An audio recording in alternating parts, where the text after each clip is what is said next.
Alright! Versus King Crush!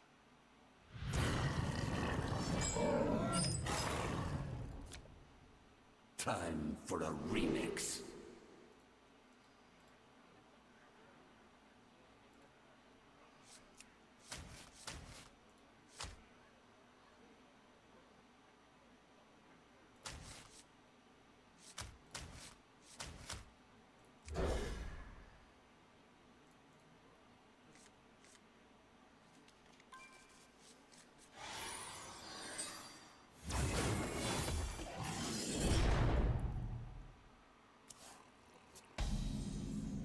Yo, what's going on, Bloodline? What's going on, Bazos?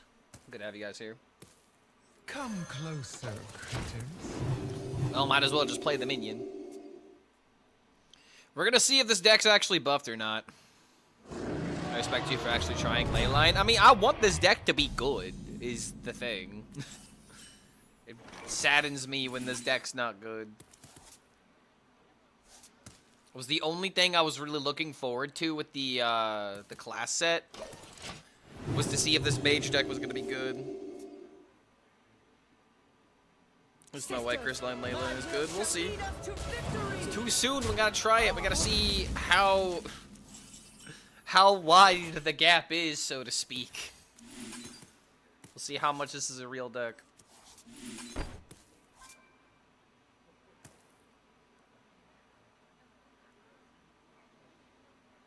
Alright, so we have this into boom boom, and then suddenly this is 2 mana discount 3. It's actually not terrible. No Archmage. I have 3 different builds I'm gonna be testing. Maybe 3. I'm probably not gonna play the dragon build. The dragon build's probably not good. Alright, I have an idea. Point this out, we get the minion down. Next turn, we can just throw the needle, because you got a needle as quickly as possible.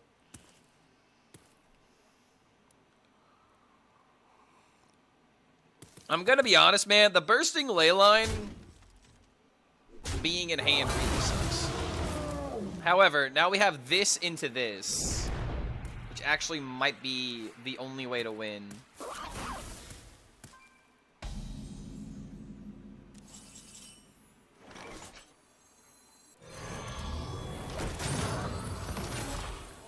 Because now we can do boom and then boom into boom. I do not want to upgrade these again because then I'll be playing 7s, and 7s are like really bad unless I specifically hit like a mythical terror. Generally speaking, 7 drops are very low impact. So we have to. This is the time to prove that this is good, Blizzard. Come on, give me some good 6s. Job's done.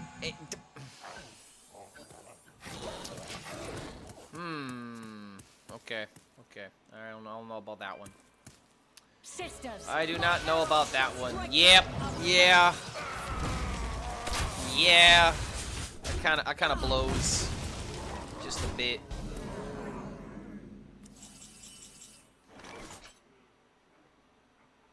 Dealing 6.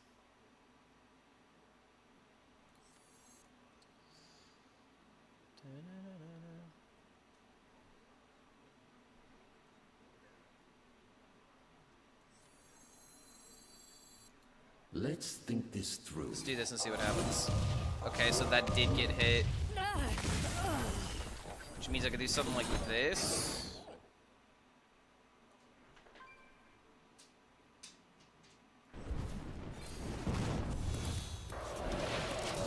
Alright.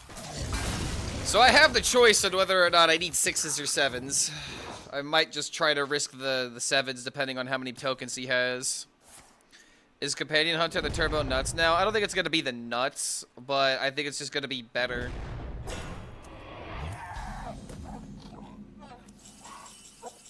I mean, I just kind of have to believe in the 7s, right? Like, what 7 do I even want? If anything, I'm kind of thinking about this into this. But he's already got 8 drops. How curious.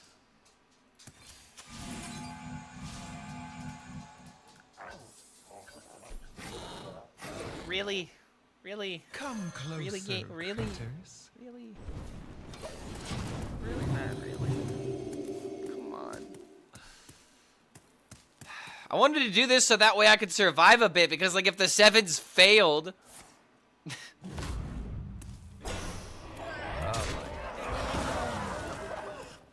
Because I was going to think about doing this into this. Okay, yo. Now I kind of wish I did do this into this, because this would have been discounted to 4 mana.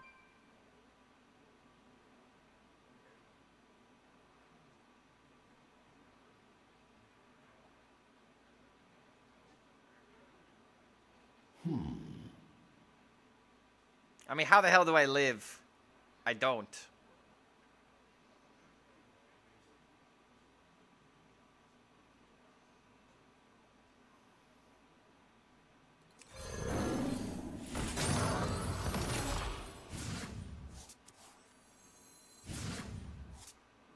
The magic flows through.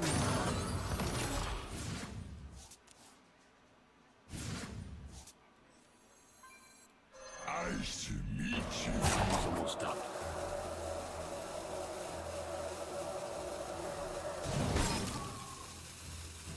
Stand strong.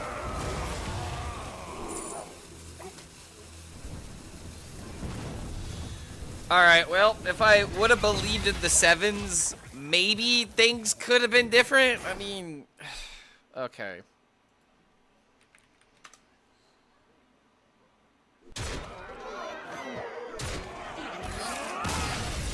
That was a horrible first game.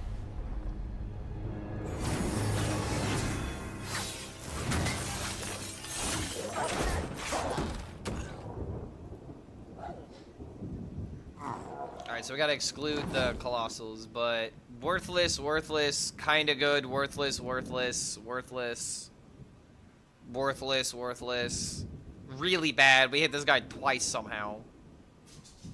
The 6s aren't even, like, good, dude. There's a couple of taunts here. There's Ankylodon, which is the best, it seems. Lifesteal, Opu, like, another rusher. There's a couple of rushers. Oh, wait, this is... Okay, so yeah, garbage, garbage, garbage. All this is garbage, all this is garbage. 1 taunt. Two taunts. 3 taunt, 4 taunt, 5 taunt, 6. Okay, so like, I mean, the 6s don't seem bad when you look at all of them, but like, oh my god, if they miss, dude, it's horrible. You miss the 6, then like, you just, again, you just die. It was the biggest problem with this deck. You just die to so many stupid RNG things. So, like, maybe 7s could have worked, because obviously these two, but yeah, Underking, there's Wilted Shadow. I guess I kind of just have to believe in the 7s. The 7s kind of look better by comparison, because there's also less of them. Alright, maybe I'd believe in 7s, but I mean, dude, every single time I've rolled 7, it's been horrible.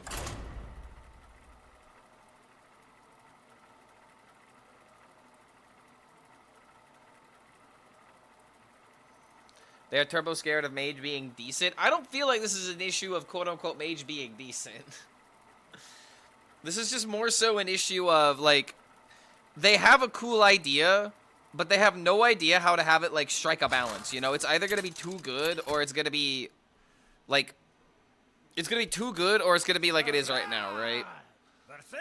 Because they're really worried about this being, like, the next deck, like the APM deck that everyone's waiting to see if they're dead kind of thing. For a remix.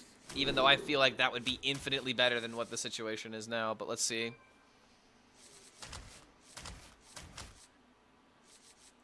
Draw into the Leyline, just try to find the minions. We're up against a DK, so we actually have time.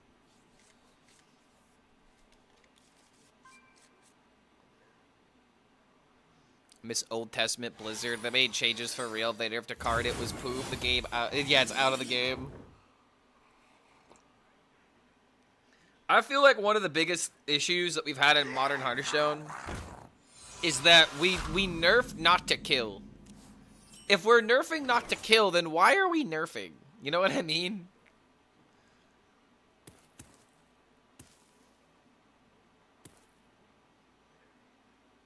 Play this and then coin into this.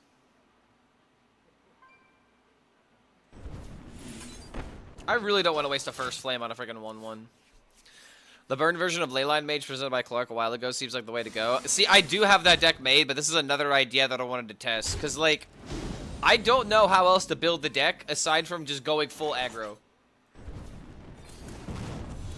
Like, I just really don't know how else to take it.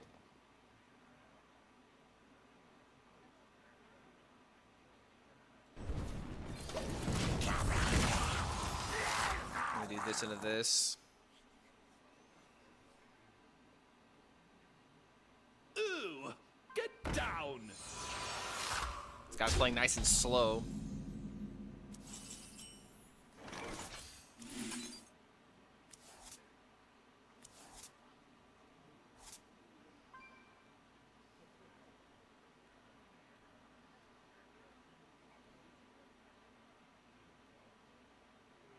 Almost don't want to trade into anything here. If I make this, he makes a trade. I'm just going to discover.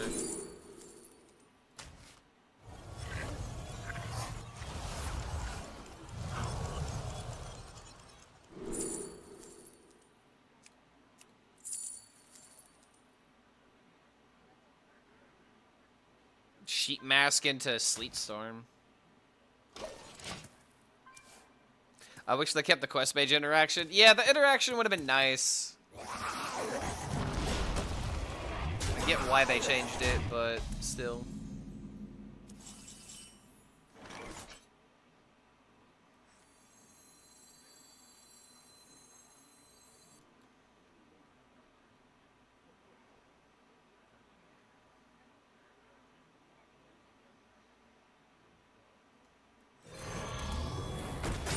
Do this and then play this going into the next turn, potentially. Am I going to try a big Demon Hunter this trip? No, I've already done a Vironoth Demon Hunter, and I'm going to be real. I don't think it's a deck that's going to do well outside of, like, a couple of very niche matchups. I think it's a fun idea, but I've already gone down that road. I've already played that deck a lot. I'm not trying to start off a patch update playing Vironoth decks for the simple reason that people are going to play a very limited amount of ideas. I feel like I'm going to see a lot of Companion Hunter today. I'm going to see a lot of Face Hunter.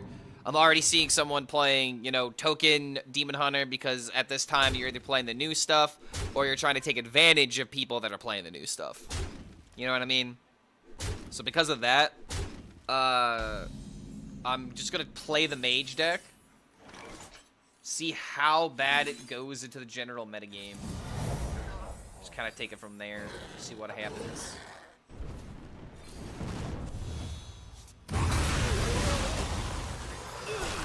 Get down.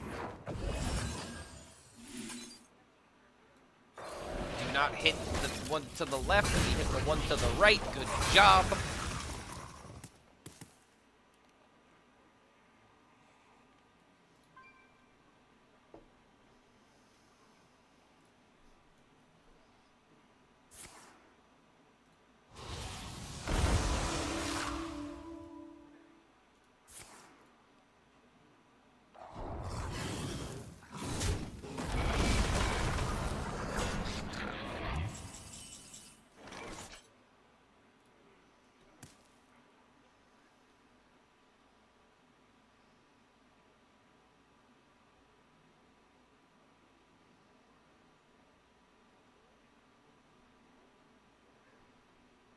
It's actually crazy how we literally got things that stop all of my spells.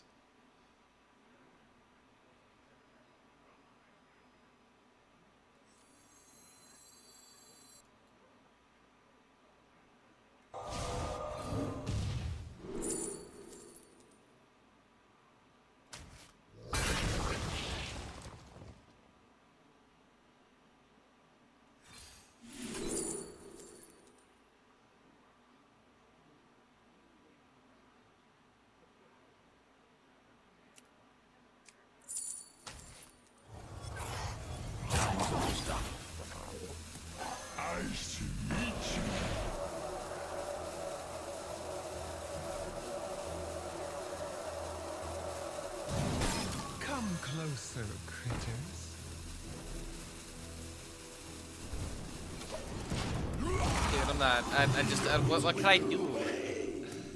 This deck is just literally weak to people playing minions. I think, yeah, I gotta have to play the tempo deck. The tempo deck has better interaction on the board with the shatter card and whatnot. Yeah, dude. In my name.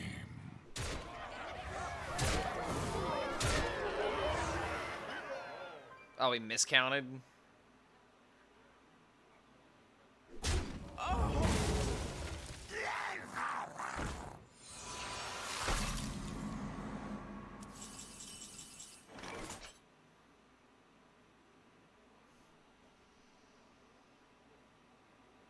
Oh, wait a minute. It's the Kindred AoE. Oh, Jesus Christ, this deck is horrible.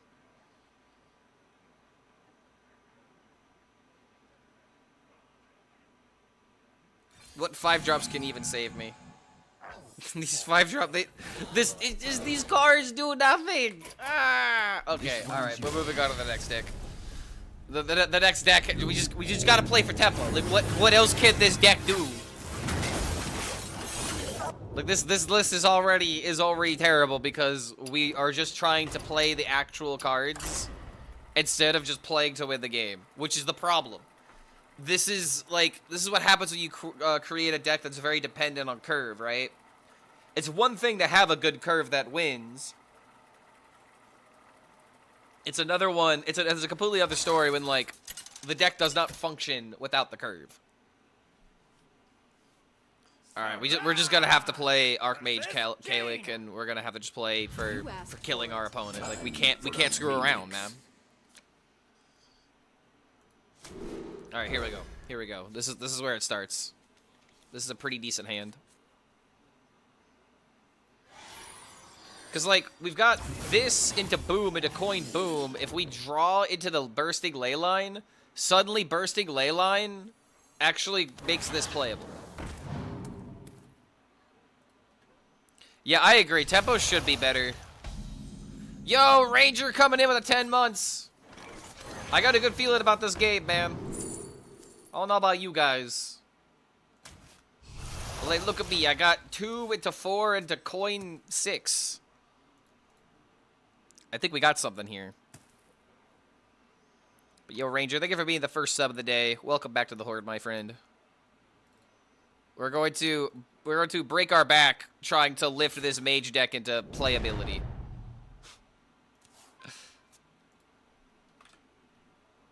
It just needs to be playable. I don't need it to be good.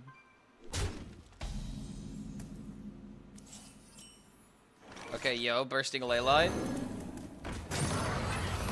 Alright, so the funny thing is that I can actually do that Spellweaver's Brilliance play, which low-key is pretty brilliant.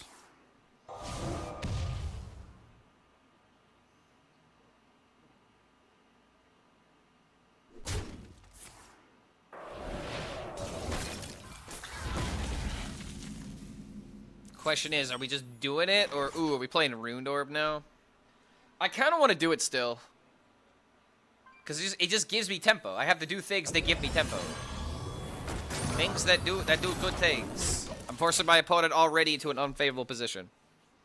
Because now we got boom into boom. We can pad our turn 5 with the Runed Orb, or with the top deck Kalik.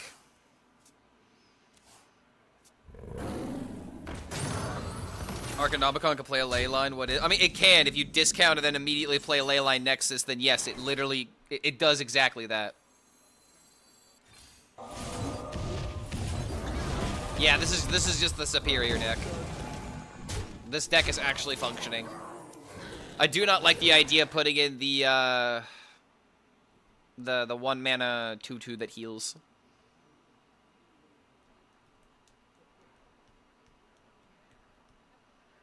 How's it do, Leyline's feeling? First 2 games are really bad, but the list may have just been bad. I have a couple of ideas, but this is kind of working. Probably should have discovered potential damage first.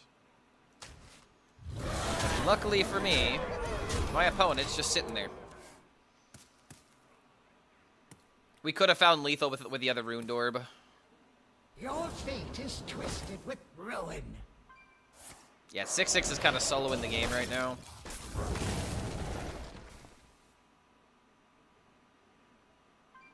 Wins the mirror matchup. I mean, the thing to keep in mind here is that he went first. I mean, we're all talking about, you know, the difference between going first and going second. I did win going second.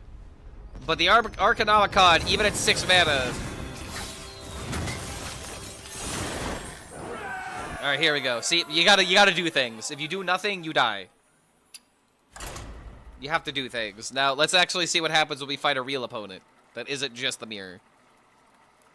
I really feel like this deck's win rate is gonna get procced up by mirror matches.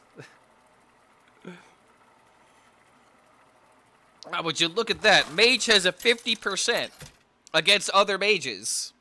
Would you check out that data? Sarah versus Jaina. My sorcery will prevail. Time for a remix.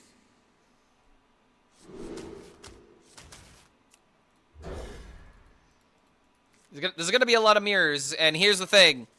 I'm gonna get a lot of free wins from the players that aren't doing anything. How much is the fish?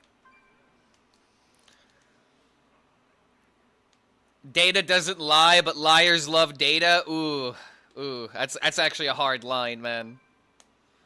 Did I comment on the balance patch yet? I have a video about it, yeah. It's pretty much... I like the direction that they're going, but it really feels like... I didn't say this in my video, but it's like, they really feel like... It really feels like with balance in Hearthstone, they are literally ticking down things as, like, small as they can. Because they are trying to, like, strike a balance. And I don't think, like, they necessarily dislike the meta right now, but I'll be real with you, man. They have a very low choices, low decisions type meta. All right, hold up. I'm listening. I want to be wrong about this card. This guy's playing the full buffed package.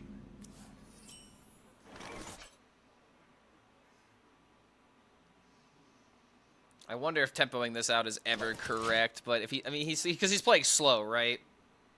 Imagine just sticking this, but no, there's no way. He's got the saber. So we'll coin out the walker and then draw 3 with this.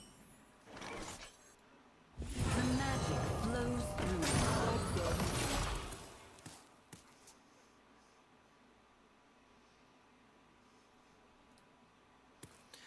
Dragoness is not at least being 5 mana is sad. See, like a 5 mana deal 3, I could get with. You know, a 5 mana deal 4. Now that's, you know, that's I don't want to say like an upgrade, but like that would be a way to make me not be really mad, because like a 4 mana, I'm sorry, a 6 mana deal 3 to a 6 mana deal 4 still kind of feels like it's not really going to accomplish much.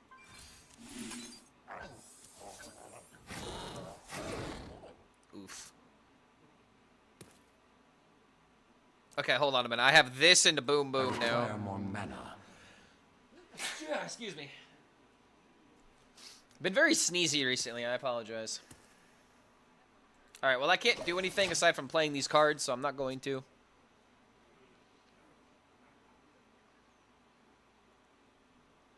I really just like the fact we didn't have any buffs in this expansion, especially for the control classes. You know what I believe is gonna happen? The next updates are going to have a lot of control tools. Like, just the only reason why you wouldn't buff control is because something on the horizon is going to make whatever buffs you'd make now bad for the future. It's the only thing I can think of.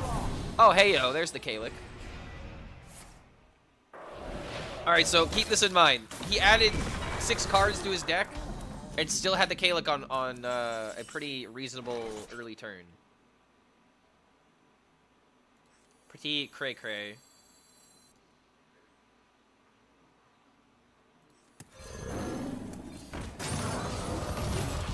Alright, I just gotta do this for maximum tempo.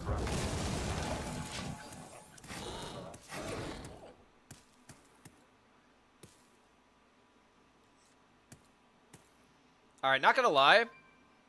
If my opponent plays too many minions, the bursting Leyline can be huge. Okay, hold on a minute. I don't feel like he's gonna play that many minions. The magic flows through. 1, 2, 3, 4, 5, 5, 8, 11 in hand. So 11 damage or 11 mana of combo.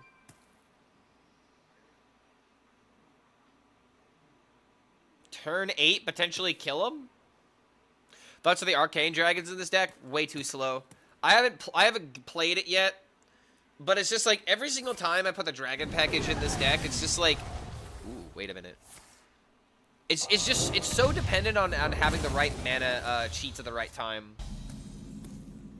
Otherwise, the deck doesn't really accomplish much. Ooh, okay, wait. Here's why I don't care about the dragon package, because this is what matters. And now I have my Kalik.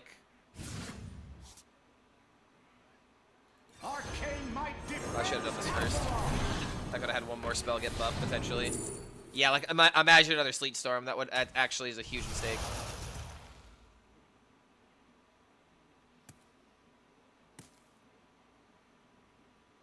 I guess this is... Wait, no! This was actually genius, and the reason why is because I could do this into this now and still damage the Seer, and now these are dealing 5 a pop. I'm so smart that I accidentally do the correct plays. I'm literally a genius.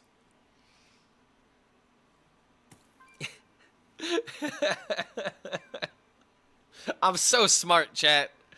It's crazy how smart I am. Volcanoes, only dealing 2. Okay, so I think he's just dead. Hold on. Dude, he has to be just dead here.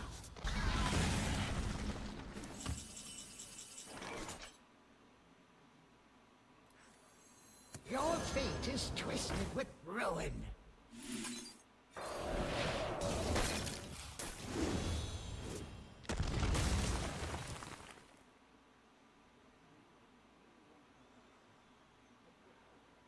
Got 7 here.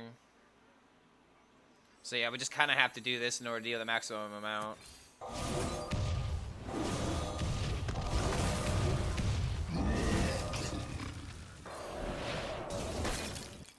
For Taragosa. Huh. So it wasn't lethal. Or was it if I played this instead? Time's almost up. If I would have hit the Volcanos, it would have for sure been lethal. So it was kind of dependent on that. That's a little annoying, but it is what it is.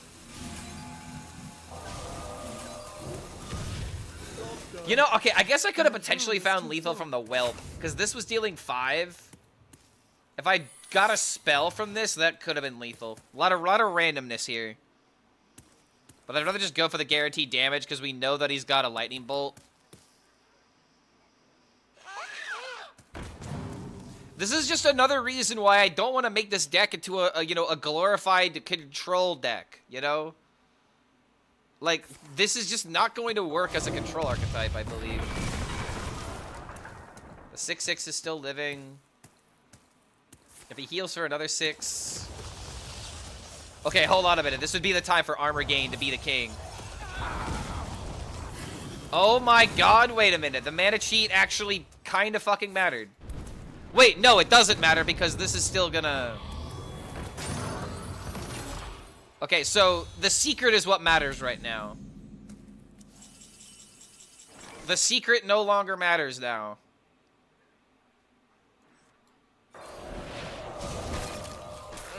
Yeah, I don't know, dude. I'm sorry, but Dragon Soul is irredeemably bad.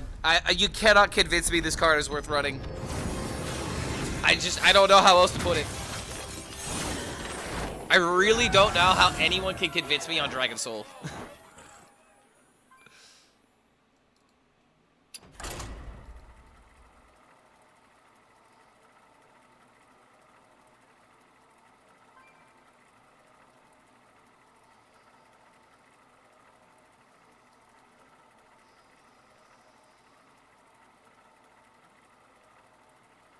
Dragon Soul is barely better than Prince Malchezaar. Well, Malchezaar, okay.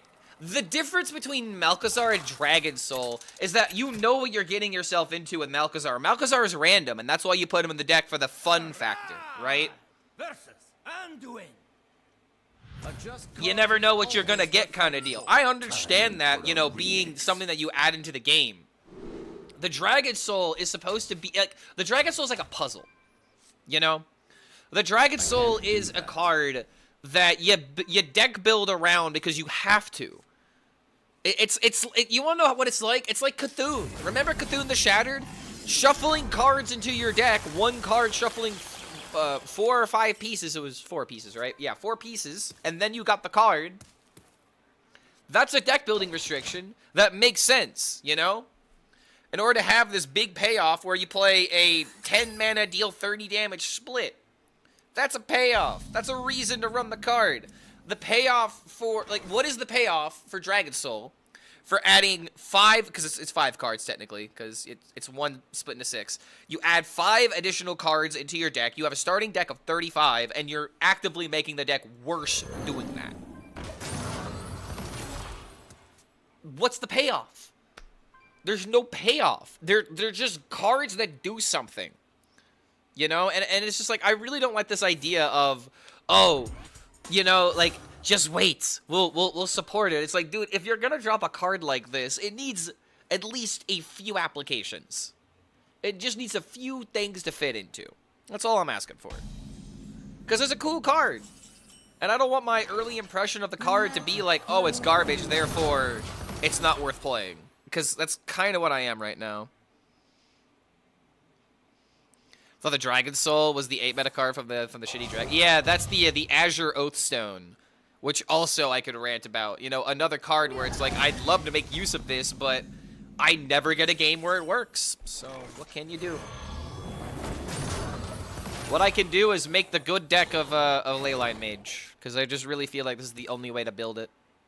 Let the scales fall from the eye. Also, this was the perfect curve. I'm also against the Priest. I really wish this would have waited 1 turn, because then it would have been discounted. Very unfortunate. Okay, so hold on a minute. Now that we've played the perfect curve. Okay. And okay.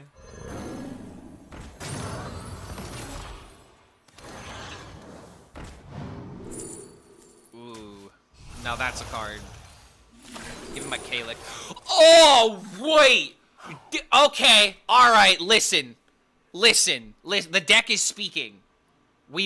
Are you listening? I want to believe, damn it. I want to believe.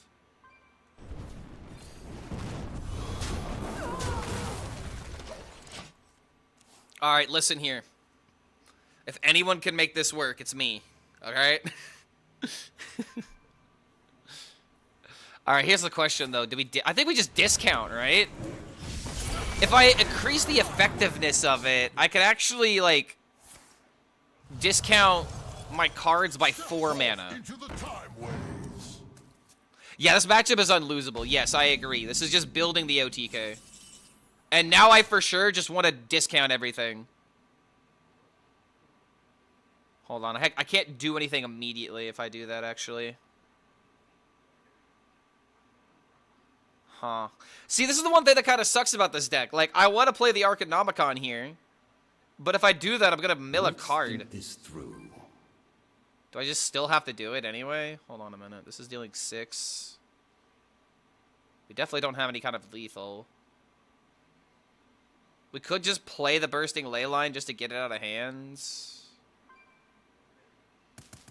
Could have made space, but didn't. Fair enough. How curious. I mean, to be honest, I wasn't expecting to get the Arcanomicon for my 1-drop. Just play it, who cares? Honestly, correct. I think we just gotta discount him, right? We'll just own up to the mill because this matchup is so ridiculously favored. If we mill Kalik, then we didn't deserve it.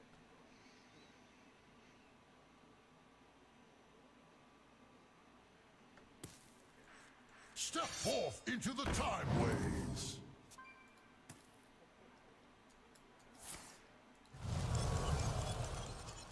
forth into the time waves.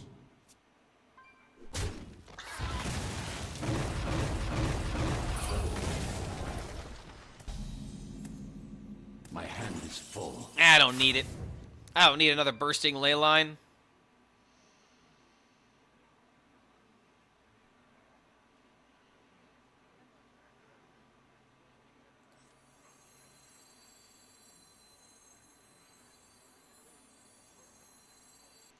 Let's think this through.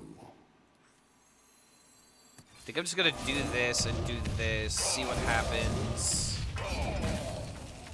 Now I get the Kalik, let's go.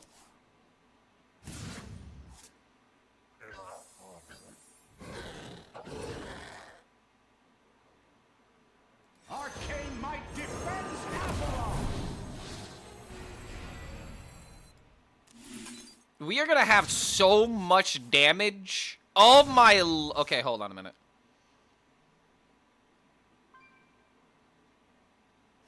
This is the issue with having this in the deck. Like, it makes our other cards harder to pop off with in terms of, like, hitting the Seers. But the Seer is still 2 mana. Hitting both of them was kind of a low roll.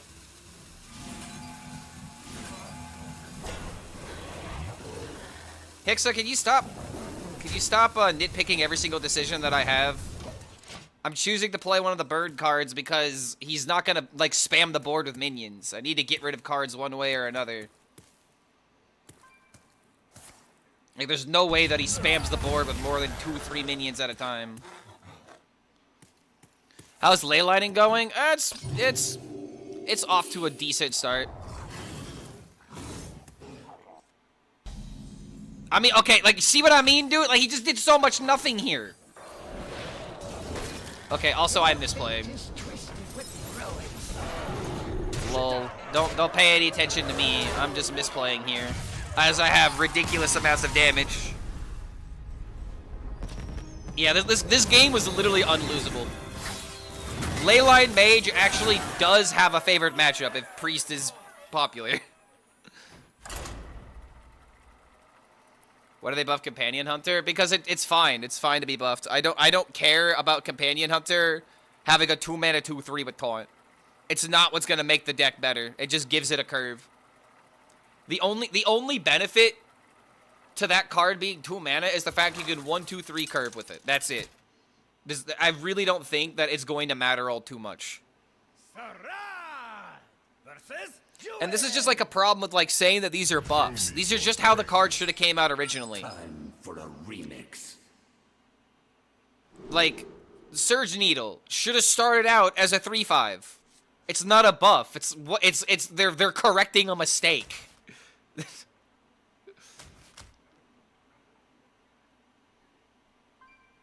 Alright, boom, boom, into boom. I don't know if I want to keep this in my hand. Because, again, like, I just don't care about this unless I buff. So I'm just going to keep the minions.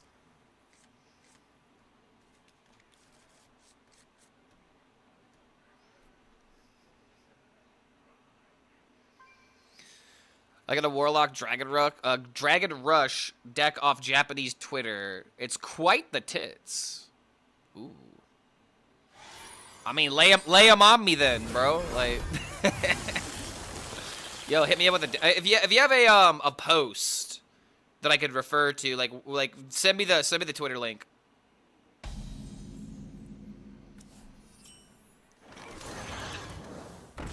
I want to say, dude, that this deck maybe can benefit from being on the coin. Because you do have 2 into coin 3, but in this particular instance, I do have Grove that I want to draw 3 with. Oh boy, it's a Druid doing nothing. I love Druids passing their turns to me as a mage.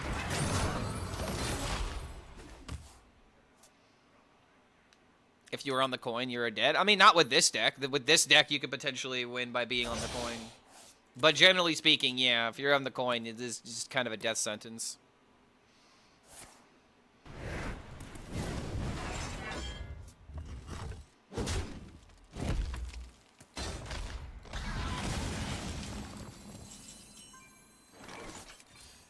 Ooh, look at me using my coin. Look at that. Look at how good that is.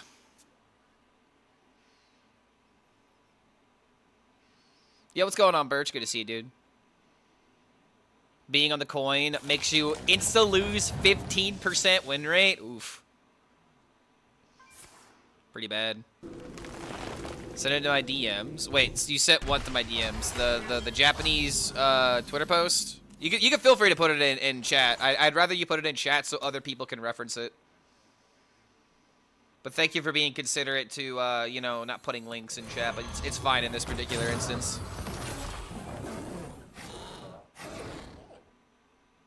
Realize the error of my ways, I must venture back to apologize from someone far beyond the grave.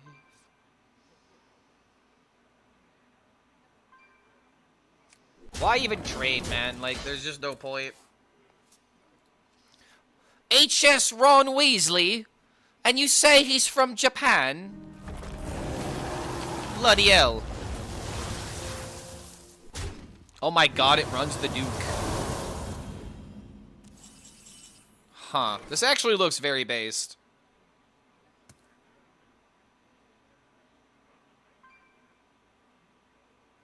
Alright, this is a very important turn.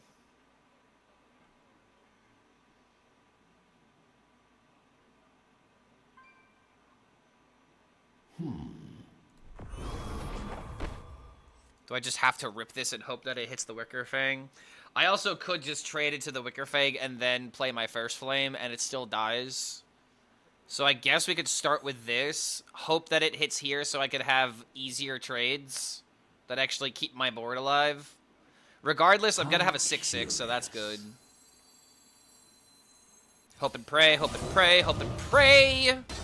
Come on! Swing and a miss. I guess this also still works.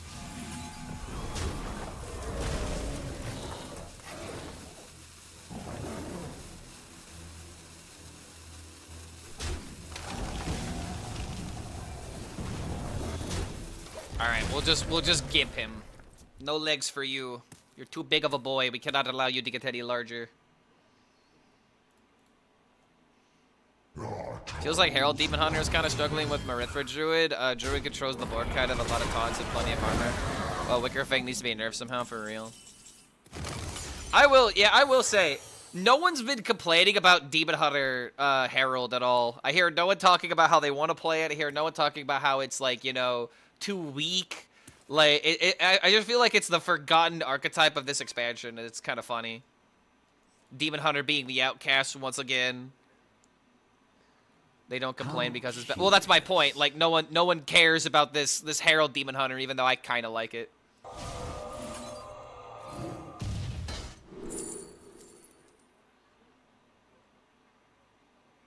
Huh.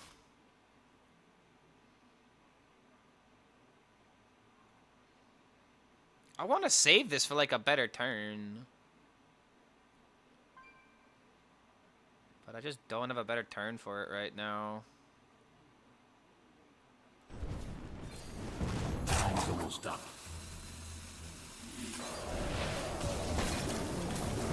Alright, fine. I don't know. Hey, Clark, I haven't played since Perils of Paradise. Is it a good time to come back? I love control decks. Oh, no. Oh, no. Control decks are the worst they've been in a while. I don't know if this is a joke or if this is, like, your first time actually being back. But, yeah, control's in a bit of a rough spot right now. Yeah, this is literally a SpongeBob how do we tell him moment. Like... As of right now, beat sticks and vanilla stats are what drive the meta. You kind of have to adapt to it. Adapt or die. My children. We Play cannot Priest and yield it's one fine. That is more. true. Priest is acceptable. It's not great by any state. If anything, dude, if you want to play quote-unquote control, I mean, it's not really control, but it's like, this is what it feels like. This deck right here is like the control druid, quote-unquote. You just control with your minions, which is fun.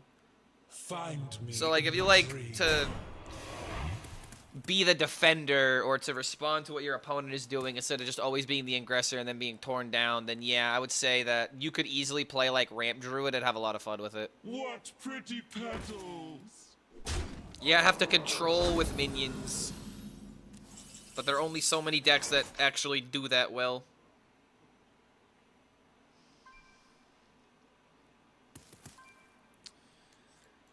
If I felt like I needed the Shatter card, I maybe could have set up for this, but it's just like... I have to try and make something out of this.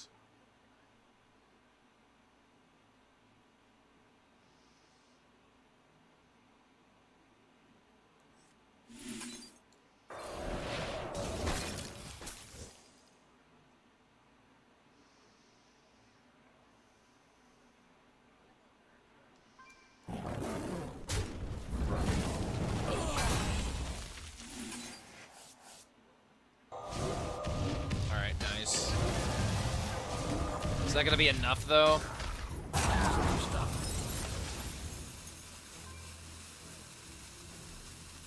Still feels like we're definitely dead here. Maybe I'll find a control deck to try out even if it sucks. I would say, okay, if you want to quote-unquote play control, you have essentially two options. You play Priest, you play the Control Priest that has Quest and has, you know, Medivh's Triumph, which is a 5-mana holy spell. It's a deal 4 to all minions, but it costs 1 mana if you're controlling a legendary card, and in this case, you're controlling the Quest on turn 1, so as soon as you start the game, you effectively have access to this 1 mana deal 4.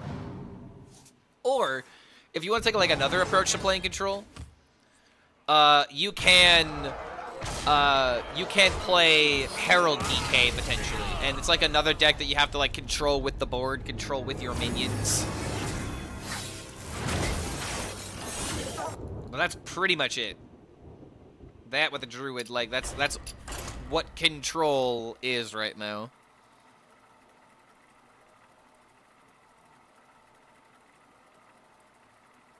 Nerfing the summoning effect of the crystallized Leyline felt so cowardly. Like the deck is not going to be tier 1 even if it's summoned a 6-drop for 5. See, I kind of agree with that. And someone brought this card to my attention. What was it? It was a Moonglade Portal. Remember when Druids were playing this back in the day? And it's like, with Mage, it originally started as just 6 mana summon a random 6, which doesn't do anything. And now it's kind of like the same ordeal. Like, what if this was like gain armor, restore, like get a minion, you know? Like, at least it would be doing something if the minion sucked. Like, I don't know, dude. Like, it's just like, it just feels like it's missing something still, you know? Like, how else can I put it?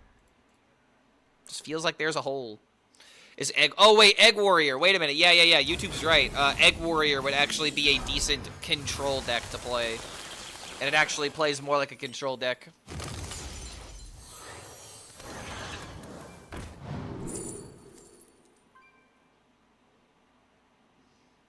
I guess we'll just take this every time. Doesn't Druid have Ward of Earth? They also do have Ward of Earth, so that's another funny thing about it. But, like, you know... Armor and healing isn't Mage's identity, so I don't know, man. Like, what if it was... I don't know, deal 6 to a random enemy. I don't know. I don't freaking know, dude. Armor would just make sense. Clark, where's my pizza? If you're referring to the lack of the Dragon Soul in this deck, I do not want to add Dragon Soul.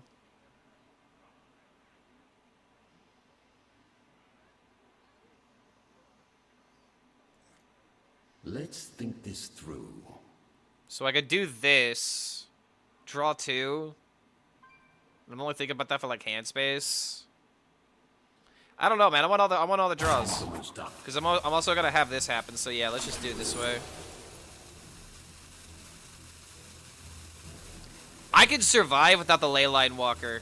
I 100% need the card draw. I have this to get the discount.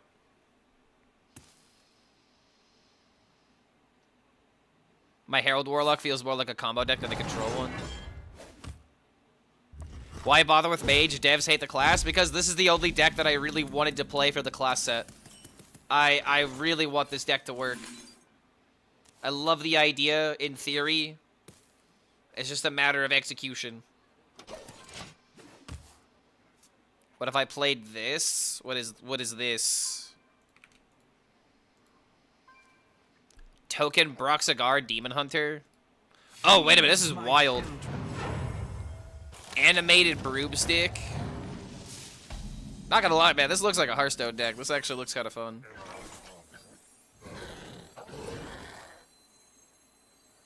Arcane might defends Avalon. Alright, it's just really important that I get the arcade flow ready to go.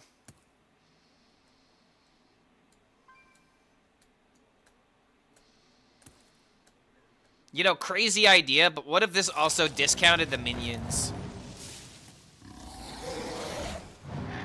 Or if this would also buff up the minions, you know, like, increase the effectiveness of your Leylines by 3 this game now. Instead. That'd be kinda crazy, but like, I want this deck to be good. I'm just throwing out ideas.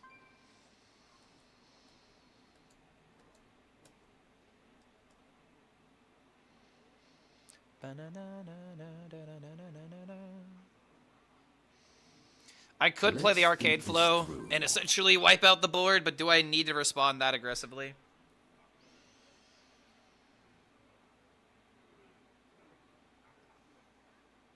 Once again, I'm in a situation with hand space, but I maximize card draw for a reason. I think I want to do this into this, but if it misses, like, I'm taking like 10 damage if I do it this way. I have to full clear.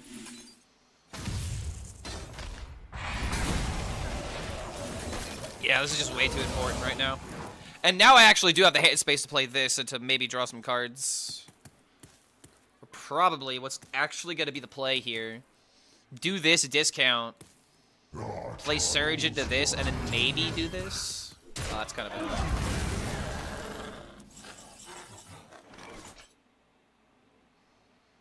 You know, it's just better to play the minions. So that way Arcanomicon could actually do something the turn that I play it. Prepare yourself for the beat drop.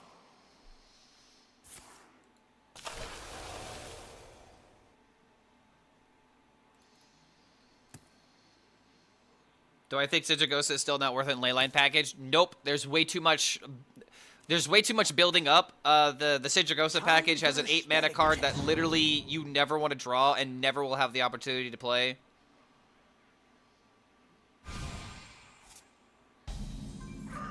What if the card that buffs the things? Oh, you talking about like casting the Arcanomicon twice? I also kind of like that idea. But the people who hate mana cheat will complain that it's too powerful.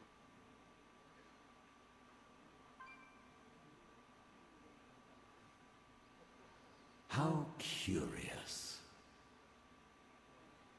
I think we just always do this, right?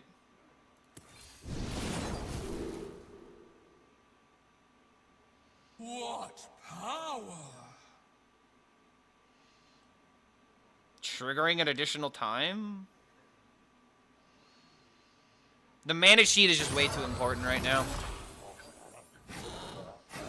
Because, like, imagine hitting the other arcane flow, hitting the damage. Time's almost up.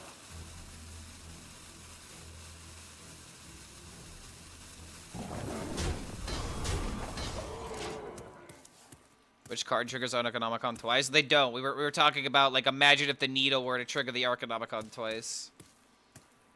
Because that'd be so funny. I remember this place well. Clark, I can't take you seriously when you joke about mana cheat and you're a day one Imbue Hunter hater. Dude, I didn't hate Imbue Hunter because of mana cheat. I hated Imbue Hunter because there was no way to defend against the combo. I think you're misplacing where my hatred and frustration of the deck came from. It was because if you did the combo, there was no way to beat it. I have no problem with mana cheat being in the game. I actually didn't mind OG Yogg Titan, for example. I don't mind Marin into Wand combos. I'm fine with Marin discounting cards to 0 mana. But what I was not okay with was the fact that you couldn't play defense, you couldn't play boards against it, and then they would just play a 15 attack minion while having another copy in your hand ready to go to kill you the next turn. That was the problem with Imbue Hunter. So I would say your anger is misplaced, my friend. I know.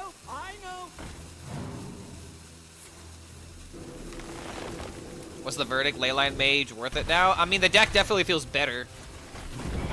We're gonna see this turn right here how good the deck is. Cause oh boy, oh shit, wait a minute. Okay, so we're discounted by 3 mana. This right here is what the deck is capable of. Let's see. Okay. I'm just gonna believe, I think.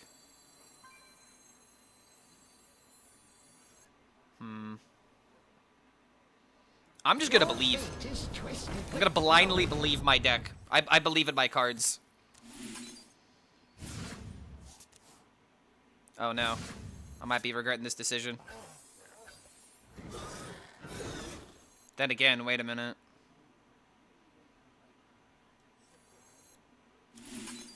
Oh god, let's go. What power? Wait, no, that actually is horrible here. I should have played another card.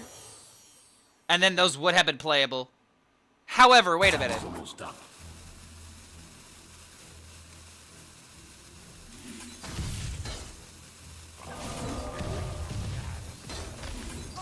Alright, so if I actually played correctly, I freaking would have maybe just won there.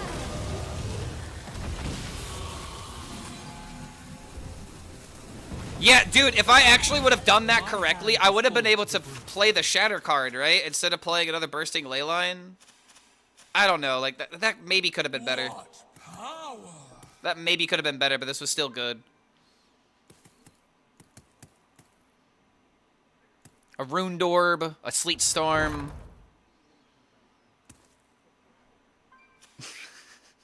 You're just trying to set up a lethal. Just trying to set up a lethal. Oh, no! Wait a minute, stop that. No rushers. Okay, that's really good. Fuck. Okay, hold on. This is still 8 in hand. Is this still just lethal? We need 3 damage, right? There's no way we don't find 3 damage, right? That's more than 3 damage for sure. That's for sure 3 damage.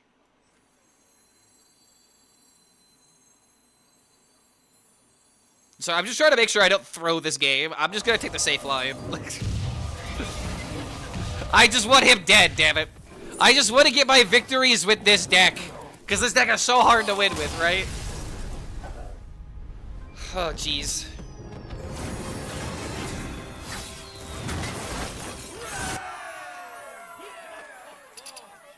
Alright, like this might be a Leyline day, who knows? Maybe we're laying down the Leylines. You gotta read between the Leylines, as they say. Every win with this deck should count as 2. Oh, I agree. I 100% agree. How do we rate the buffs to Surge Needle and Arcanomicon so far? Why do they nerf Crystallized Leyline? So here's the thing. I still believe that Crystallized Leyline is just a bait card. Like, it's just like, it's a card that you play when you have absolutely nothing else to do. And I don't mind that they made it cheaper, but summoning 5s is horrible. Summoning 6s is less than ideal. Summoning 7s is really bad or very good. Summoning 8s is the only reliable option that you have to get good quality minions. And the issue with going to 8 is that you have to play Arcanomicon to make that happen. Mystic Runesaber is what makes the 6-mana spell that summons a minion go from 5 to 6 and then from 6 to 7. But you need a jump of 3 in order to make it to 8 from that threshold. So, like, you have to have Arcanomicon be part of that process. I just feel like all it did was just made...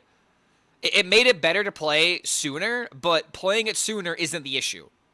It's the consistency of the minions. And if the minions don't do anything, you passed your turn yet again after passing your turn essentially three turns in a row in order to make that high roll happen. The issue with this deck is how many turns you give the initiative over to your opponent on a silver platter. That is why playing this deck for tempo makes sense.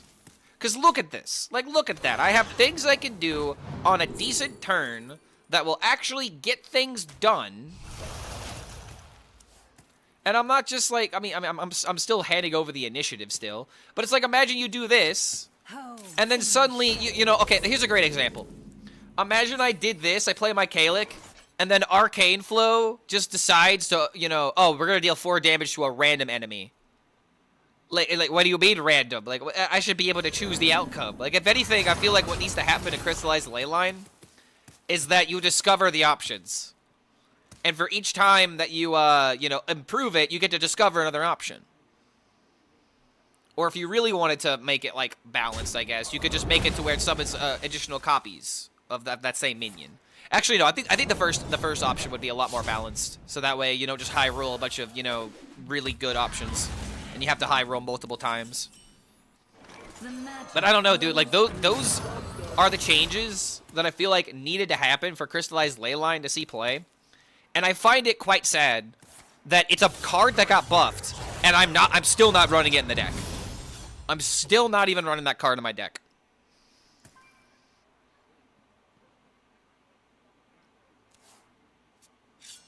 Crystallized Leyline should give you armor equal to the cost of the minion. Imagine if you got armor equal to the attack of the minion, bro. Like yeah, like literally something like that would have been actually kind of cool. I think that could have been cool.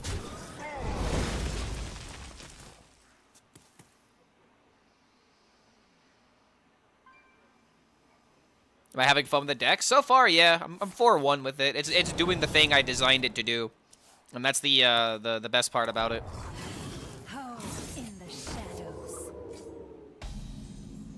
Why not trade and then play? Oh, fair point. Yeah, you got me there. I could have traded and then played, and then this would have 1 more damage on top of it. You're not wrong.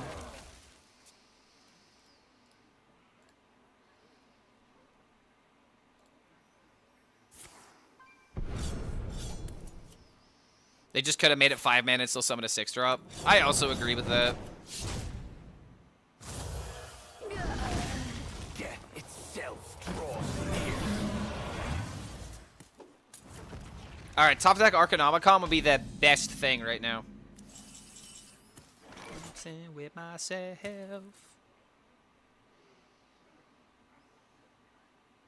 I mean, honestly, dude.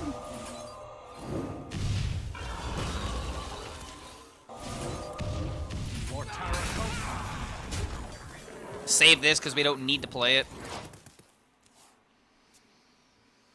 I don't like Kalik and Leyline. You have enough 4-mana passes without it. Well, that's the issue that you're not considering. You're only thinking about what happens when you're playing Kalik in addition to the other minions. Kalik by himself is just another direction you can go when you don't draw the minions. It's another card that can be discounted from the Leyline Nexus. It gives you consistency with your Arcane Flow, with your Arcane Barrages, which are just so important to survive. If all you do is go all in on the Leylines and then the Leyline fails, what then? And that's why I don't like Crystallized Leyline. You put all your weight into this mechanic that just fails you.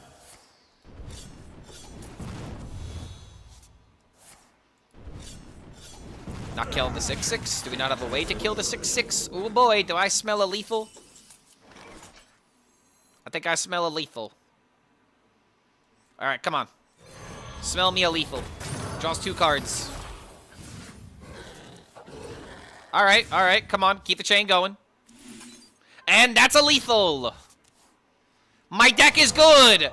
My deck is decent! It is working! I'm telling you, tempo is the only way.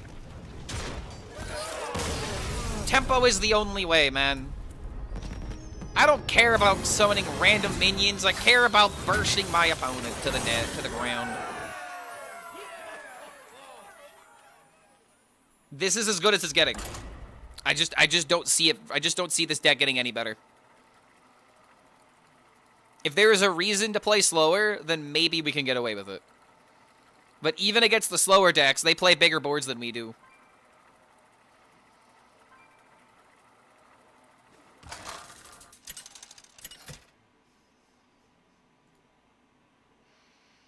Sarah versus King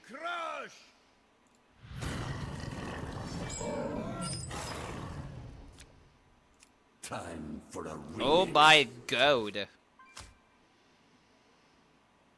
I mean, I feel like I just want to keep the Sleet Storm in case this is an aggro deck. At the same time, I think I went up against this guy earlier and they were playing Companion.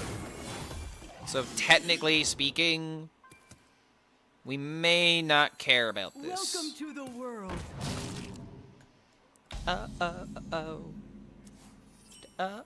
Whoa. Okay, now it's the perfect hand. Discover a battle cry. Imagine getting another one of these. Increasing the health of the minions also was kind of worth considering, but I would rather just focus on more value.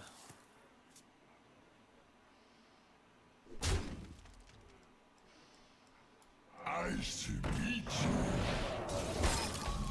I'm dancing with myself, dancing with myself.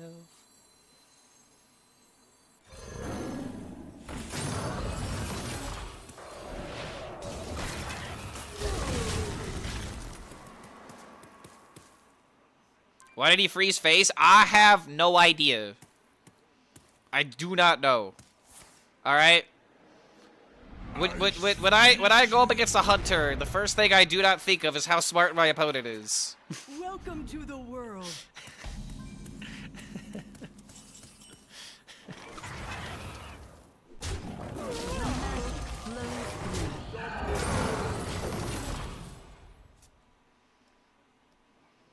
Played a lot of Leyline Mage with Quest in it. It was so fun. I'm so sad they changed the interaction. Yeah, a couple of people have brought that up as well. It just kind of sad.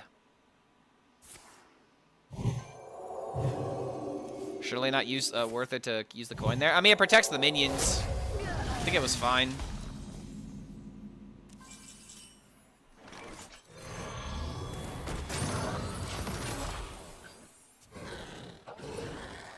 How to confront the tool of your dodge or nerf? Because it's the glue holding the Hunter class together. If they nerf it, the win percentage of Hunter drops by like 5%. Okay, do we go for 6 drops? I feel like 6 drops here could actually be good. But I think we start with this. Oh my god.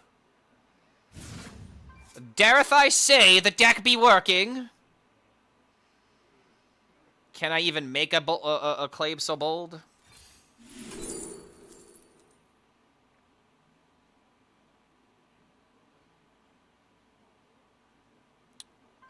Okay.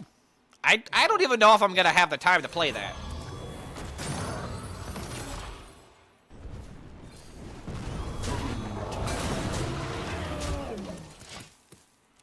I mean, I'm summoning 3 6-drops. Maybe I get a 6-drop that summons more tokens.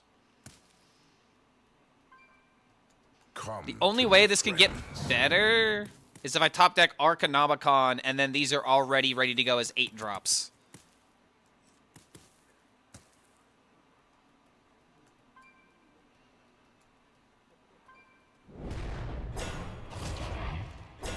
Oh, I got 2 of them.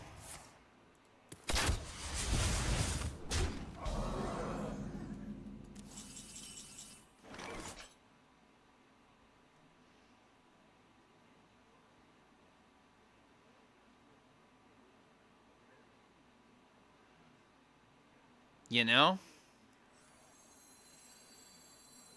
Your fate is twisted with ruin.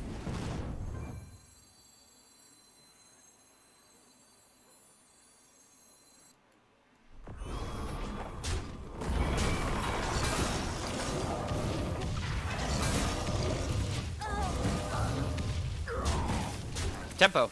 It's working. Plays more minions, he plays into the second bursting Leyline.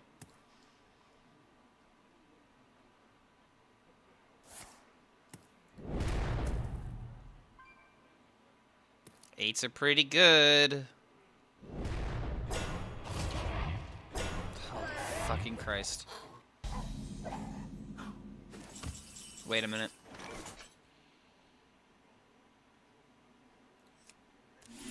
I have the spell damage on the field.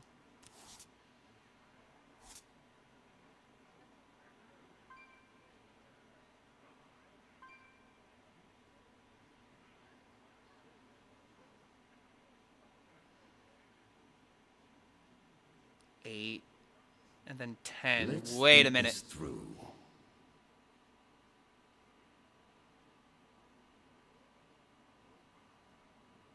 I think there's a lethal here.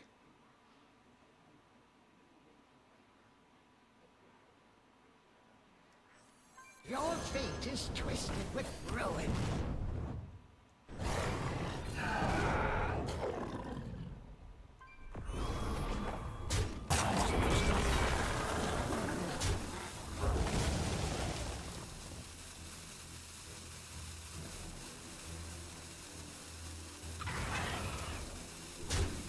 It's not quite enough.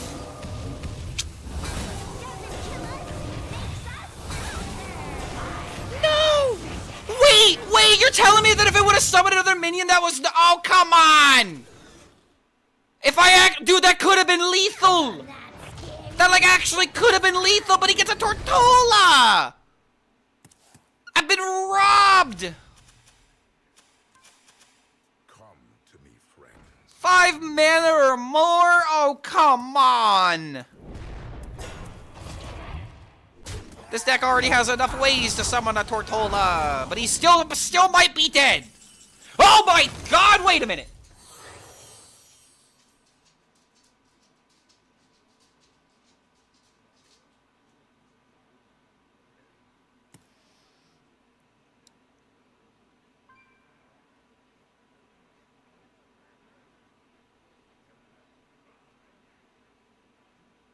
How curious.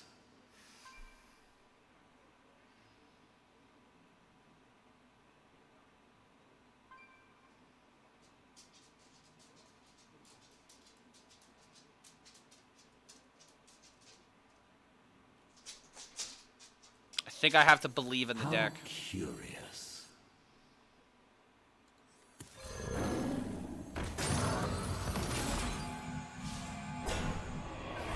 Why? Why is 7 so bad? Job done.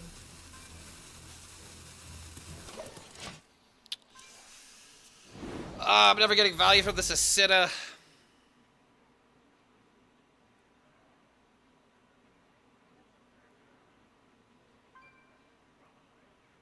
Man, I wish I just would have played the freaking Kalik now, but it's like at the same time, if I let him have too much damage hitting me in the face, it's like it's just over.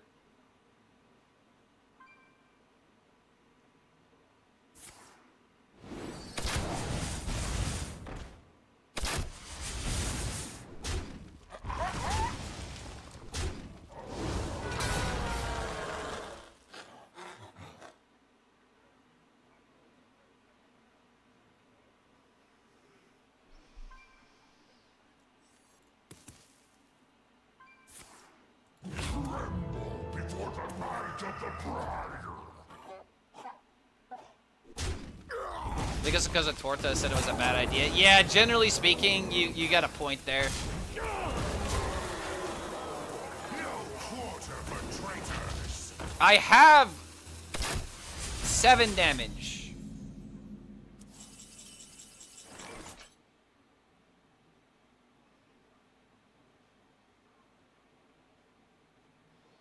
I think I actually could have won this game if I just played the Kalik, but then again, he had a lot of damage that he traded away.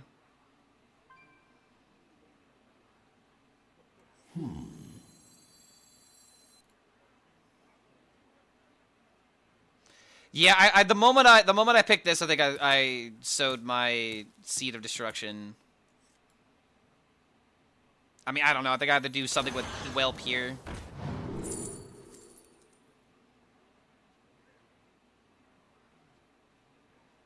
Don't know if Will could generate 3 damage. Lightning Bolt would have done it.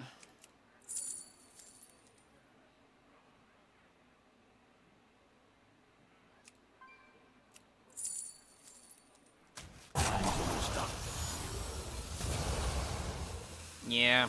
Arcane might defends Avalon.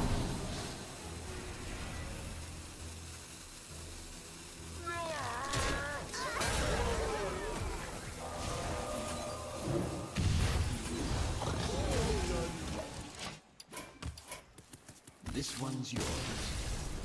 Ah. Okay, this was a piloting issue more than anything. It's kind of upsetting that I lost with the perfect curve, but again, that's a piloting issue more than anything, I'd say.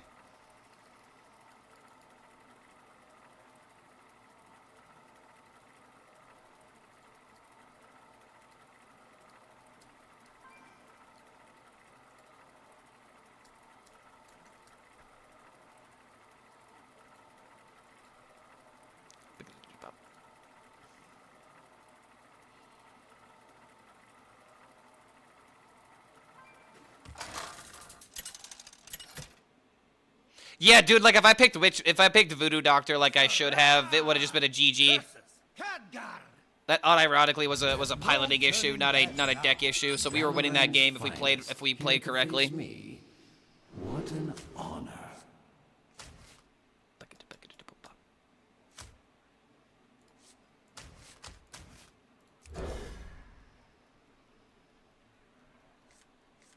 Am I nuts for thinking that Needle should have just went to 3 mana? Needle is definitely the strongest card in the deck. It would definitely move the needle, so to speak. It would definitely make this deck feel a lot stronger. Yeah, choosing a Senna and not playing Kalik. Yeah, exactly. Again, it was our decisions that led to the outcome of the game, and that's what you want. If that's not happening, then Hearthstone sucks. You need to have, you know, punishments for being too greedy. You need to have high rolls. You need to have low rolls, but decision making is number one.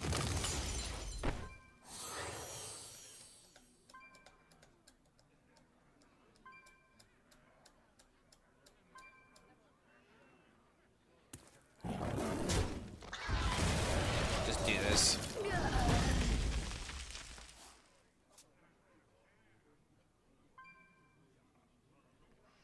Yeah, give Needle taunt. Give the rusher. Give the Walker rush. I don't think the Walker needs rush.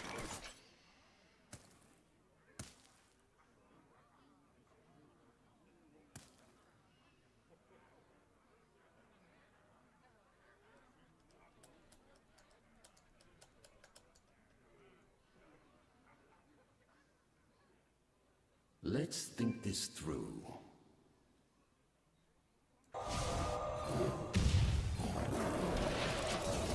Just gonna start pushing face damage, honestly. Make it to where, like, bursting Leyline for 1 minion for, like, a couple of damage is not that bad of an idea. Or, like, just killing this, I guess. There we go. That's much better.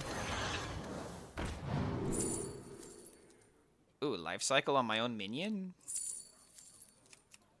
You know? Why not? The magic flows through.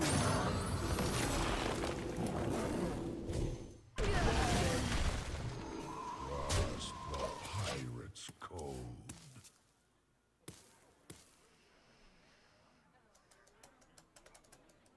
Add Zavis? Nah, Zavis would be too many 4-drops. I don't like Zavis because there's never a good turn to throw him out. The tempo is too important.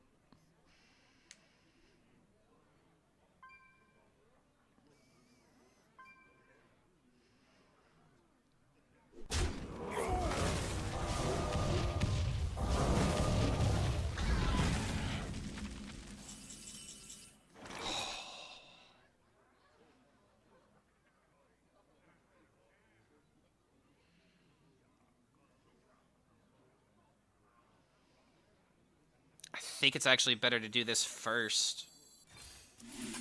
For exactly that. For literally exactly this.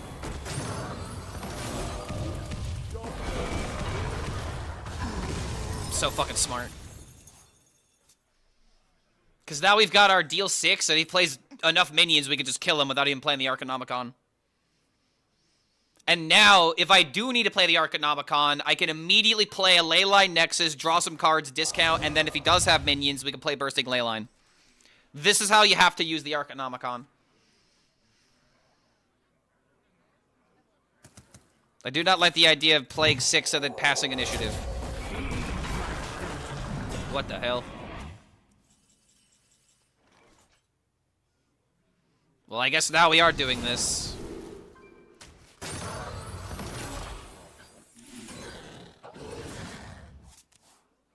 Another needle. This is only dealing 5. Wait, no, this is actually dealing... This is killing the minion and dealing 3 to his face.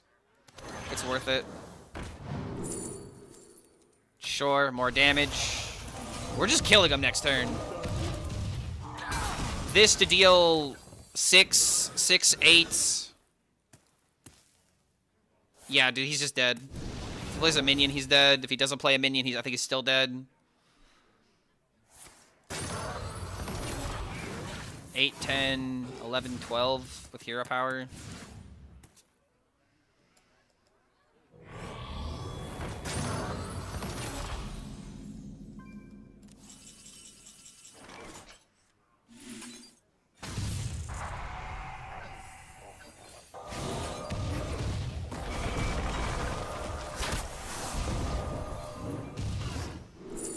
And we got another Arcanomicon, but it doesn't matter.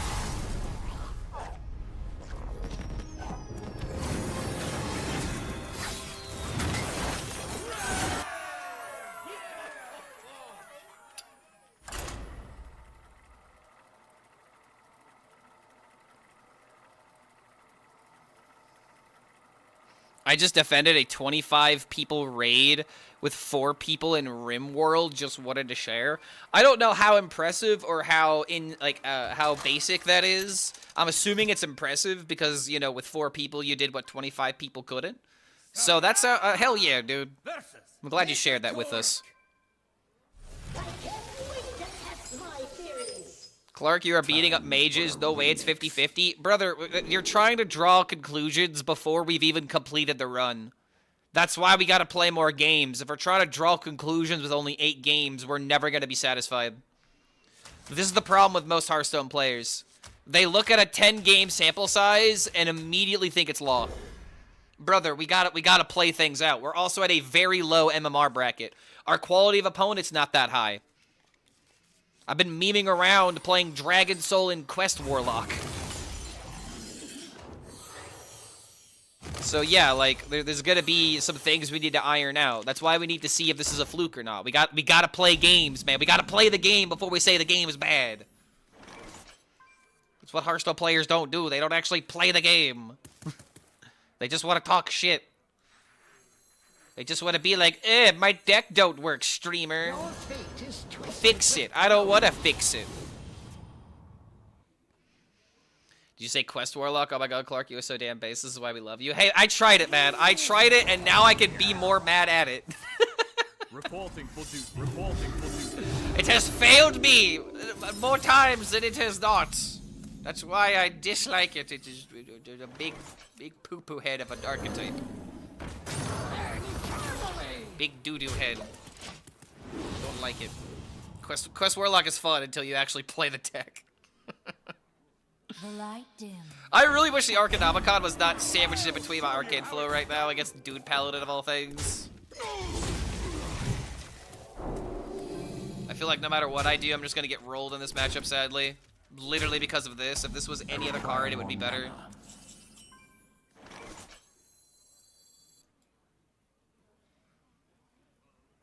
I have to throw this away.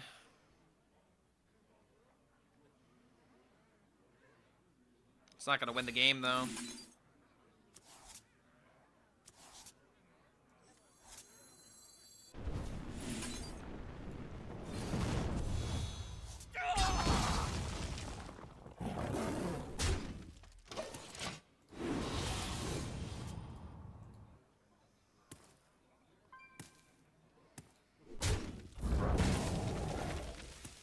It's another bird deck that can maybe win 47% of the time. I mean, hey, man, if this deck goes from barely being able to win 40% of the time to go into a 47% win rate, I'll take it. But that's an acceptable jump. I'm not asking for this deck to be top tier. I'm asking for it to be playable. And 47% is definitely playable.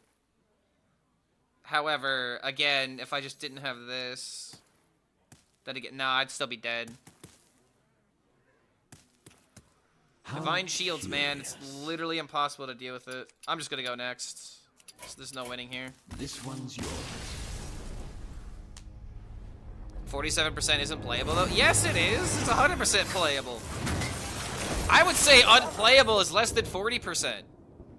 Like, for example, Control Priest is playable at top legend. It's got like a 47%, but there's no way in fucking hell you're ever gonna have a playable archetype like Quest Warlock, because that's like below 40, below 30% damn near.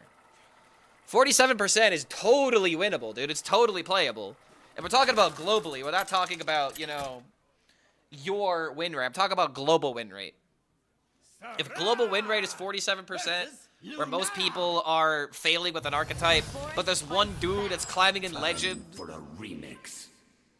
Yeah, you yourself have higher than a 47%. I mean, I don't know, dude. It's just like, again, we could spend all day creating semantics for being like, if X doesn't happen, then I am not happy.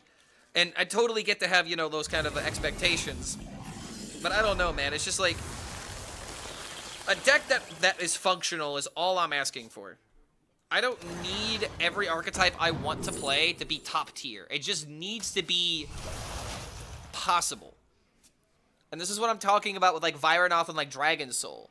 If you're gonna make these cards, there needs to be an obvious, okay, maybe not obvious, but like there needs to be something that it technically works in when you put it in. What is it? The player's got to figure it out. But if the journey to figure this out becomes more frustrating than, you know, just playing what's readily available, then people won't do it. There's no incentive to suffer for the content, quote unquote, you know? Why would anyone else want to suffer for the content? Also, boom and a boom. I was damn near thinking about increasing the health of my Seers, but 3-3 against Druid seems like a good idea. Feed my children.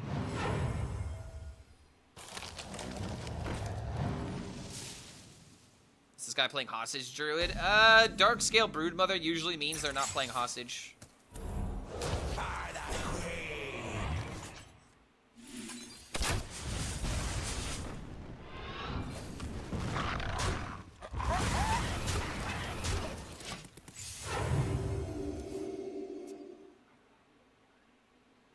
The musings of Clark HELLSCREAM. It comes down to your choices and decisions with any deck. If your win rate is usually higher per deck than the global, it should tell you something. Exactly. Like, I always like to say that global win rate is not this isn't always true. It's not always an indicator of how good a deck is. If anything, global win rate indicates how easy a deck is for the average player.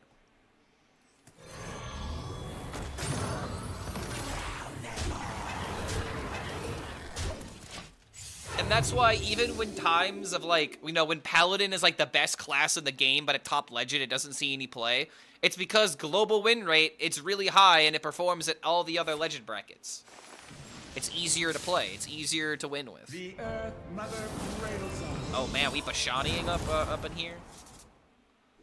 Bashaniing our rune totem? Till I get nature cards?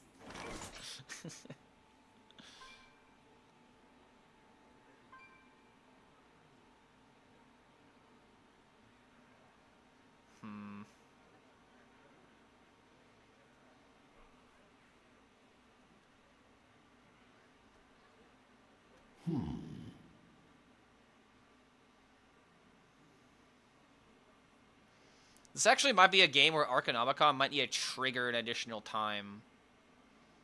So I can then next turn play to like Nexus. But I haven't increased the potency of them either.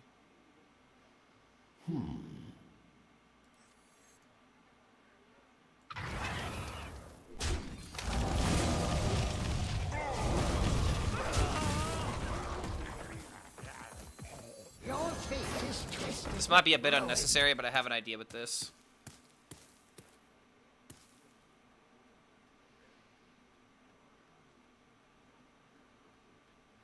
Coin Acceleration is such a bad combo? I mean, not necessarily. If you have a strong turn 3, or strong 3-drop play. I mean, okay. He's gonna let the minion live? Nah, you gotta be doing something else. No way you let the spell damage live, right?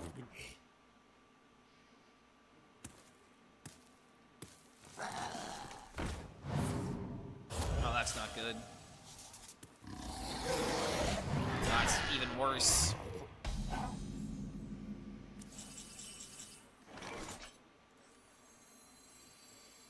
I gotta play this. I gotta make something happen here.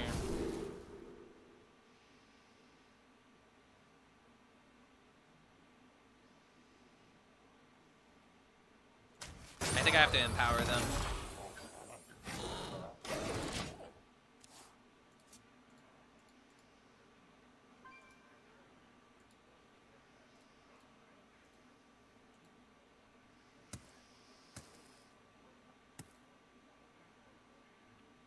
This archetype is contingent on playing 3 different minions in Mage. Yeah, I know. And that's something that does kind of bring it down a bit.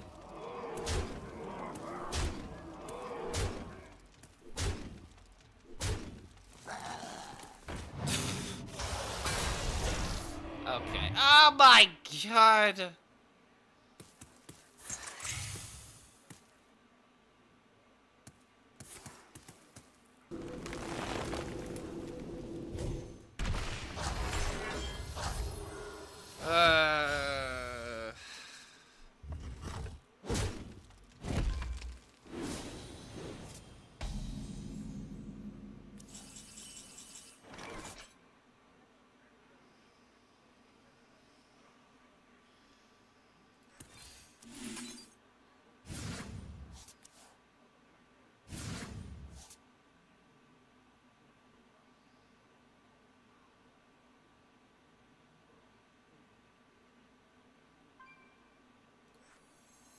If I don't get exactly Mythical Terror, I'm just dead.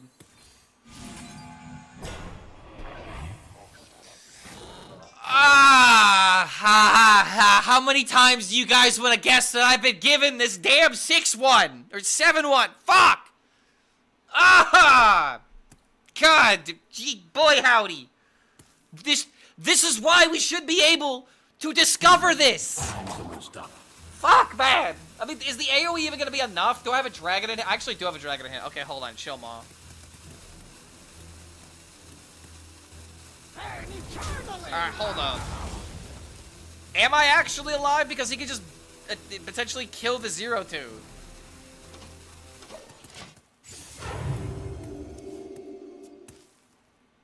God, this card is so frustrating.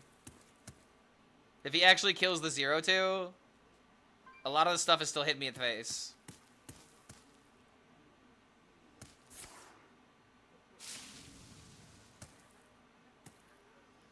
Chill mod guys, I don't care about the chill mod triggering. I wanted a freaking 410 with lifesteal. Would have kept me alive for sure instead of just being like, well, let's see if my opponent can protect his minions. Has it always been deal 3? Chill mod? Yeah, chill mod was always deal 3. Oh, would you look at that? Oh, yes. The deal 3 doing actually more damage than good because it pops the egg. But Clark, you see you have a dragon in hand. Why are you so upset? Clark, why are you upset that you rolled a 7-1 after you spent the entire game setting up this win condition? Oh, is that why you are upset? Is this why you still don't put this card in your deck? It makes sense, really. I mean, I'd be upset too.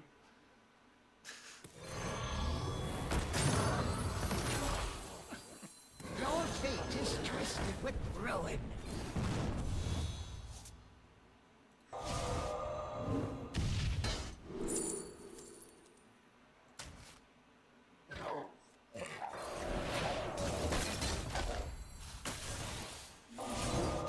I'm going to cry. What? Why? How much was I dealing? 7? The sad thing is, okay, I still didn't have a chance to win. I still didn't have a chance to win. Oh, man. If I had another 7 drop that did something, then maybe I could have softened up another minion. The crystallized Leyline is still irredeemably garbage, bro. I hate the card because I have to put my faith in it. And I want to believe in it. And every time I've believed in it, it has failed me. Every time. If I was not summoning 8 drops, I put my faith in it and it fails me. How many times do I have to do, you know, the trust fall and then fall on my back before I, you know, learn better? You know, like how many times?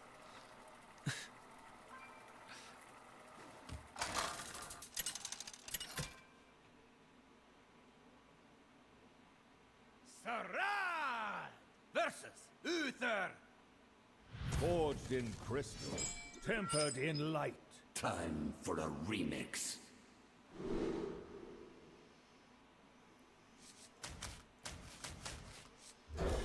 Alright, I guess the Paladin going first.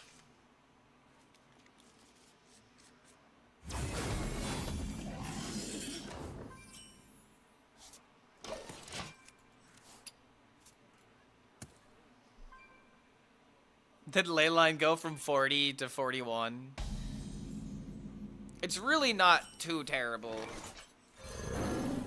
But the moment I start going up against people at top legend, it's gonna be really bad.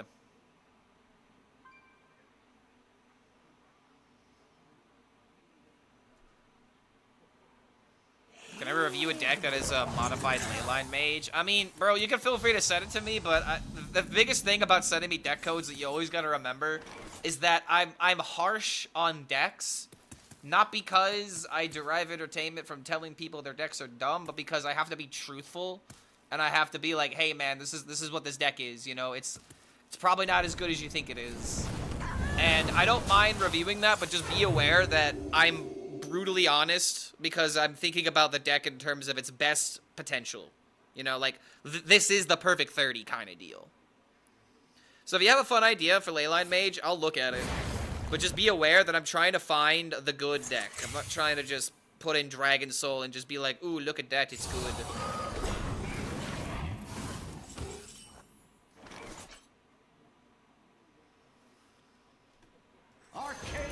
Alright, so right now we're focusing on just playing minion.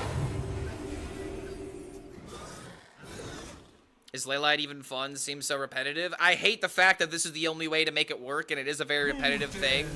But generally speaking, I was really looking forward to this deck potentially being like the 8 PM combo deck that could have been playable. That's what I really wanted from it, which may have been a bit of a unreasonable expectation. But generally speaking, I just wanted a different kind of combo deck to be playable. It immediately hits a Divine Shield because why wouldn't it?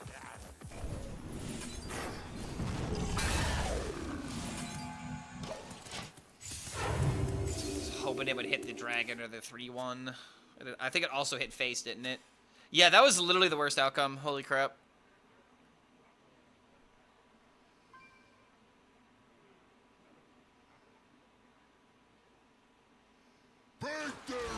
When did chatter start using the word parasite? Because the moment that one person uses the word parasitic archetype, everyone suddenly starts parroting it off like they also thought of it. Even if it's not 100% true. I do kind of agree that I'm getting a little annoyed of the people that are just throwing out the same keywords that everybody else is. It just, again, goes to show that Hearthstone players are the most Captain Obvious people out there, because once one person figures it out and then shares that information, everyone starts squawking around with the same takes, you know? Just come up with your own opinions, you know? It's one thing when you, like, figure out, like, how to describe something. It's another thing just to take an opinion you've heard and just run with it, you know what I mean? 95% of Twitch chat doesn't even know how to spell the word. I mean, hey, man, if we're gonna do that, then I also don't know how to spell parasitic off the top of my head. I suck at spelling, though.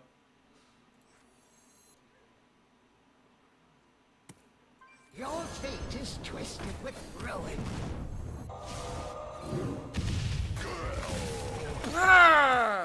Dude, why?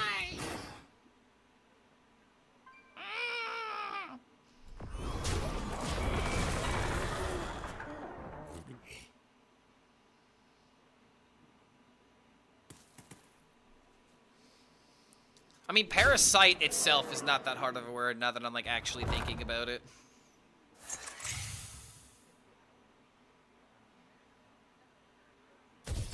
Parasite is a good movie? Yo, YouTube knows what's up.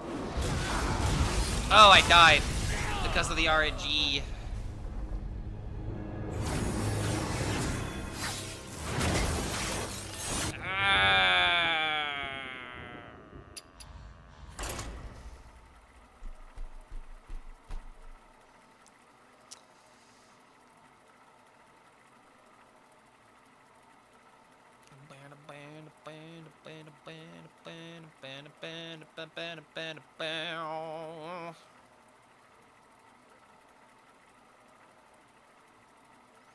It's not even about the grammar, it's about how mindless people are brainwashed by a streamer because of the platform. Bro, it's not being brainwashed. It's just taking the first opinion you have and running with it. It's not even being brainwashed, it's just not doing the research.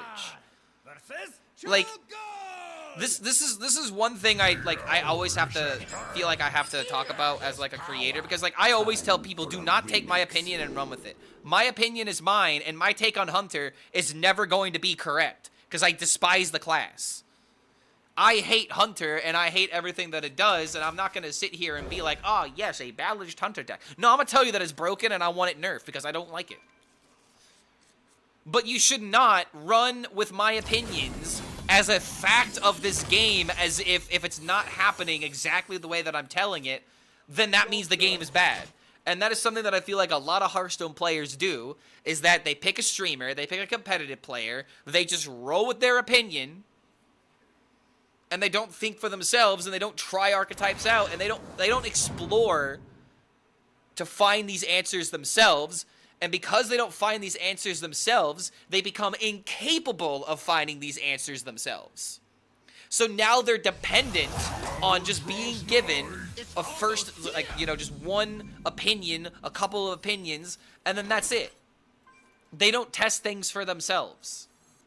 It's one thing, it's one thing to see a streamer fail at something. It's another thing to fail at doing it yourself. What if the streamer's not good at playing the deck? What if they're frustrated? They're not looking to play the deck well. There's a lot of things that can go into this. You never should just blindly listen to people. Context is important. That's the only thing I'm trying to say with this rant. You don't blindly believe people. You have to see where they're coming from.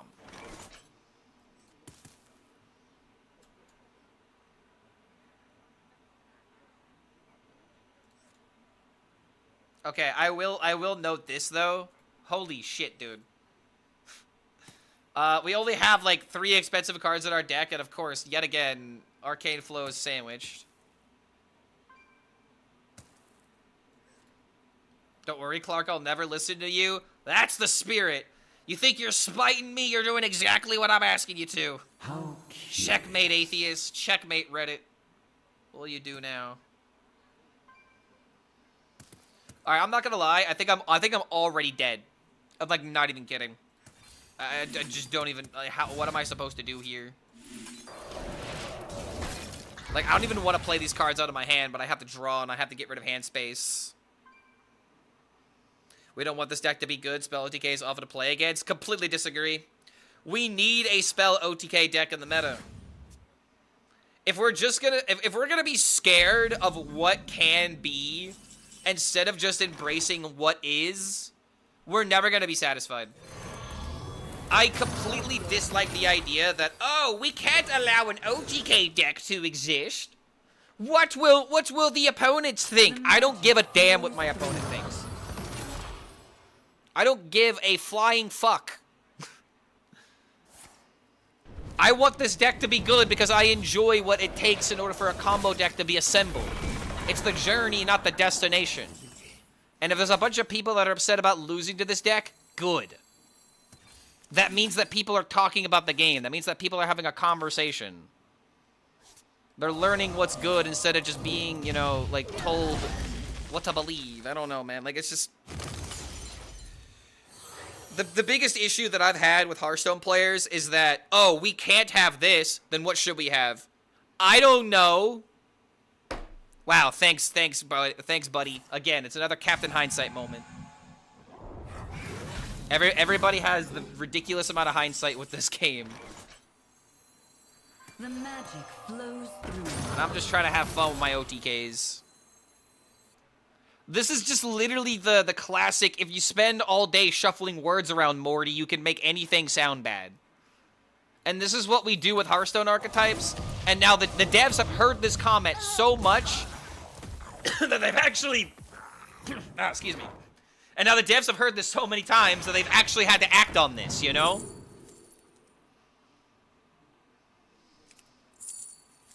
Like, people are always going to complain, is the point that I'm trying to make. People are always going to complain, and if you were to give gamers the option to make the game quote-unquote balanced, they would optimize the fun right out of the game. So you as a developer have to choose what boundaries you push and how hard you push them. It's up to the designer, it's not up to the gamer, in my opinion.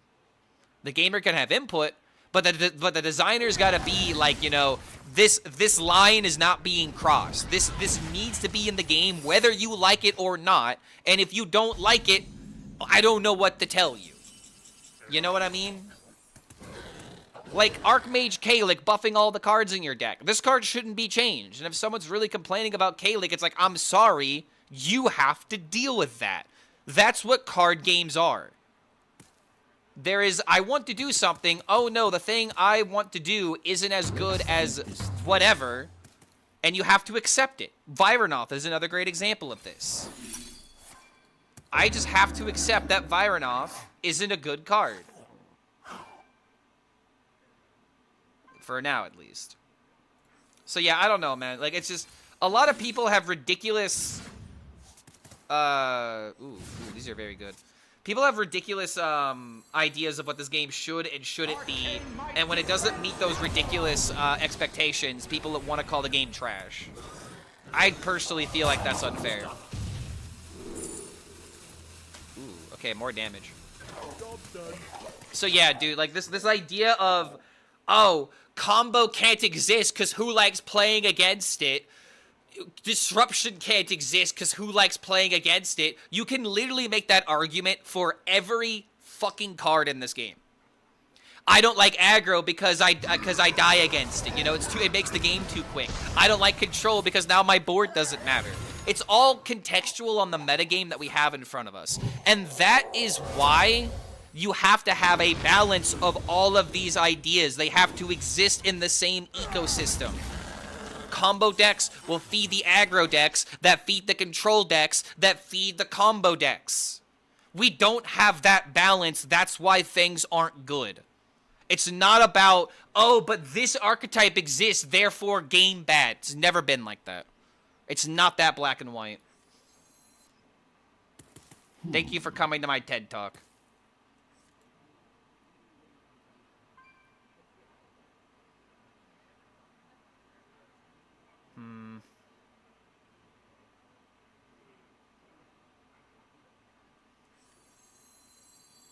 This is a little bit awkward. Because if I let this thing live, then I don't have bursting Leyline value. I guess I just have to do it this way. It either kills this, or it deals a lot of damage.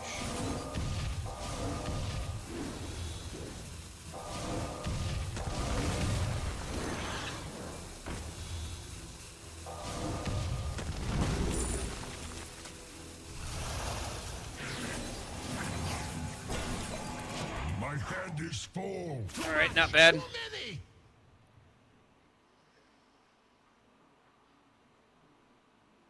Someone bring a bucket of water, because this bro's on fire. Exactly, dude. It's just, I'm tired of Reddit sentiment being so important that nothing else matters. What about the sentiment of shut the fuck up, let the game be the game, you know? If you don't like it, you don't have to play it, you know? It's just, metagames ebb and flow, you know? And if you don't like aggressive metas, that's fine. And if you don't like combo metas, that's fine. If you don't like control metas, that's fine. But to overreach and to say that things shouldn't be this way, it's like, I don't know. Oh, wow, hold on a minute. That dealt damage. Fucking monster on the run. 8:15.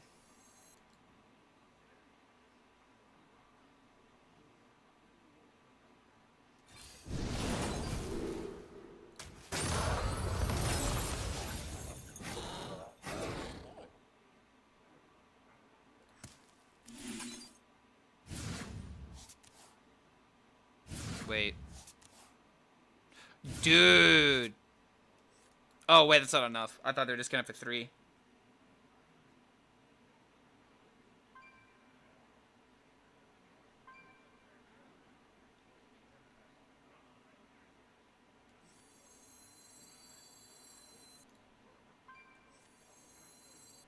How curious. Time's almost up.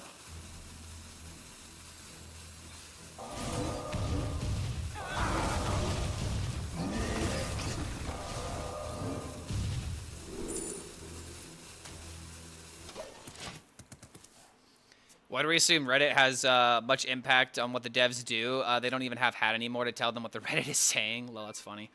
It's because where do you get community sentiment? You get community sentiment from the Reddit threads that get made, from the Twitter posts that get made, from the Twitch streams that happen.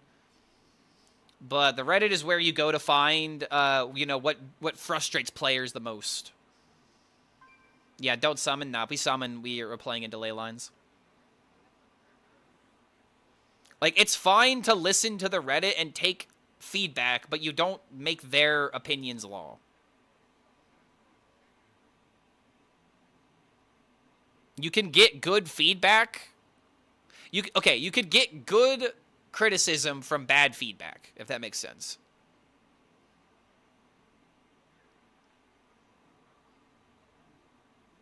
The hour draws nigh. It's almost here!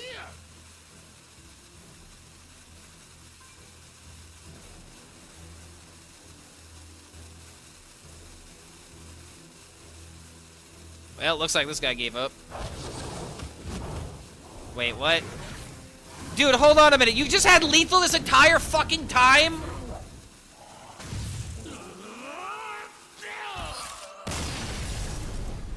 Oh, Jesus. God, man. Really? You had to rope that? I guess he was watching Netflix. I don't know.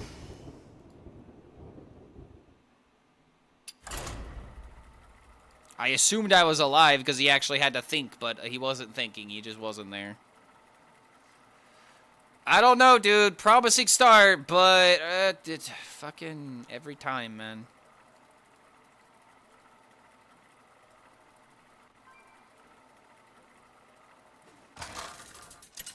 I'm not sure that the community knows what it wants. That's the fun part. No gaming community ever knows what they want. They always know what they don't want, and they always know what beats them, and they always know what annoys them. But you want to know what most gamers won't do? For a remix. A lot of gamers will not take the effort to get better. And I just more so mean this from, like, you know, you got to do your research if you're not doing well. Like, case in point, if I'm failing with a character on, like, Marvel Rivals, what is the first thing that you do in order to get better? You go watch a tutorial video. You watch another streamer. You look up some information about that. And some people do not want to take that effort to get better at a game. They just want to play the game and they want to get naturally better within it. And with a card game, you definitely can't get away with that kind of mentality. You know what I mean?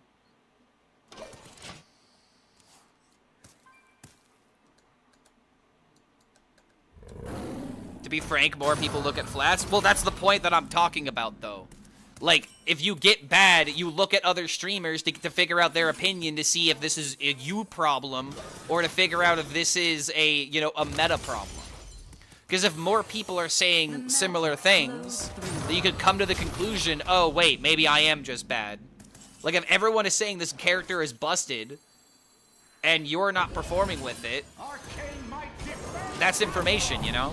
And then you can go and hopefully go beyond from just looking at someone that like flats, because you can get you know, a general opinion from like the top streamer. You could hopefully get more than just one opinion, and then you can build up from there. That's what effort looks like.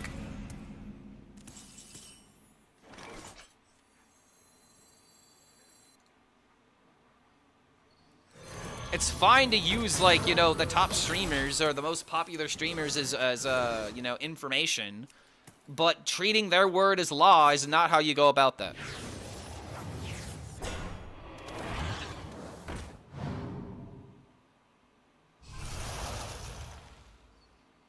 People go to the wrong wrong people for opinions. That's not. What do you mean go to the wrong people for opinions? You go to someone for their opinion. Their opinion is their opinion. If they're trying to, you know, speak the truth and their opinion is wrong, that's one thing. But it's like, you can learn from any person that you ask questions about.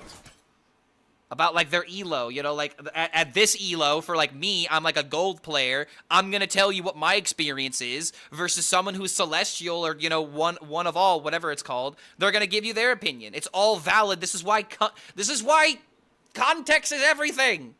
You can't just treat people's words as law. Context. It's important. Why can't we just admit it?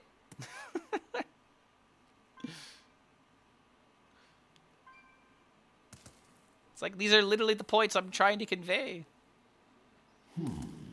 This is exactly why in journalism you have to go out and get many viewpoints. You can't just make a report on one person's opinion.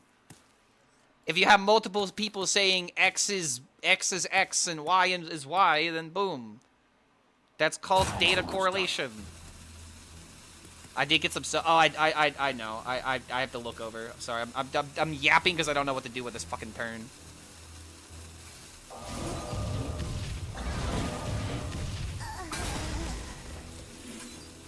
Maybe get lucky. Oh my god, I got lucky. Holy crap, I got lucky.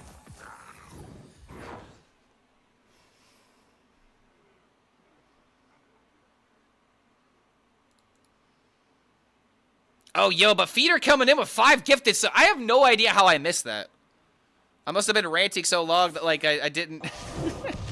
Feeder coming in with the 5 gifted. Now putting us at our goal for the day.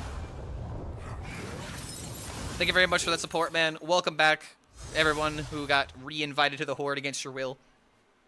We now have goals.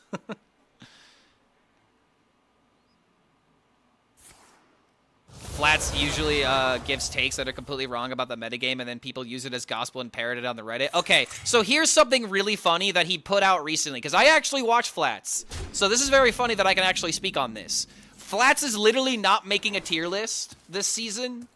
So that way, when people come to him being like, guys, the metagame was still this, he can't be blamed for it because he didn't put out a tier list. So when the meta inevitably develops, as he says, you know, you guys can't come to me and blame me for it. This is just what happens, you know. A lot of other people are going to give their tier list, and now they're just going to go to that instead. The same problem is persisting. It's taking one person's opinion as law, or just delegitimifying their opinion because it doesn't fit your narrative. This is their experience as X rank player, you know? Like, I don't know, man. Think this through. This is just literally exactly what I'm talking about, but this is a different creator that we're using now. It's the exact same problem.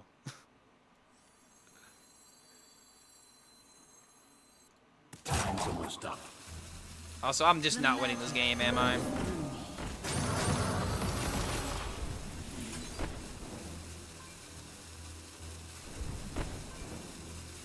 Oh, wait a minute. There actually was a better line here, and I didn't see this until now. I could have killed this minion. I was too busy yapping.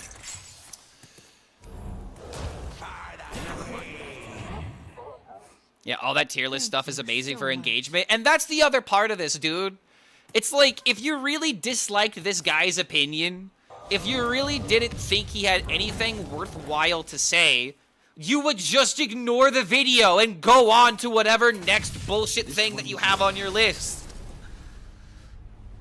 Like, I find it really ironic that the people that hate these creators the most keep falling into the same patterns that benefits their creators. If you don't want to support someone, you don't click the video. You don't even dislike the video. If you dislike the video, that's engagement. Disliking a video is more beneficial to the creator than simply clicking it and then immediately clicking out of it. I have spoken this for years. The easiest way that you can hurt a creator is to have their video recommended to you and you're not subscribed. You click it and then you immediately click out in the first 5 seconds, because then YouTube is going to take that within the algorithm and then be like, ooh, wait a minute. A lot of people are clicking out of this video in the first 5 seconds. That's the indication of a bad video, not a heavily disliked video. A heavily disliked video is still going to be generating interaction and is still going to be generating, you know, watch time and time on the platform. So yeah, like let this be a PSA. If you want to hurt, quote unquote, a content creator, hit them in their analytics. That's where the damage can be done. But if you're typing angry comments and then replying every other time that someone replies to you, you're feeding that video more views. Is Leyline worth it to retry? I went from 6-2 to 6-7, so do with that information what you will. I gotta be honest, this archetype don't really, work. I watch for the TED Talks and engagements. I suck at Hearthstone. See, dude, this is what I like to do. I like to use Hearthstone as my method of having people listen to my rants. They come for the Hearthstone, they stay for the unhinged rants. I'd be a really good IRL streamer if I could think of topics to talk about. Because I have to talk about things I'm passionate about. Otherwise, I'd have no opinion and I don't care. Sisters, my will shall lead us to victory.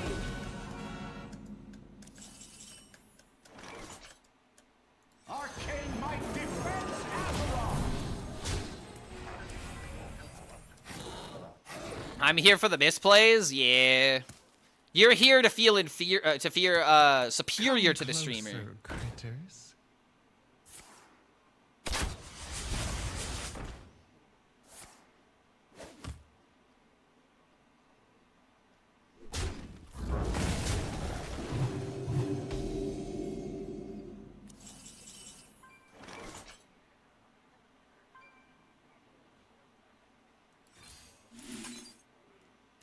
Sexy.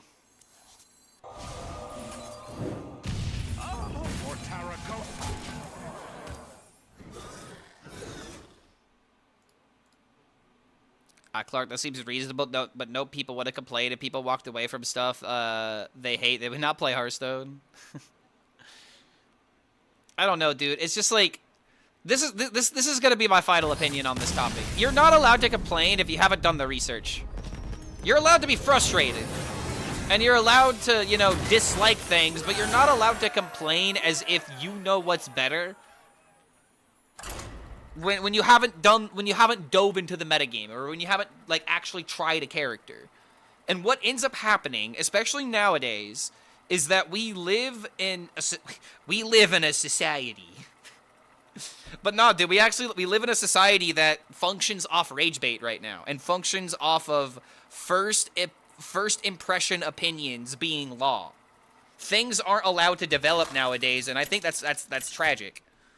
People literally will commit their final and first opinion immediately on something that may not be complete, something that may not be optimized, or something that just needs time to evolve, you know? Like mechanics with a fighting game character. You're not gonna break all of the, you know, the potential you know, like animation cancels immediately.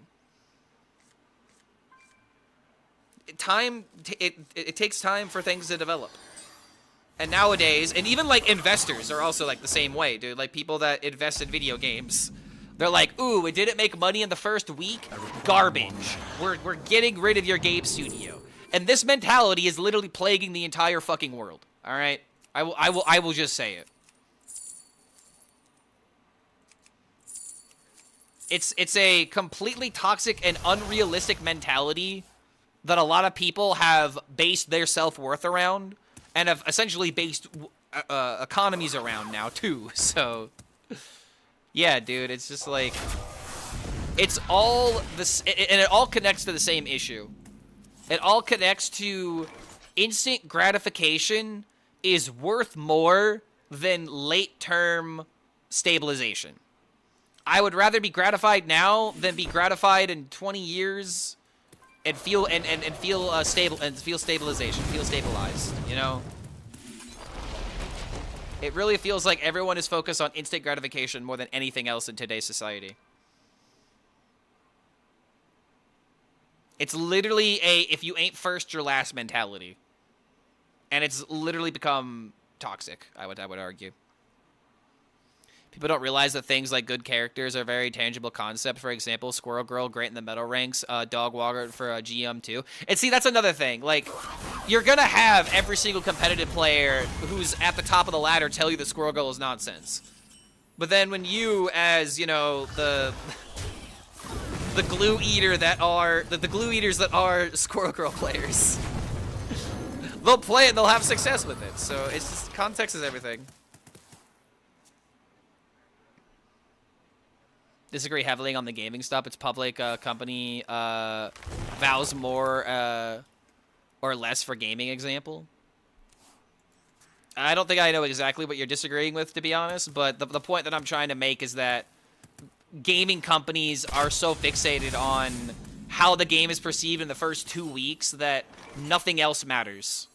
If the game isn't an instant success, they like live service games. If the game's not an instant success, they can it immediately. Because they don't want to go through the ordeal of managing that. Our curse is our salvation. What makes Leyline Mage so bad? Half of the turns, you're actively doing nothing against a metagame that punishes you for going second. So the biggest problem with this deck in general is the fact that you are always giving the initiative to your opponent, which is never good. It's what prevents this deck from ever being good enough. Your fate is twisted with ruin.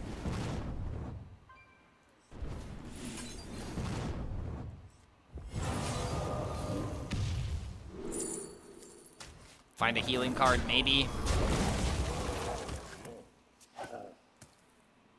She feeds ult charge to the enemy team for free and high elo. There are better options. Yes, that is also another way of looking at it. But then people are gonna be like, "What do you mean I feed ult charge? I'm damaging the enemy." Sisters. What do you mean, guys? I'm the ace. I have most damage. You guys suck.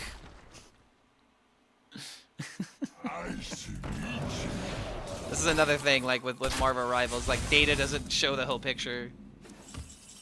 Just because someone has high damage doesn't mean that they're actually contributing more.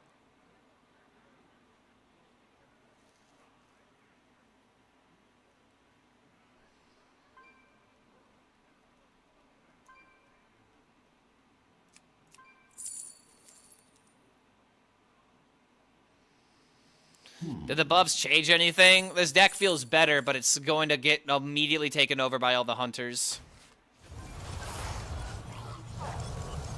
I gotta be real with you guys. This deck don't feel much better.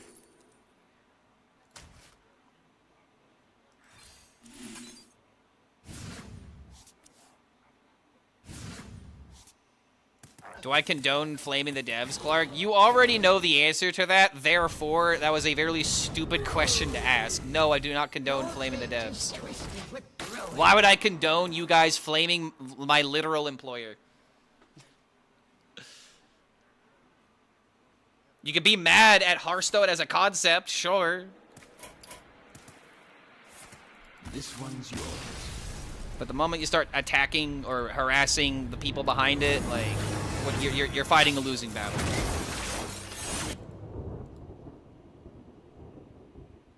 Yeah, you gotta ask me off stream about that, exactly.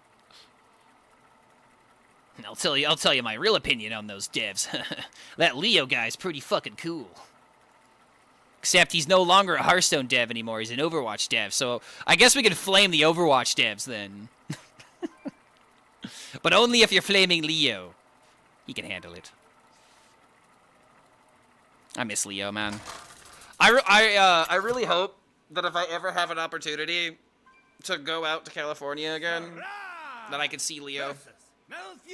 I'm really hoping there'll be more opportunities for me to go out west. The wild. Time for a remix.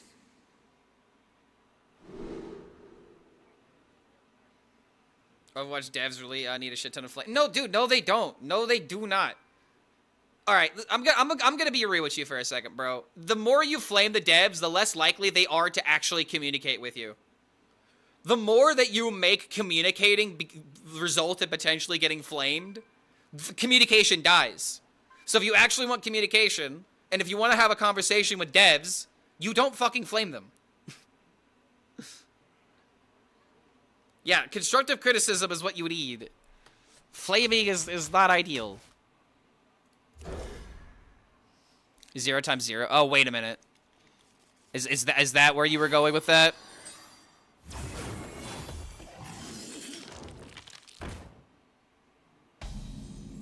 They don't give a fuck. They get paid no matter what. That's definitely not true, man. No game designer wants to, you know, read shitty comments or blatantly hurtful comments. No, it's something that you have to accept that will happen, but nobody wants to read those kind of comments, man. Do you think they give a shit? Look at what they do. You see what they did to Overwatch 2? I mean, but yet, what about Overwatch 2 right now? Yes, when it launched originally, it was bad, but it's been getting better since then.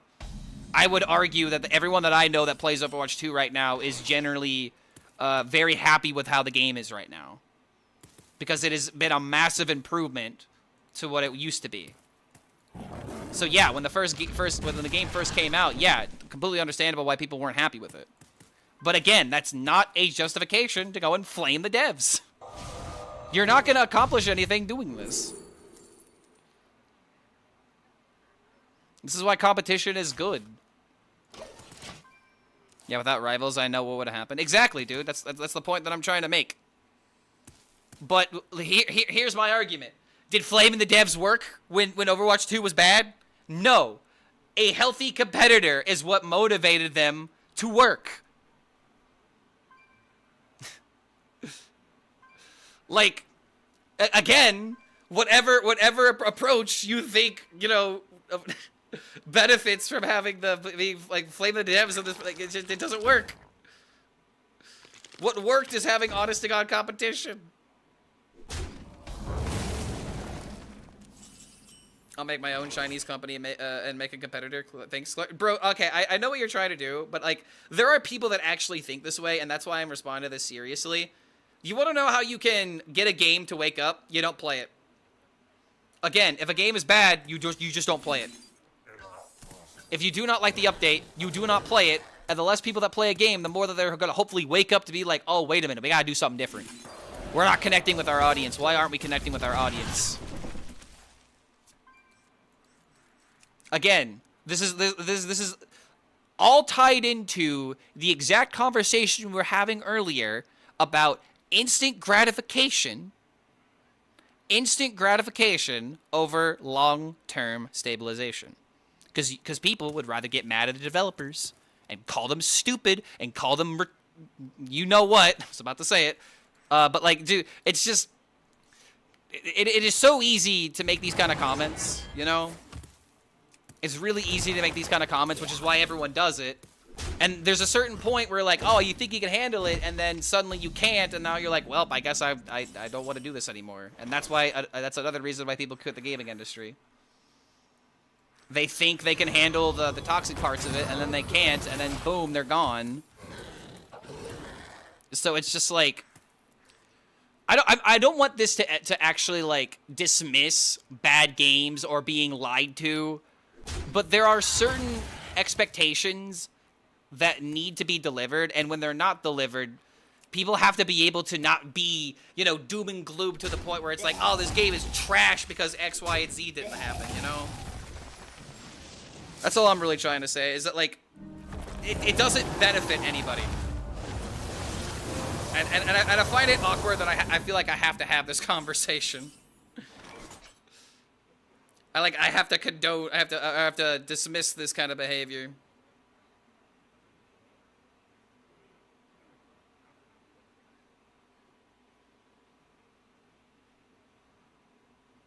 All right, well.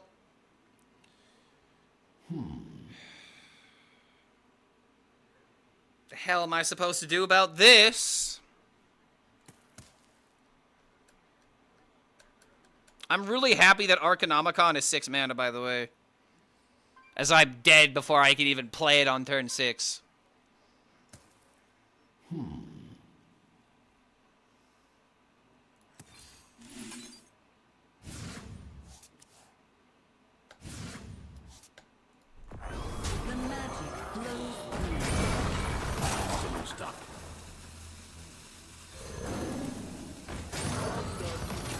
he has a way of buffing these, I'm just dead.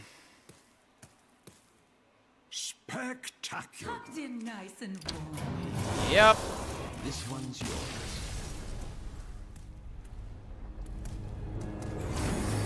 The sad thing is, even if I did nothing and didn't allow those eggs to trade, the hatchery helper just wins the game from there, man.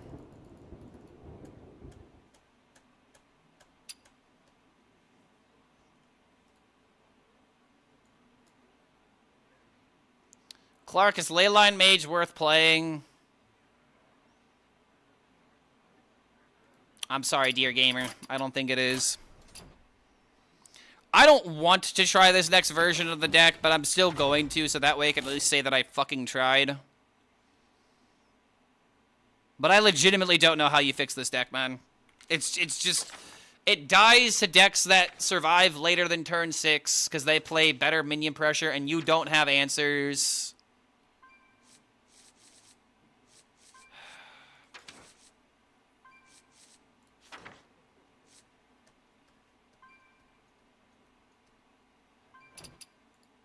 The only card I really don't like in here is the Stellar Balance.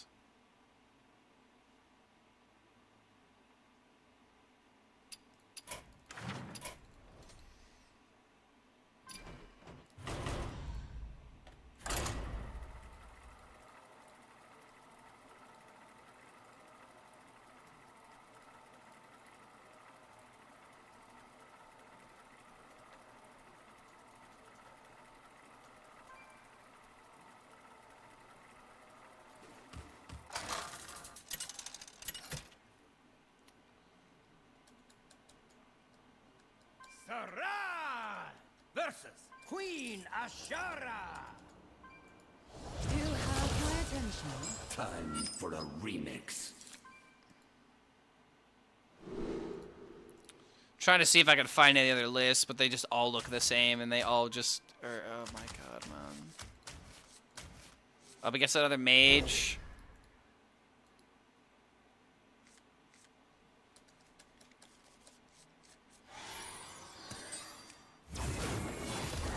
Add Dragon Soul. But why though? Why specifically would Dragon Soul benefit this deck? Could you explain that to me? Then maybe I'd be more inclined to try it, right? Greetings. You may approach.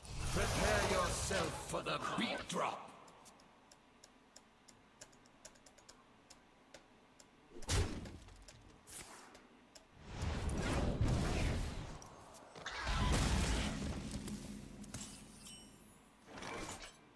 If you add Dragon Soul, then add Toki. This deck definitely wouldn't benefit from Toki.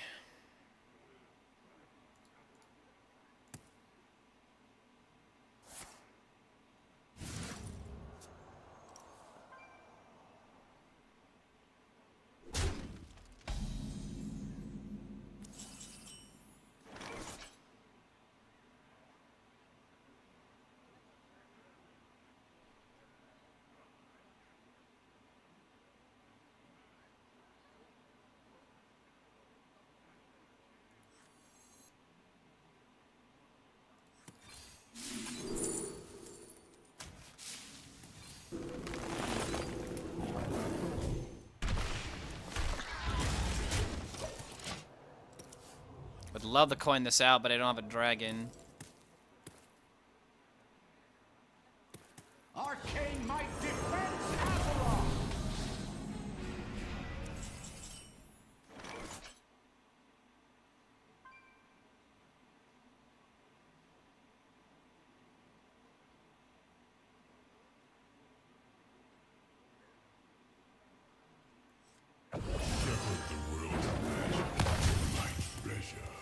That's funny, it's still bugged.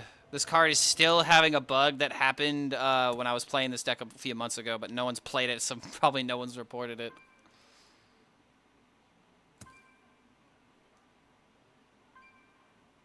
Leyline Imbue? I cannot try Leyline Imbue, because it's just like, it's going to be the same problem with the Dragon deck, right? Where, like, you have too many conflicting ideas. The magic flows through. Yeah, like this deck is so ridiculously slow, and the problem that I have is surviving.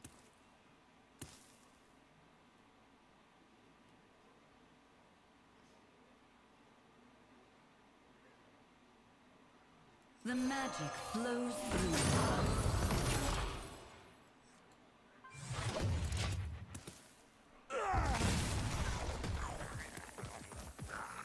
Also, Conjured Bookkeeper and Umbra. Umbra definitely can't be in this deck.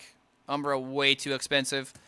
Like, Conjured Bookkeeper was an idea that I was juggling with for a while, but, like, you have to add an elemental package that isn't really worth it.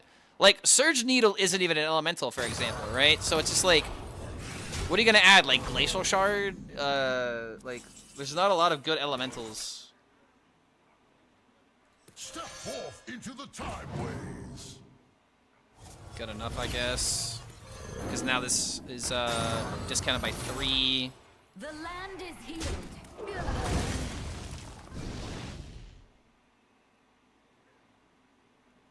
It's now summoning 7s. Leylines would be so much more interesting if they worked like Relics did. In what way? In terms of like casting twice? I kind of agree.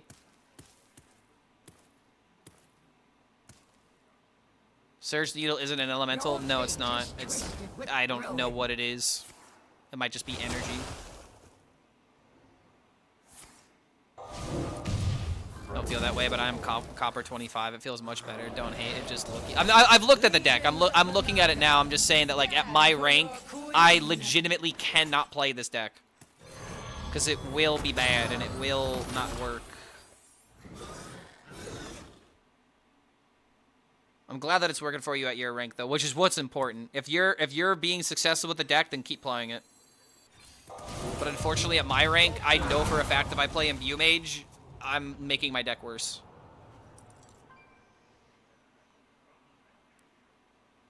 Sands of Time is an auto-include to find early clear or sustain. No, same with the 2/2 Dragon. The 2/2 Dragon, I don't know, needs to be in here. I don't hate it, but it's like, I don't want the 2/2 Dragon. I want the other minions.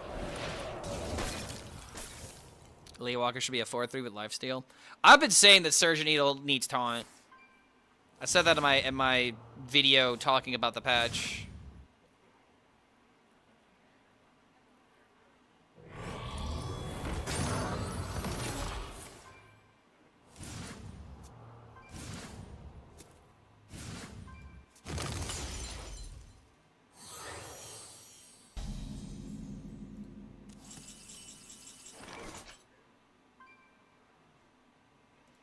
Only time this card can be good, for the love of God.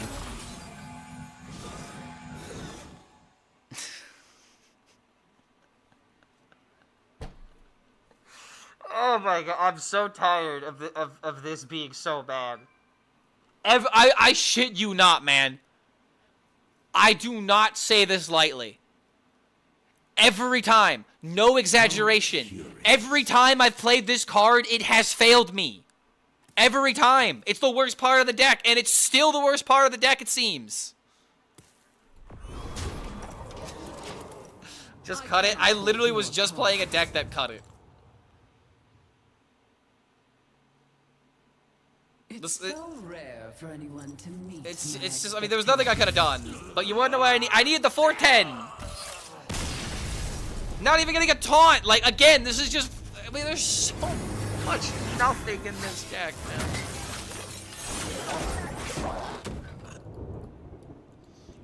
Oh, good lord.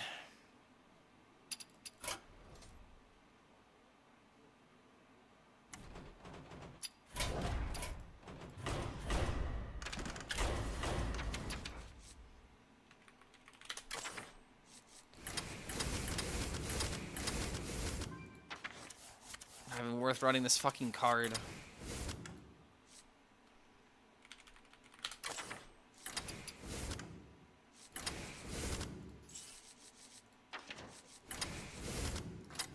Like, in what other direction are we supposed to take this deck? Like, legitimately speaking. Starting to feel like maybe this isn't the way anymore.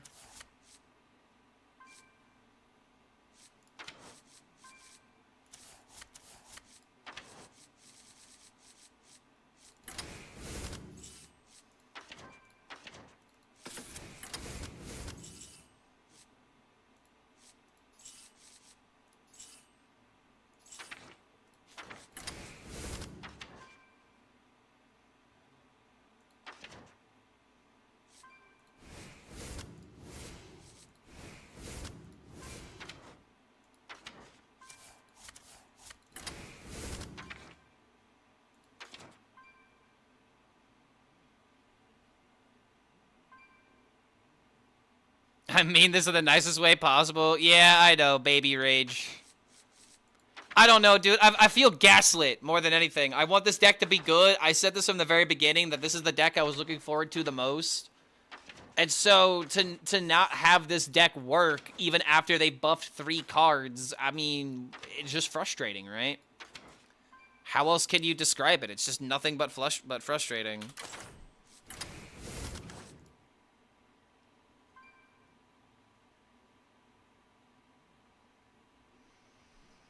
Yo! Bryson Gaming coming in with the 9 months.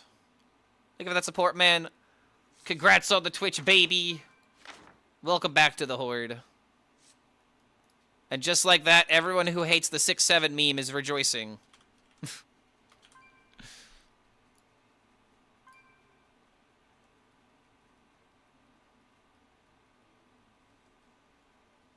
Yo, Donkey Dirk also coming in with the Prime. Starting a hype train. If you got a Prime, now's the time. Because we are doing everything we can to see if this deck is redeemable or not. No, we don't play Toki and Burn Mage. It's a waste of 3 mana.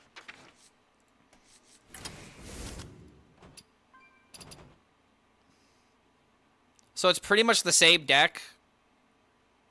But I took out the Dragon for Glacial Shard, and I took out the draw option for Sands of Time.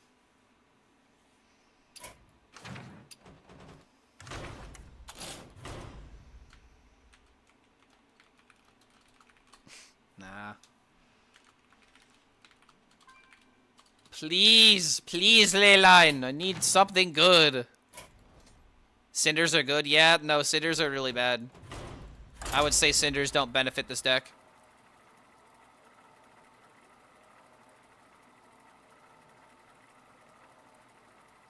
Maybe this deck needs Dragon Soul. So, like, Leo posted this, and I love the idea of this. It's a great meme idea. He's trying to play Conjuration Specialist on one of the 6-drops that you don't really care about. You know, one of the Dragon Souls. So you can maybe, so you split it into 2 random spells at the same cost. So you get 2 6-drops, maybe getting you another Arcanomicon. Which is, again, a hilarious idea, but how often is this actually going to work? Oh, that's a hell of a write-up. For a remix. Like, I want to see the deck.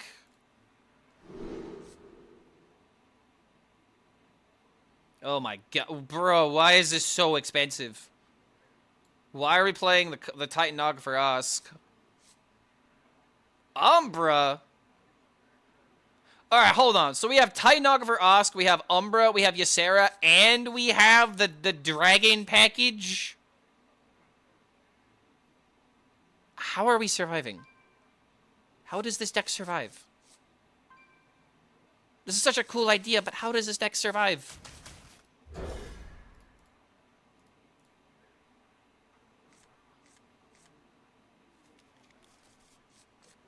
Two Sheet Mask. So Kibler was playing 2 Sheet Mask when he was playing with this archetype, and I think Sheet Mask is fine if you're trying to slow it down, but again, like, slowing down this deck is how you just die.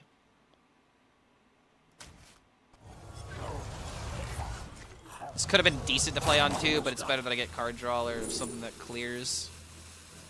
Okay, this is minions, sure.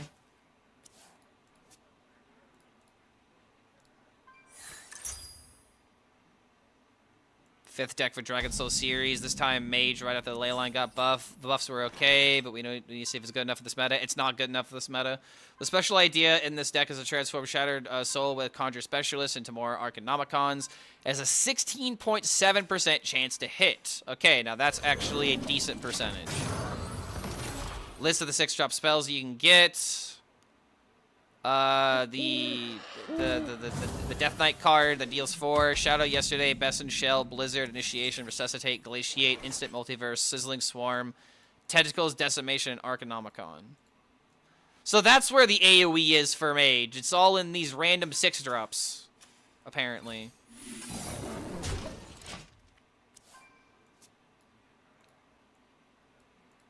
So if you know you might get more of them, you want to pick the unblock option for the Arcanomicon from your deck. It is important because you will have hand space issues. So he's talking about reducing mana cost.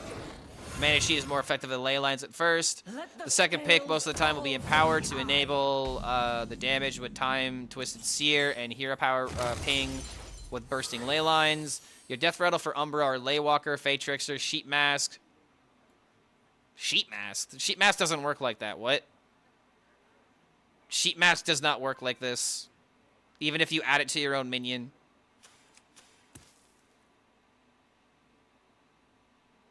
So that's just not true. I believe it does. It shouldn't. It doesn't work that way with, like, Spike Ridge Steed, for example. If you add a Death Rattle to a card, that's not the same as the card actually having the Death Rattle.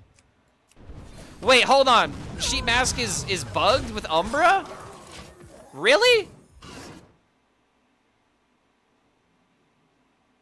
Is it because it's reading the Sheep Death Rattle? Is that the reason why? That might be the reason why.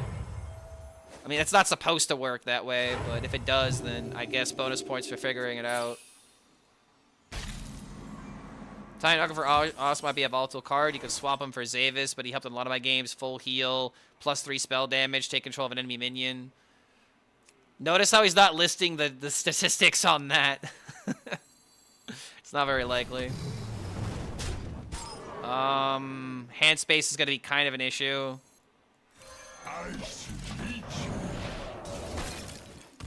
Fable Dragon package in the deck and try to at least 10-drop Fire Rack instead of Osk 1. Oh, is that why he has Osk? Wait, you have several 6s though. Let the scales fall from the eye. One mirror dimension that copies of Syndragos and Malagos. It was difficult to achieve most of the time. It works without Elise. Yeah, bro, this deck just seems ridiculously slow. Like, how am I going to survive when I have 5 mana cards, 6 mana cards, 7 mana card, and 9 mana card in my hand? Again, it's a really cool and interesting idea.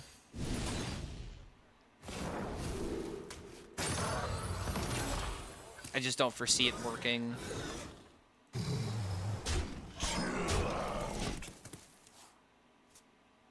Yeah, dragons are hard enough to use. Umbra doesn't resurrect death rattles, but repeats the ones that happened. Yes, but adding a death rattle doesn't count, YouTube. If you add a death rattle to a minion, such as, like, Spike Ridge Steed, for example, in Paladin, you don't get a 2/6 when you play Umbra, because that is not a natural death rattle minion in the pool that Umbra would choose from.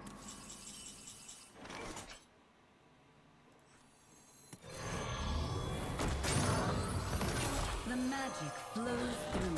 I guess we have to I'm not testing it, I'm sorry. I'm not testing a Dragon Soul deck, even after the buffs, because there's no way Dragon Souls are good in this metagame. Dragon Souls seem fun, but I'm trying to figure out the best version of this deck, which it's kind of sad that I don't think there is a best version of this deck, but it is what it is. We'll try to figure it out.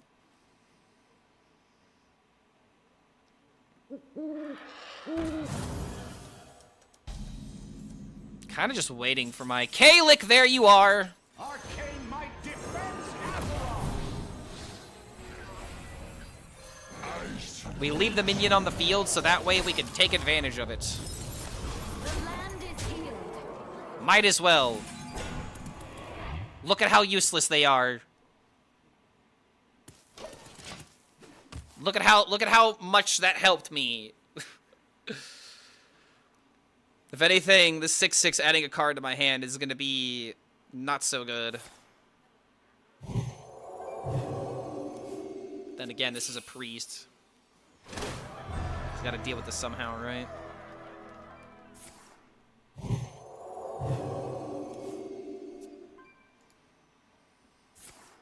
Yo, Rybal coming in with the 3 months.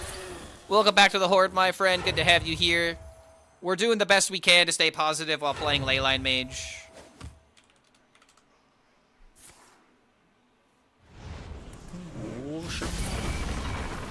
Alright, so he's like giga dead, I think.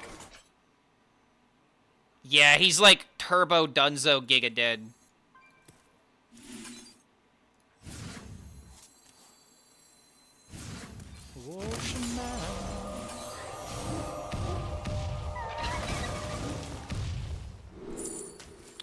Ocean Man.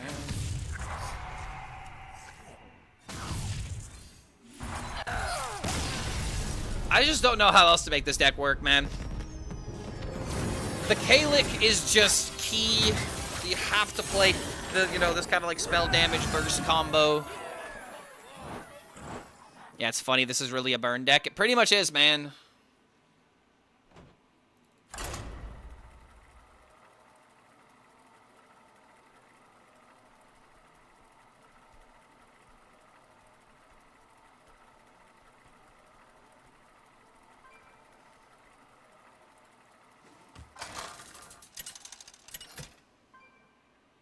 Is it much different from the Burn Mage? It's 100% different from the Burn Mage because you're drawing and mana cheating. You're not just a burn tempo deck. You have the potential of burn OTKing. That's why it's a very important distinction. That's why this deck in particular is so ridiculously favored against Priest. That's the one good matchup this deck has. Burn Mage is so good you can win with Leylines in the deck, exactly. The mana cheat can matter.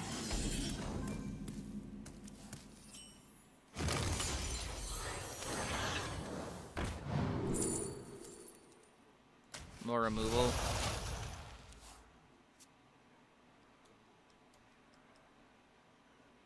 Pure Burn is not better? I mean, I don't know because I haven't played Pure Burn.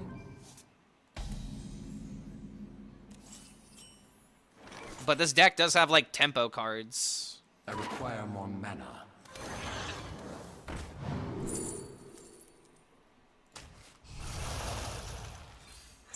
Pretty good. This isn't the platform I used to see Ocean Man play the entire time. Nobody copy pasta the Ocean Man. What happened? It's not the same as it used to be, man. Twitch is no longer about the copy pastas. It's kind of sad. Rivals waiting room? Really now? Are people really waiting for Rivals? I thought people didn't like card gamers not playing card games. Oh my god, what is this? Copy pastas. I thought this was dead. I thought this was a dead art form.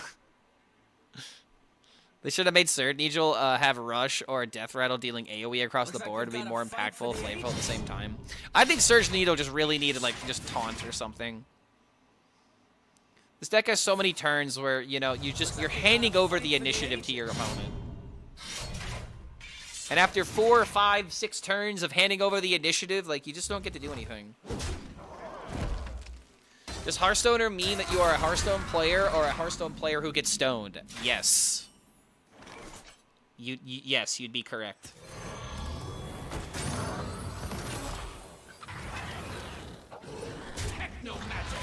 Oh, wait, hold on. I have to do it this way. I forgot because this can hit face, right? Yeah, I can hit face, so I had to do it that way. I played this card before.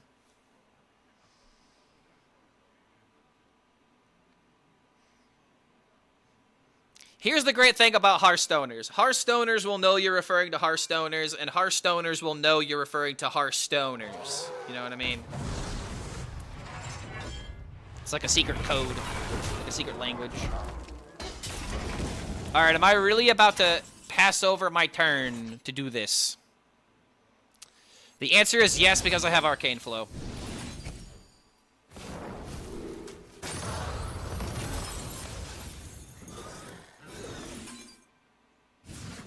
Wait.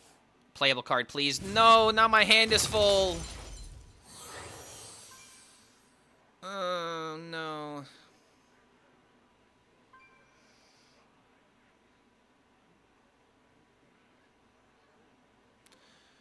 The one bad card to draw in this situation. Technomagic. My hand is Hearthstoned. I don't think I could play this game without being stoned.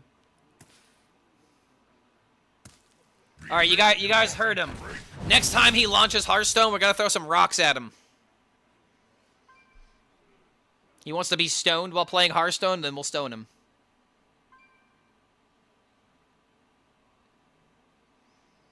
Say goodbye to Kalik. We don't need Kalik. We need something else here. Alright, hold up. I actually have a very effective Leyline turn here. My hand is full. That's a perfectly fine card to mill.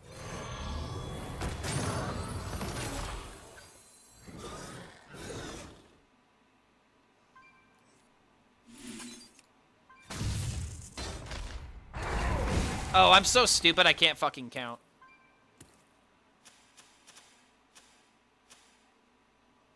I'm so stupid I can't count, guys. That's 100% on me. I might have just thrown this game. Playable. Wait! Oh my god! Techno magic.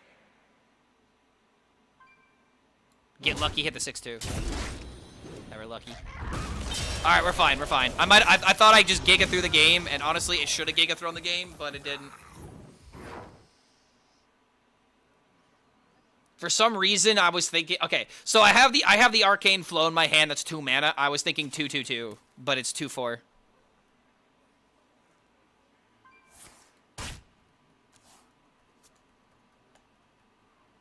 I wanted to play the Bursting Leyline for more damage, and it actually would have been better there, potentially.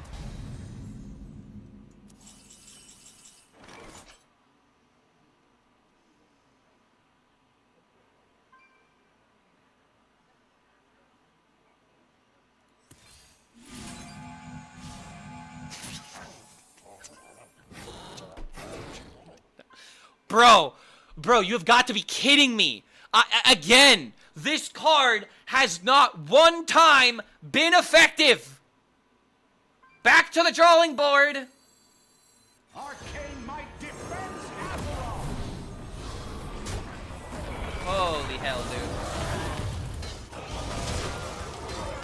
It needs gain armor, it needs discover, it needs literally anything else than what they just did, bro. It's still ridiculously unplayable.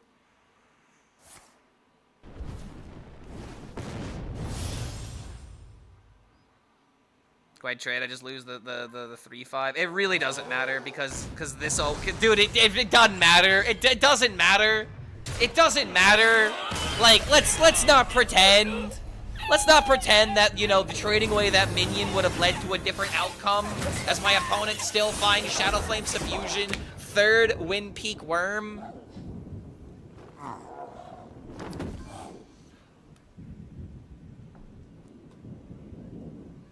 It wasn't a buff. I feel like I've had enough games where I could say the 5 mana spell did not get buffed.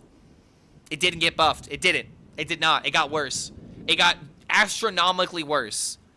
Because 6 drops are useless randomly most of the time. 7 drops are useless randomly all the time. And now your possibility of connecting to the 8 mana cards, the only good thing this deck could have done, is no longer there.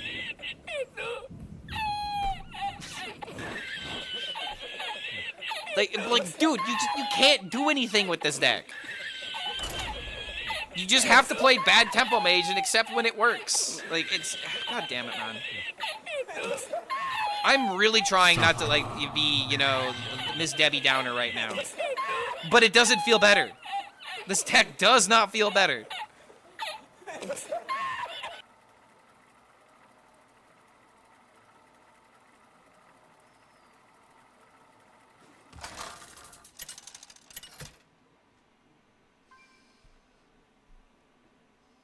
Sarai versus King Crush. You want to know the worst part about being in this position is having to defend this. And I can't defend it. It's just bad. Like, compare this to Face Hunter, and, well, it's no contest. Yo, Feeder, thank you for spreading some positivity with some bits on the screen. Let's go, man. I appreciate you guys being more positive than me at the moment.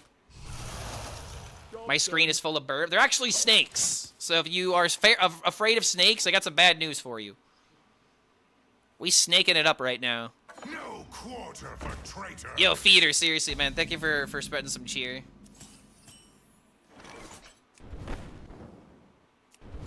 Oh, wait, that's right. I can't target it. Draw some cards. Play one card. You will never catch me.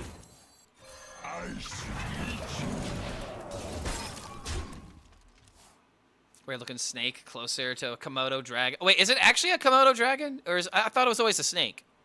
No, it's a snake. If this is actually a Komodo dragon, my world's about to fall apart. Yeah, ley lines are so pain. It's pretty painful, man. I don't know. Like, a lot of people are probably asking the question, Clark, why are you trying so hard to make this deck work? Why is it this deck that you're putting all of your attention into? Because I want a combo deck. God diddly, gosh darn it. I miss OTKing people. And the only combo that we have right now is literally gain armor. That's it. That's the only combo deck we have right now. I am a person that is lost in a desert with no oasis in sight. Because I want to play a combo, and there ain't no combos. Location OTK priest, that don't work neither, though. It's a fun idea, it's a cool idea, gamer, but when was the last time you actually OTK'd with it? You're more likely to win by playing the control variant of that deck. Diddly doodly, diddly doodly. Howdly doodly. Howdly doodly, neighborino. Neighbor diddlerino.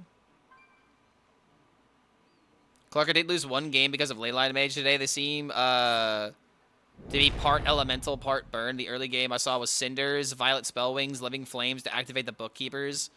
Absolutely drew the worst for 3 turns. I really hope that that's not the direction this deck needs to go. Cause like I was thinking about Violet Spellwings as my one drop instead of the Winter Wisp, because like it also I'm sorry, the Winter Whelp.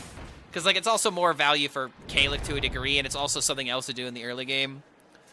But if I really have to run Cinders, if I really have to run Living Flame, it just feels like, you know, I have those minions, I'll play those in the mid-game, and then I won't play the actual important buff cards. The 2-drop, the 3-drop. And that's why I don't like that idea. I don't want to have to do that. But it actually might be what we have to do. I mean, I haven't tested that yet. And I do like the idea of Conjured Bookkeeper for drawing cards.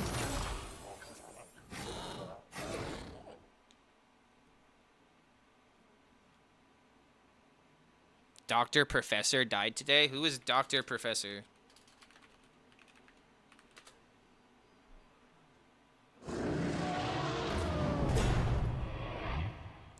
I mean, I did hear, apparently, if you guys haven't heard, Tom Kane, unfortunately, passed away, who was the voice of a lot of people from your childhood, most likely. Most notably, Professor Utonium from the Powerpuff Girls.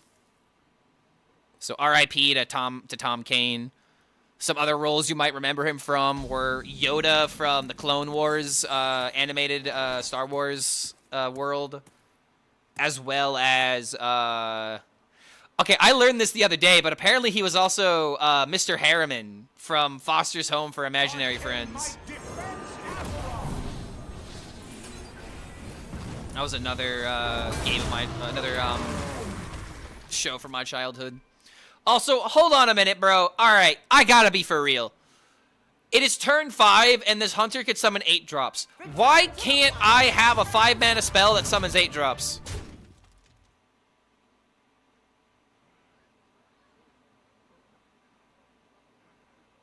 Bro.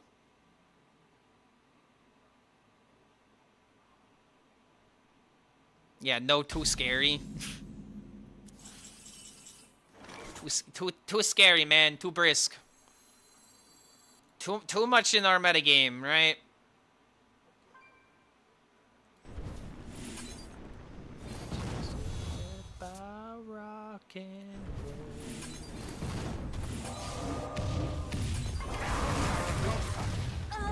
Hi, Clark. I miss Nature Shaman. I do too, Charles. I do too, man. Like, you know that scene from Incredibles? Well, what are you looking at? Oh, wait, no. Wait, what are you waiting for? I don't know. Something amazing, I guess. Me too, kid. Me too, kid. Rise, and let balance be restored. Okay, he high rolled a taunt. Rise, and let balance be restored. High rolled another taunt.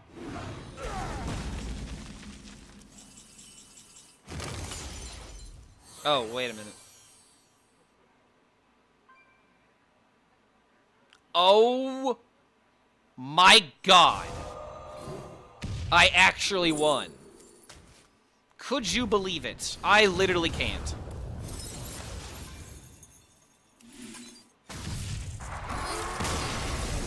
It's really sad that this is the only way that I can get a W with this deck, is doing Archmage Kalik into Arcane Flow combos. It's just the only way.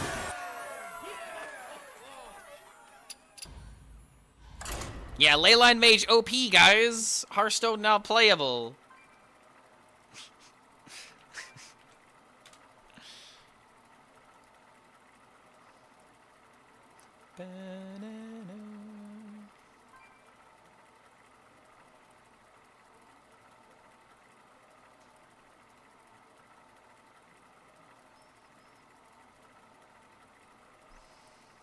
Burn Mage does well in the Hunter, so it's normal. Yeah, but I only would have won that with the Arcane Flow top deck. Everything else, and I was kind of screwed. Playing Burn Mage with extra steps. You mean you're not wrong? You can't fully focus on ley lines. I would have loved to have done that, but it don't work. So like, I mean, what can I do? What can I even do, man? You know what I can do, chat? I can shamelessly promote. Guys, if y'all want to actually help out the channel and not just listen to me complain, I posted a video about a extremely goated Slay the Spire run. Then even if you're not gonna watch it, you should click that link and just let it play in the background. Don't mute it completely, but you can have this be playing in the background on 5% volume, and it will count. But this is me trying to branch out into variety content. I'm hopefully gonna be posted on this a bit more. I do have another video I can start editing for this, and I will do sometime this week.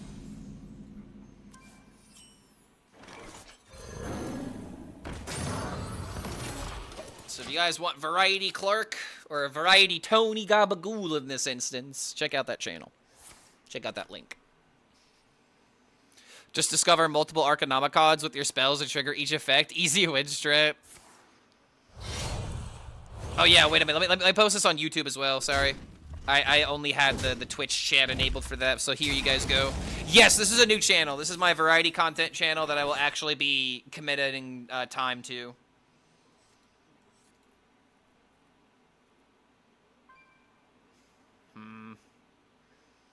I don't want to do this because then it just gets traded off by this. But I'm kind of rolling them right now with this curve, because I can do this into Coin Arcanomicon. I should have the bot loop a message with most recent variety video link. That should be, something I should put on a bot loop. You're not wrong. But at the same time, I'm not trying to spam people about it. I just want to tell people when it's relevant.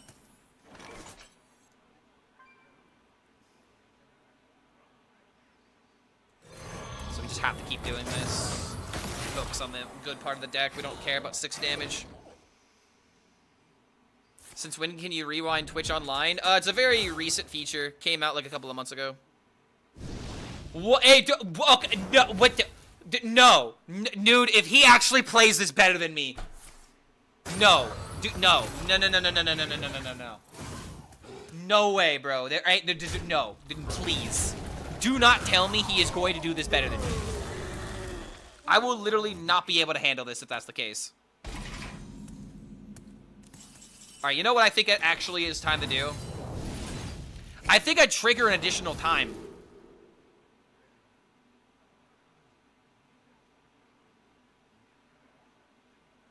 Then again, discount is just so juicy. I can't help myself.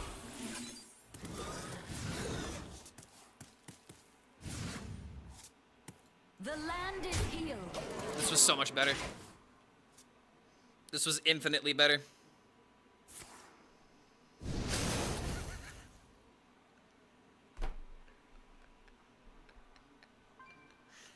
I think dude, he's gonna die by doing this. He's gonna find out the hard way. Wait, what am I worried about him playing Leylines for? He can't increase the power of them. He's about to find out how bad it is to summon 6 drops.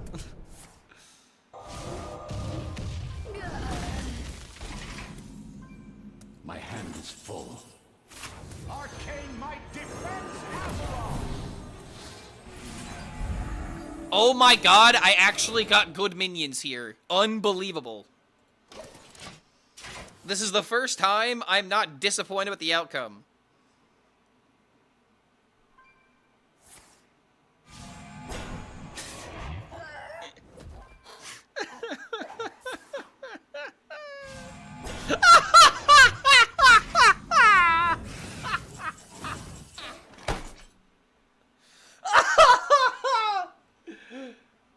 Of course.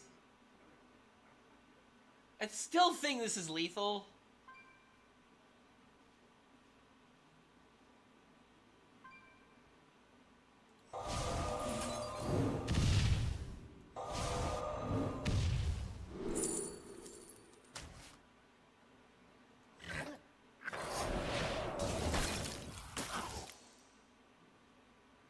Honor through sacrifice!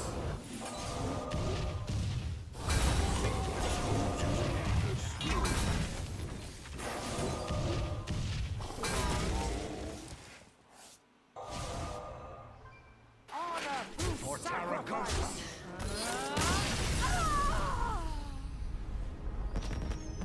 Yeah. I don't know, man. Yeah, remember, you're not the one playing Leylines here. He is.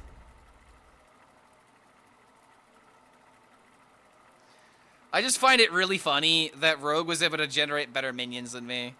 But luckily for me, I had 3 of the actual burst Leyline cards, so...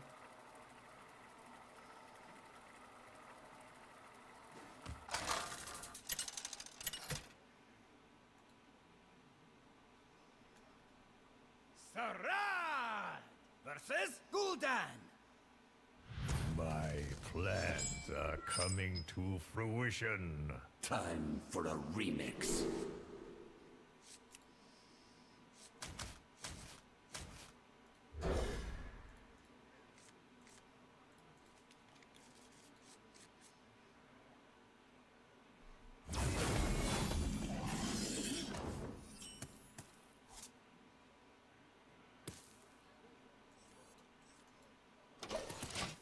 Alright, I guess the Warlock.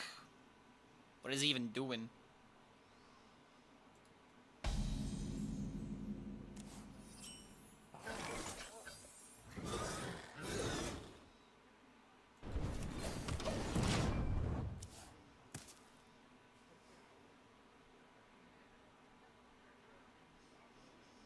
Won't be long now.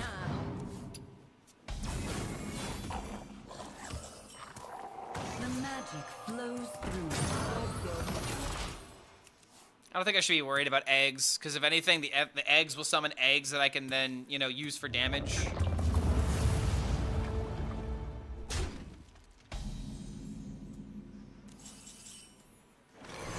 The land is healed.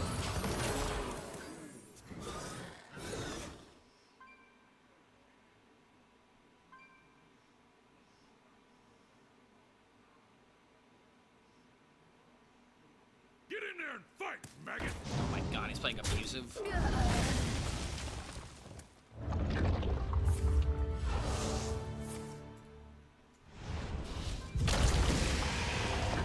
And to Falator.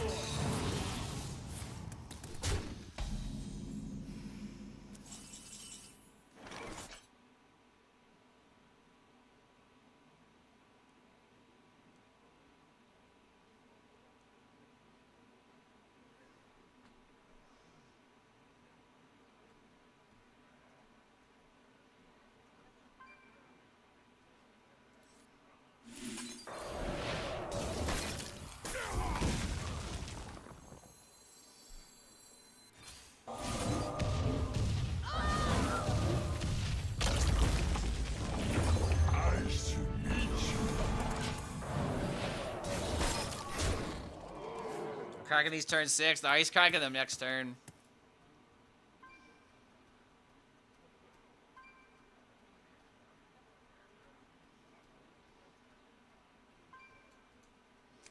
The only chance that I had of winning this particular matchup is if I was running the Alter Time. Even then, I'd have to high roll into a freaking transform effect for it to even be worth running.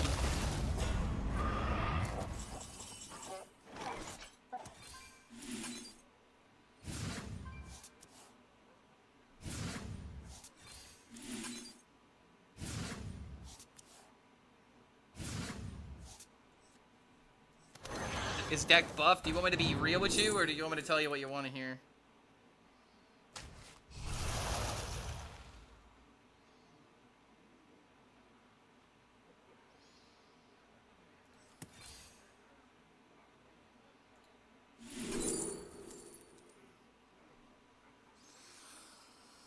This deck always is one step away. No matter what it does, it's just always one step away, man.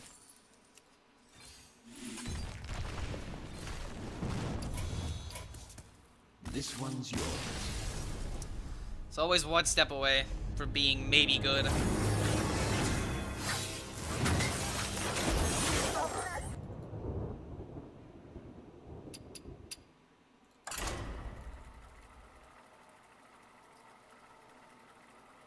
Didn't have the mana for it.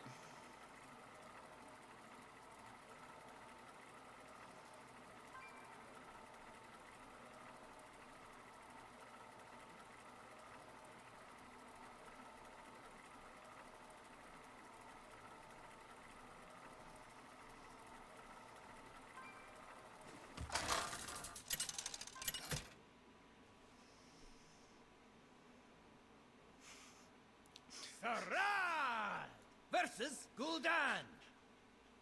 My plans are coming to fruition.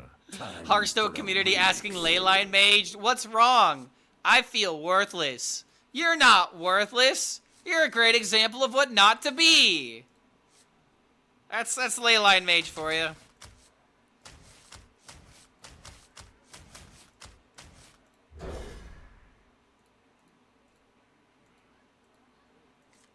Think positive. Oh, no, dude, I have to stay in this mindset because when this deck inevitably fails, I can't be disappointed.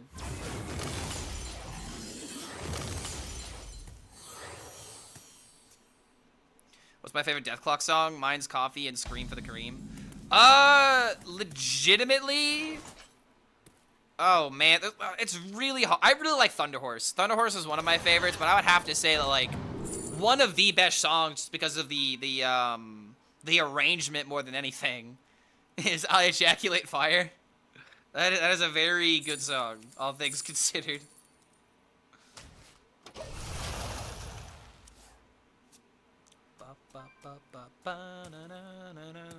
Could I please get my Kalik so I could coin Kalik and then just win the game?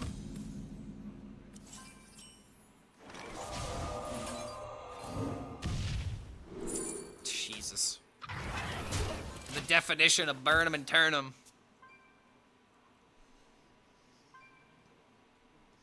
But yeah, what's my favorite Death Clock song? All of them.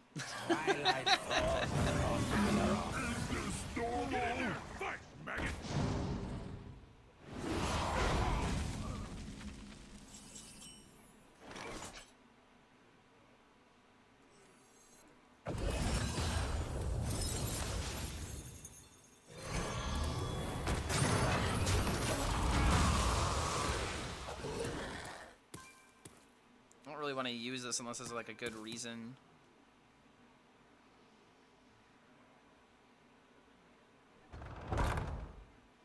Kamek from Mario, why do I want him? He's badass, that's why.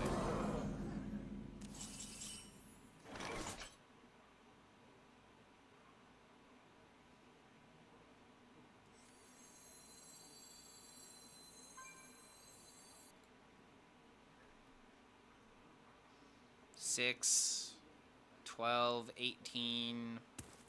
We're never bursting him down Let's over the think course of this 3 turns. through. We need other things to do.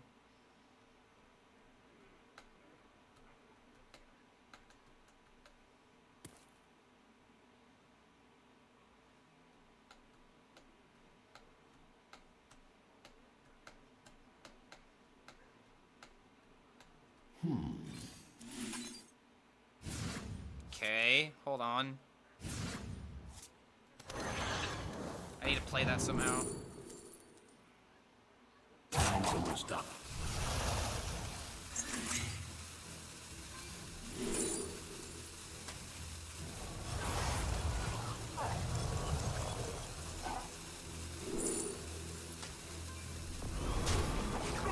Alright, another reason to have held on to the arcane flow. I don't think we ever play Arcanomicon for 5, but it's still good that we got it 4 or 5. And now we can also prove how good or how bad this card would be naturally at 5 instead of at 6. Which even then, dude, Feel their spirit. still feel like it doesn't really help. Because you have to worry about this!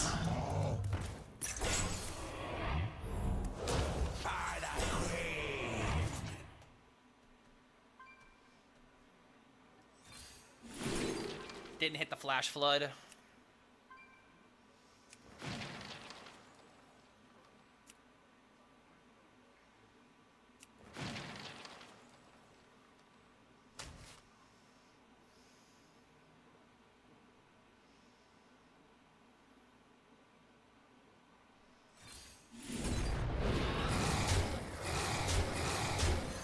Nice to meet you.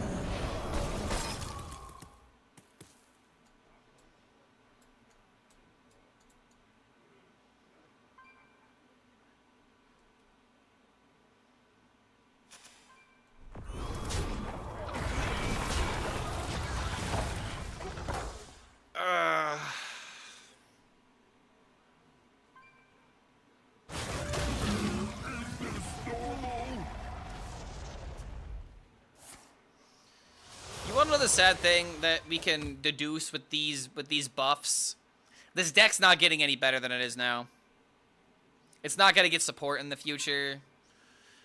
I mean, it's just like this deck needs survivability, and maybe if we get control tools, this deck gets, you know, like cards by proxy, or maybe if there's a reason to go all in on the arcane or dragon aspect of this deck, then you could maybe, you know, build it a bit easier. I don't know, dude. There's just not enough survivability for this deck.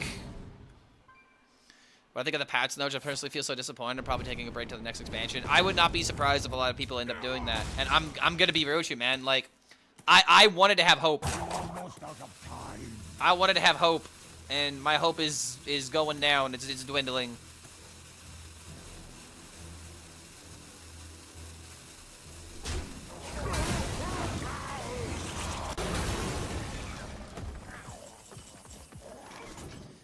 Beginning to notice just what this feels like.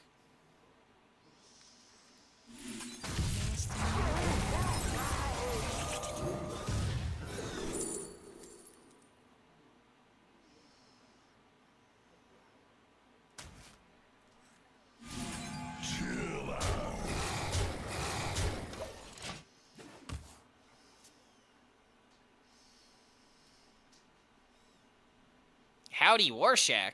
Wait a minute, I don't see Warshak in chat. Do you think I am Warshak? I am no Florida man. I am Indiana man.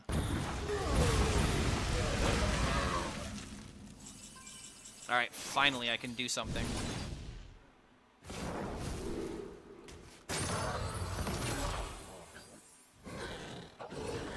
Play one, but don't play the other.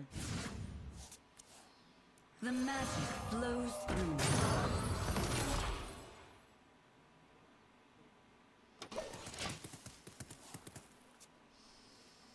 I misclicked the stream. Howdy, Clark. Had some beers this morning. Hey, based.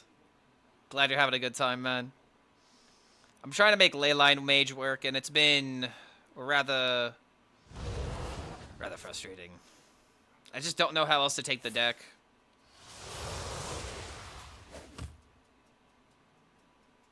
A little bit of survivability tools. I took out the dragon just so there's less focus on only spell damage.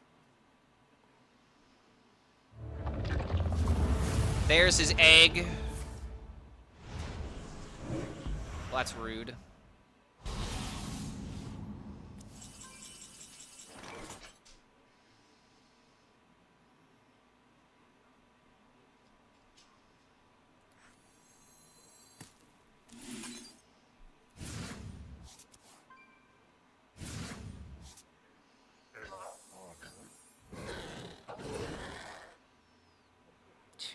Wait.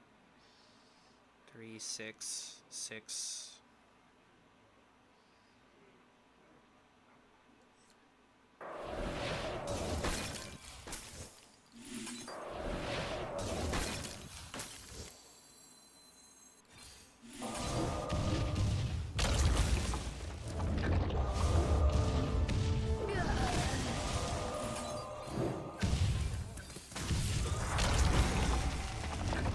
Alright, I mean, there you go. Again, this deck is just a burst deck. I just don't know what else to say. I really wish I could play the crystallized Leyline, man. Okay. I'm gonna use this opportunity to take a break. Take the dog outside. I'm gonna keep playing this deck, but just know that I am really trying my hardest. I'm trying everything I can to make use of these buffs that they gave us. And as I expected, we have a very aggressive meta. Still. I have not been seeing that many... I have not seen any Demon Hunters, but I've still seen Dragon Warriors. I've definitely seen... Dragon Warriors and, what else got fucking nerfed? I haven't seen Token Druid yet, have I? I don't think I've seen Token Druid yet. But yeah, dude, it's just still exactly the kind of decks you would expect. Just, you know, pecking order. Favorite Yu-Gi-Oh deck? Generally speaking, my favorite card is Blue Eyes White Dragon, but the idea of playing Exodia decks is usually pretty fun. Like Exodia Necros. The idea of it working is better than actually playing it, because it's about, you know, the like figuring out the good list. But yeah. I would say Blue Eyes White Dragon decks are actually something I'd like to learn how to play. Alright, BRB.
Of my jungle. State your business with the king.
My hatred cannot be contained.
Oh man.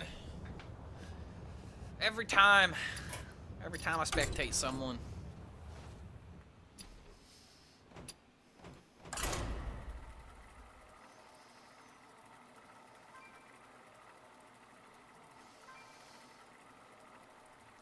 Oh, yo, I got raided while I was gone. What's going on, Connor? Connor plays loud. What's going on? Nice name, dude. Yeah, I was just taking a break to let the dog go outside. Let her run around for a bit. Feed her. Grab some water and whatnot. A good reminder to anyone in chat, if you're not staying hydrated, go grab some water right meow. My quest begins. Time for a remix. Oh, yeah, it was the first Demon Hunter of the day. Let's see if I can beat no minion Demon Hunter with 3 2s instead of 3 3s.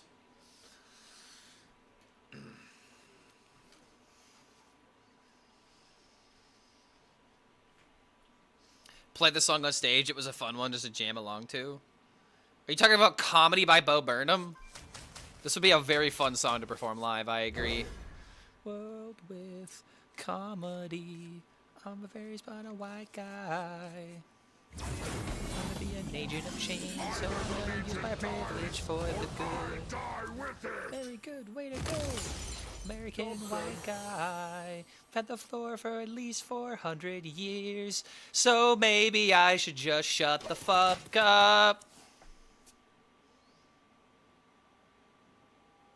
I'm bored. Oh, Rat Salad? Wait, you've played Rat Salad before? Okay, hold on a minute. So the only person that would care about playing Rat Salad would be the drummer. Are you a drummer, my guy? Yo, I don't know. Who? 247. I don't know who, man. I don't know who I am. Good to have you here, man. Thank you for that support. Thank you for the 7 months. Welcome back to the Horde. As we are doing everything in our power to not go crazy playing this archetype. I want to believe in it. We must believe. We have to believe. If we don't believe, then what are we doing? Job done. And another one. Comedy.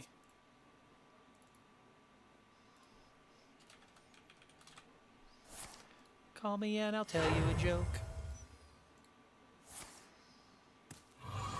Call me and I'll tell you a joke.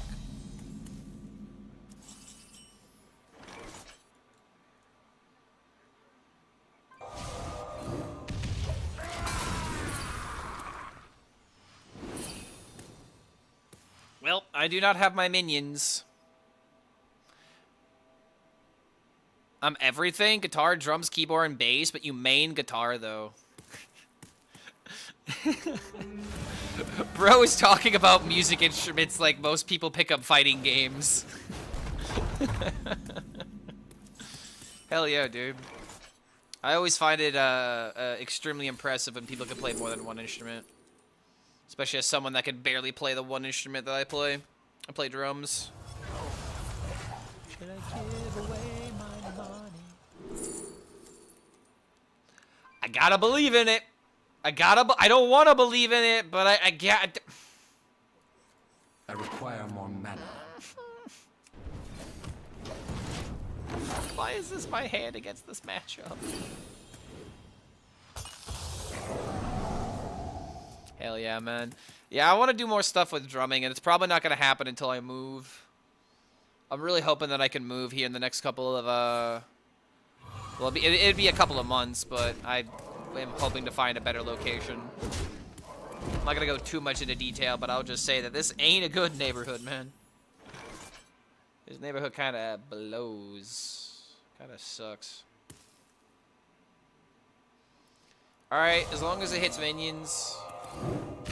They all hit minions. Let's go.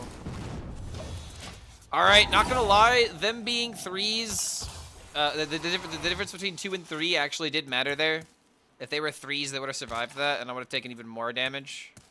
So at least this nerf is somewhat noticeable already. Come to Tokislovakia? Tokeslovakia? Like, I was trying to read that like Tokes. A place you would go to do Tokes, but I'm still dying to this.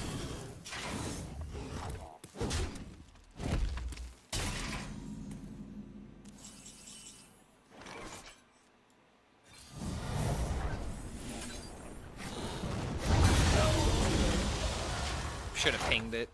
Wasted a card for no reason, but at the same time, I still feel like I'm just gonna die no matter what I do. I have to believe in this crystallized Leyline to give me like a decent 5-drop, and the only 5-drop I can think of that would make any difference would be the 3/2 taunt. Didn't have an opportunity to play this sooner. It's probably just gonna find more damage.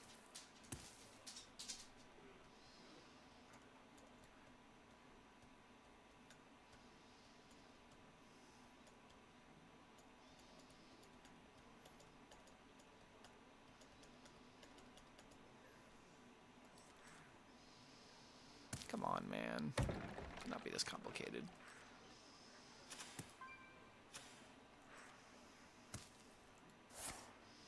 Bleach fans rejoice. Only 1 month left. What, of waiting for new episodes?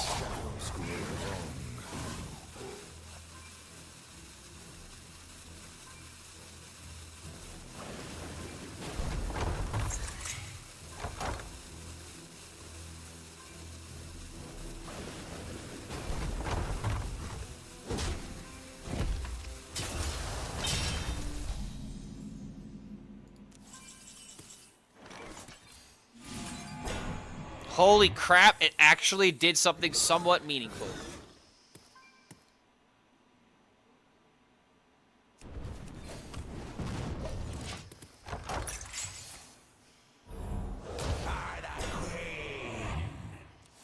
Downsides of Companion Hunter? Bad draws. If you don't mulligan well, you have to make the best of a bad situation. Is a 3/5 stat line enough to make the Leyline good? No. Okay, so I'm probably going to make a video about this tomorrow. Because it's either I can make, I think I might need a day to gather clips for the Mage cards. But it's just like, the issue that we're experiencing right now is that we are not experiencing card buffs. Alright? These ain't buffs, okay? 6 mana Arcanomicon is not a buff. 5 mana crystallized Leyline. This is a whole other topic. We'll talk about this later. Surge Needle being a 3/5. These are not buffs. These are how the card should have been on release. They should have arrived in this state. And what I believe happened is that Blizzard has, like, you know, 2, 3, maybe 4 different ways of how they decide to make cards varying in power level. And they decide based off of what they want to support and what they want to be good. It's like, you know what, we want this version of the card because we want the card to be playable, but we don't want it to be a meta-reliant card.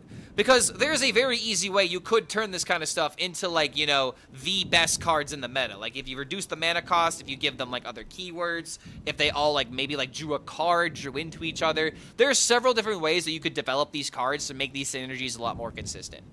But what they did, in my opinion, is that they completely dialed down, like, the potential of these cards so much to where the archetype just doesn't function, and now it's like it feels like they're clawing their way back on trying to bring back these cards to how maybe they were in like other development sessions, maybe development phases, because like we see them like kind of like messing around with, like, you know, little number ticks every now and again, like case in point with the Murloc quest. When that was in development, it apparently, you know, was, I think, 6 Murlocs, and then when it was released, it was 5 Murlocs. So it's just like, it just feels like these cards are not made with the balance in mind. They are making cards with the idea of this is what happens when they're good, this is what happens when they're bad, and we're going to go ahead and post the bad one because we don't want this deck to be good. And if that's the case, that's really concerning to me. You know what I mean? Because it's just like, you should try to have balance. You should try to make sure that every single one of these archetypes has at least got a purpose, a reason why it's in the meta. You have this combo mage, potentially, that can bully things like Control Priest. Or maybe there's a way of turning it into a tempo deck and it can work properly. But unfortunately, these buffs, quote unquote, that we have right now are not buffs. They are just how the card should have been on release. And now, unfortunately, we are probably still in a situation where these cards are not good enough. And now we've wasted the we've wasted the buffing part of this phase, because these cards are not going to get buffed again, probably.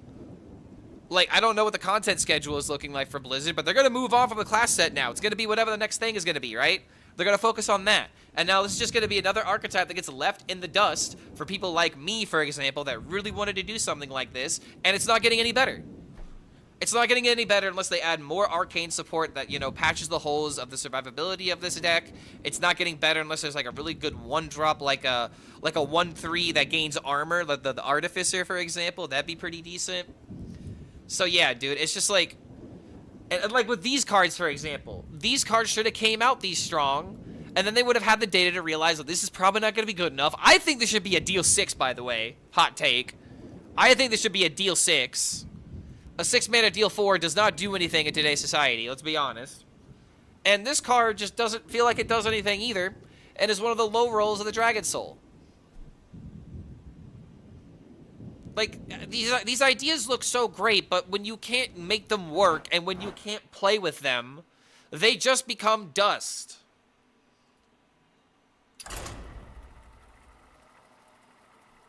So yeah, man, it's just like,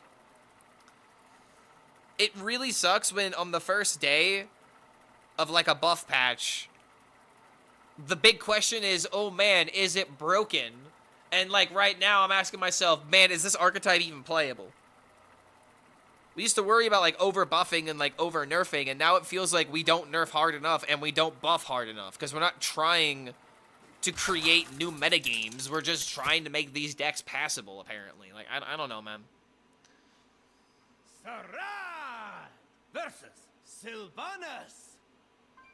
The penalty for treason is death. So yeah, man, that's just kind of my take.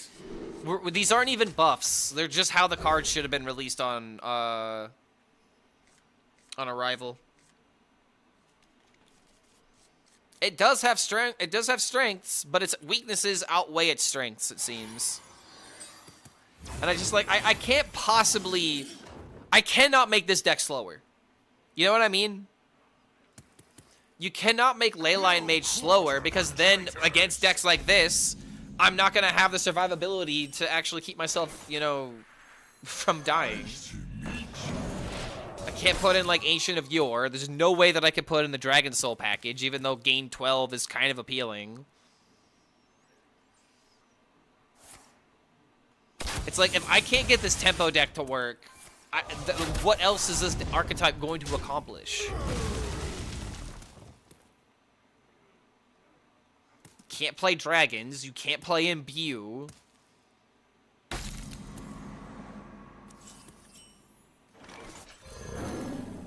Like, it is quite literally curve or be curved. That's the experience with Leyline Mage.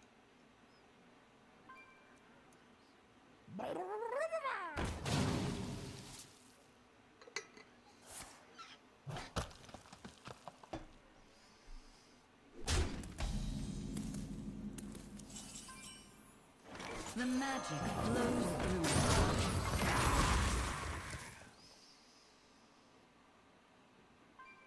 Why don't people run Silence Minion? Because it's 4 mana. By the time that you have the mana to spend on that, you don't care about silencing the minion anymore.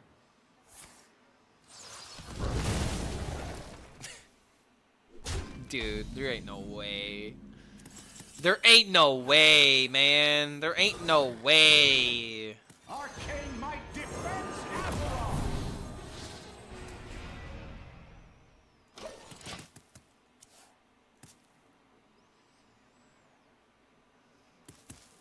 No quarter for Silver arrowhead. traitors. An excellent choice. Alright, let's hope he stays without cards.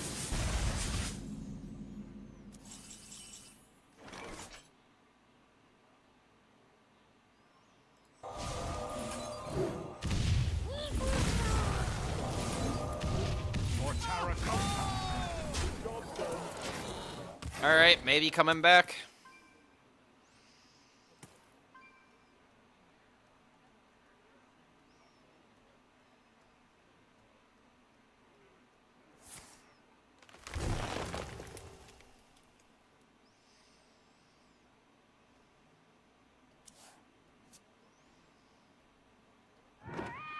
Dude, you gotta be joking. Out of this world. Yeah, why is this allowed to exist? Yeah, dude. Hits me for 3, puts me to 9. Plays the Cinder. Not playable at 6 in this situation.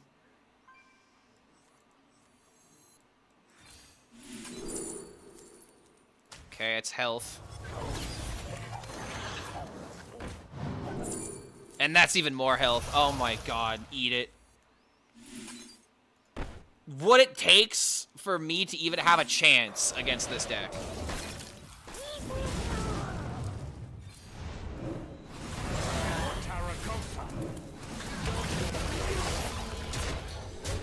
Good lord. That gain 8 was so important. Same time, the leech just was pretty good too.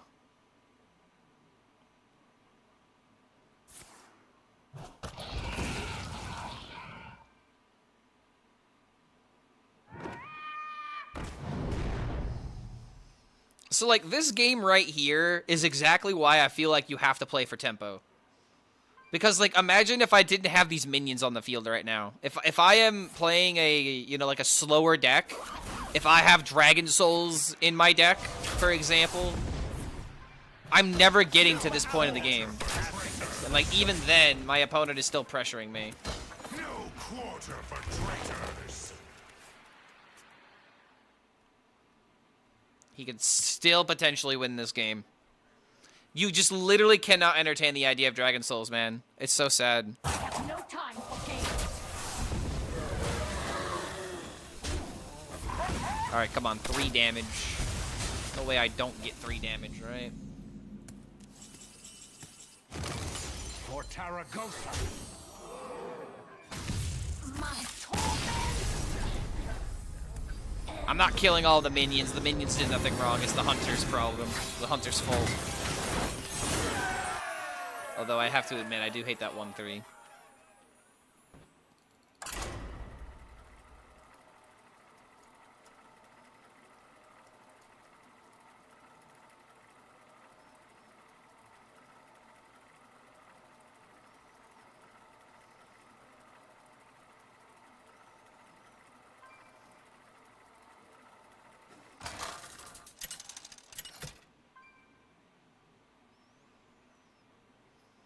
Sarad versus Onyxia!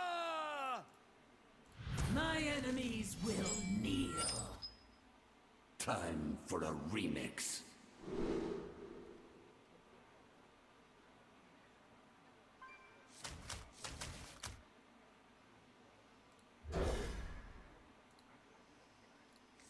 Am I happy now? Not exactly. Glad this is like somewhat working, but I feel like the only reason why I even have W's right now is because my deck is outperforming the mirror. With ruin. I am definitely beating more mages than I am losing to, but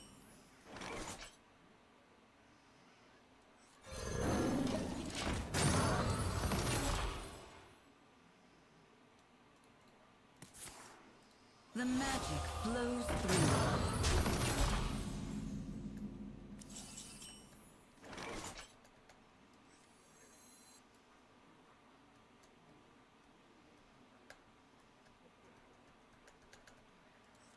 The magic flows through. just entertain the idea of Arcane Barrage and potentially going face just to keep him off the board, Flows through. which might be better this turn now.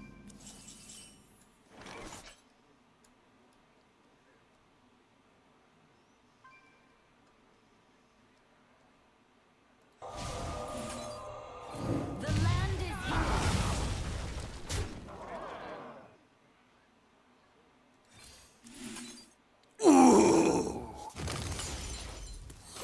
Oh, that's a huge hit. Oh, that's a huge hit. Massive hit.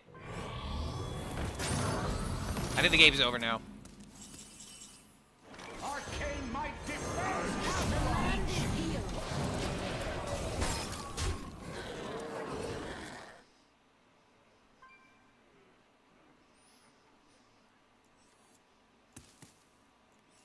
So this is 10, 13 already in hand for 1 mana.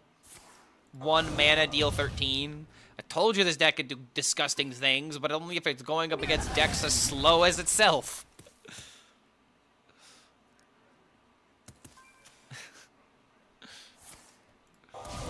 Like, just take away the fact that I'm doing this against a Leyline Mage, okay? Like, this is impressive. Don't focus on who I'm comboing, just focus on the combo is happening.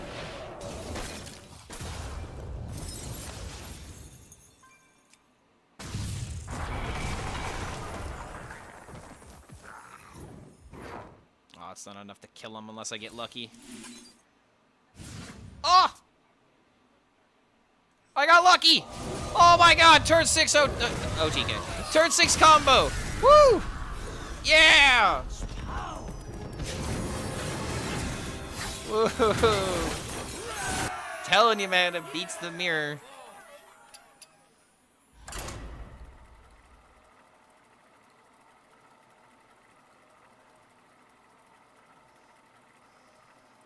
Yeah, versus an opponent who's also doing nothing. To be fair, that was like the best curve I could have hoped for. That is like the dream possibility where like you play Kalik, you immediately get a discounted shatter card, and then you just can't lose.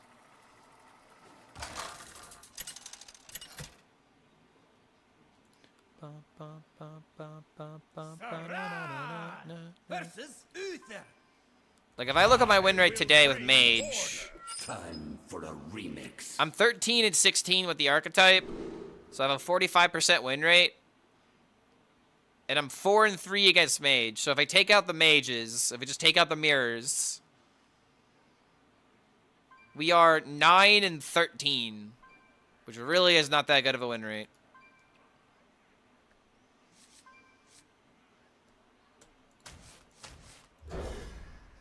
And I wonder if I'll play some Leyline Mage.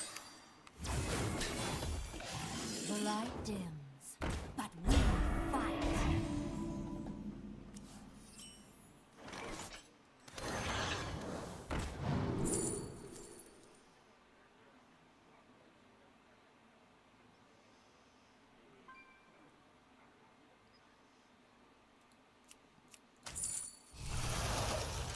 Get a look at his hand so I can maybe prep around for the turns.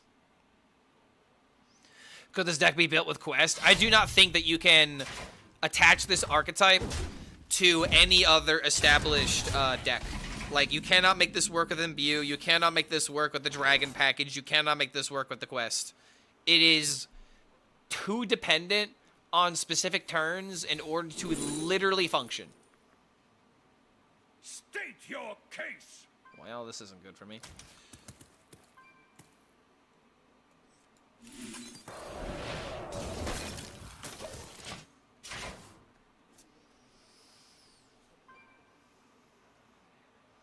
Dragon Soul is the worst neutral legendary in a while.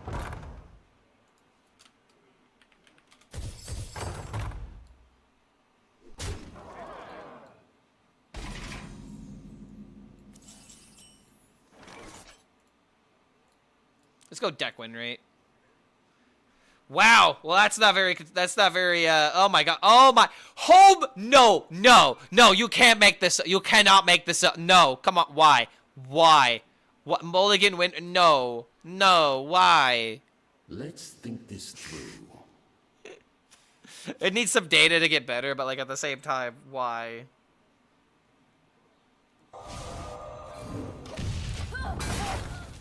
Alright, what about drawn win rate? Well, I guess it doesn't have a drawn win rate. It's actually gonna be kinda hard to get data on this card. Cause like you don't play it, you don't mulligan it, but I guess just deck win rate, it's 40%. Reporting for One of the worst cards, unfortunately. Byronoff. Dragon Soul. Looks like Dragon Soul is the worst neutral, for sure.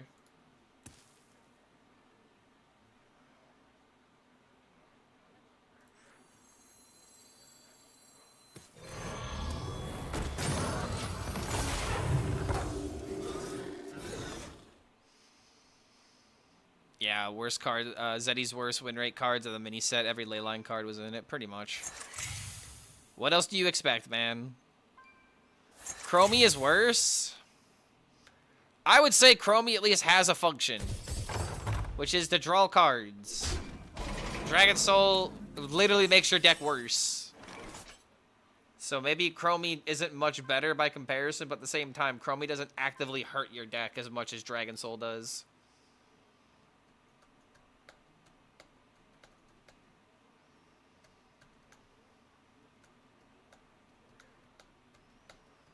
Let's think this through.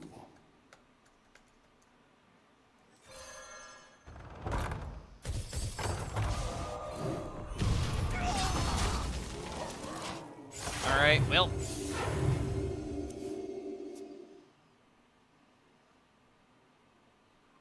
Break their ranks. Oh, that's dealing 8. Wait a minute, really?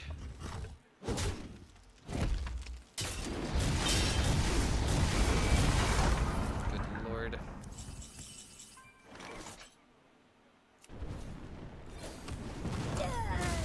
Have to do it this way, so the minion dies. Don't need to waste the Rune Orb on it.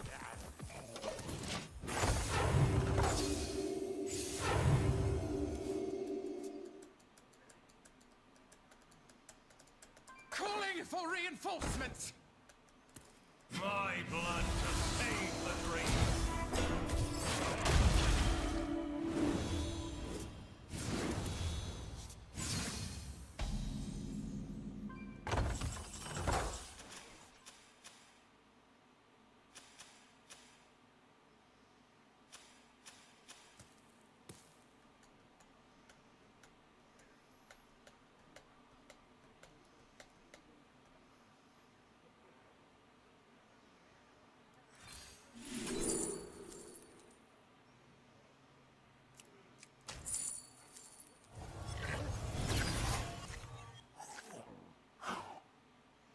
I need silence? No, I need burst. And I need stall. Nice to meet you.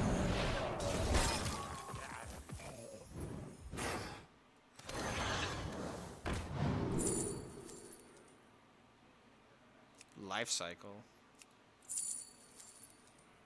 Time's almost up. That low-key could work, but at the same time, I think it's mend because I need card draw. This at least deals damage now to his face.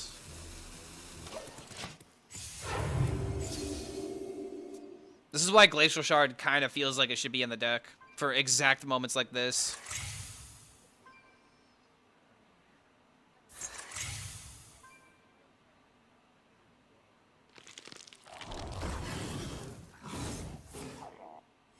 Reporting for duty. I think I win. Deals 2 with this, 2, 2. We need another deal 2.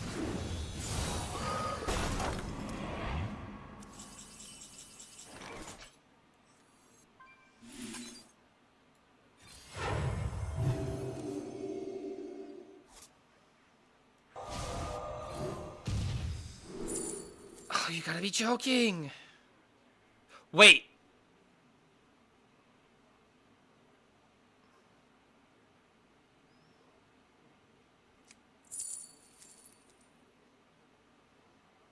I have no way of killing this off because of the taunts, and I give it health. Curious. Wait, I do!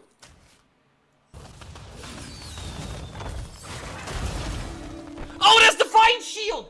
Fuck!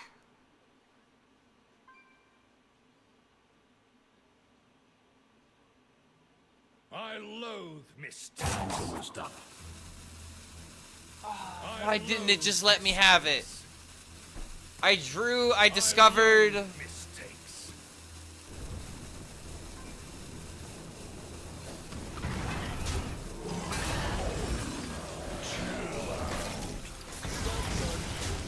This one's yours. It's no oops, I didn't have lethal.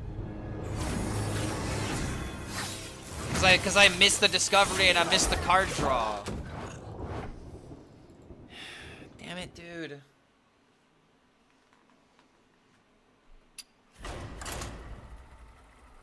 If I use it on the shard, it wouldn't have mattered.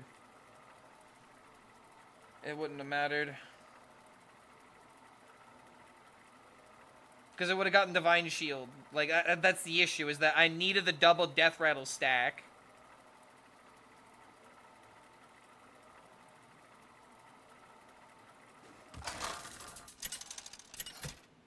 It would have had 4 HP, so an 8 attack into a 3 attack minion still wouldn't have been enough, and I still needed a ping. It wouldn't have mattered. Oh my god, that's so frustrating. Time for a Ah! No, it wouldn't have been lethal on the shard. The shard still would have had 4 health, and it also would have had Divine Shield. It wouldn't have mattered.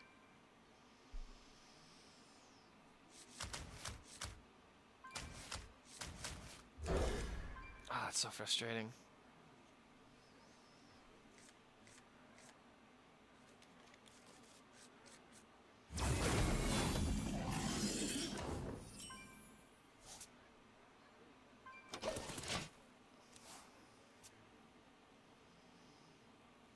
So win-loss so far. Generally speaking, with this deck, I'm not doing well. I'm below 50%, but with this version, I'm 6-4. But with my previous version, when I was 6-2, I then went to like 6-8. So, unfortunately, this is just one of those archetypes where if it works, you just kind of have to be like, oh yay, it worked.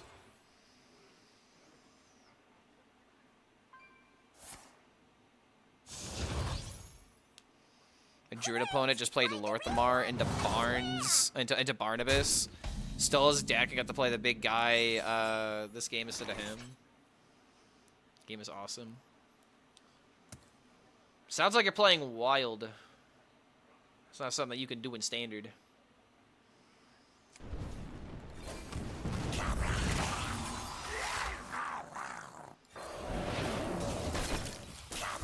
That's hilarious how I chose the one that was apparently going to die. So good at this game.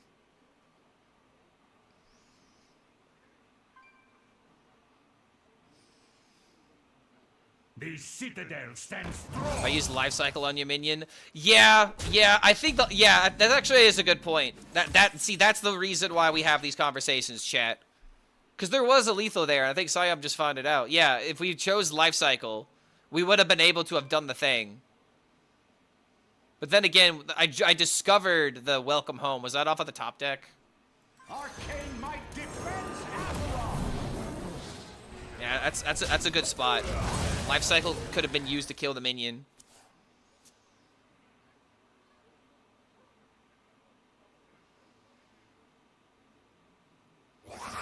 Replayed it back. The shard was in fact lethal. No, it was not. It was not lethal, chat, because the shard. I had to play the buff twice, and the first buff is a 2/1, and then you give it another 2/1, and it has Divine Shield. And the issue is that I would have to have traded off the Divine Shield. Wait, hold on a minute. It's 2/1/2 and it had 3. Oh, wait a minute. No. Wait, no. If I gave it on the shard, it would have been lethal. Fuck. I was thinking it was 4 HP, but no, it's 3 HP. Son of a bitch. Oh, that actually pisses me right the fuck off. Curious.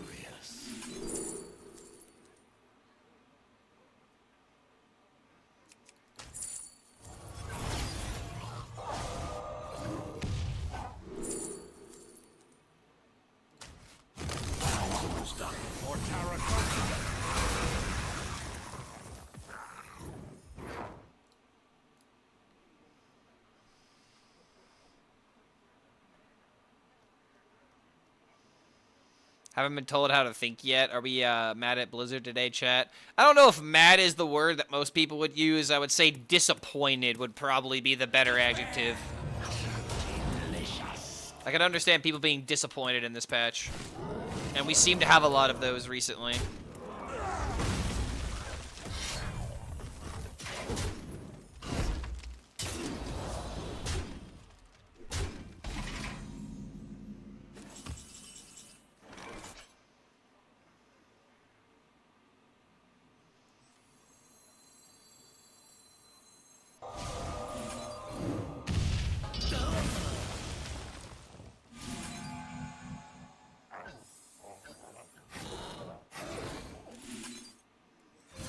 Nice to meet you.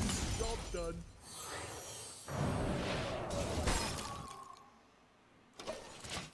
So I have double arcane flow now. Sad thing is that he knows that I have it too. One of it is 10, one of it is under 6. 10, 16, 22, 24. I'm full-blown mad, not disappointed. Well, if you're... So, I know you're a priest player, and I know you want, like, control decks to be a thing, so you are already gonna be mad already. So, I guess that's one thing to keep in mind. Some people have a lot of reasons to be upset because control is not anything right now. Nice to meet you.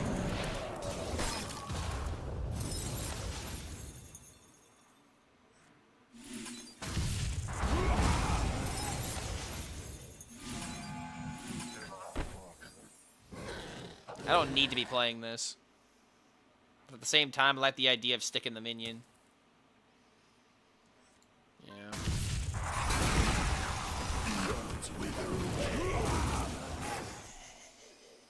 Yeah, every game is just blah blah blah versus Rexar. No, I agree.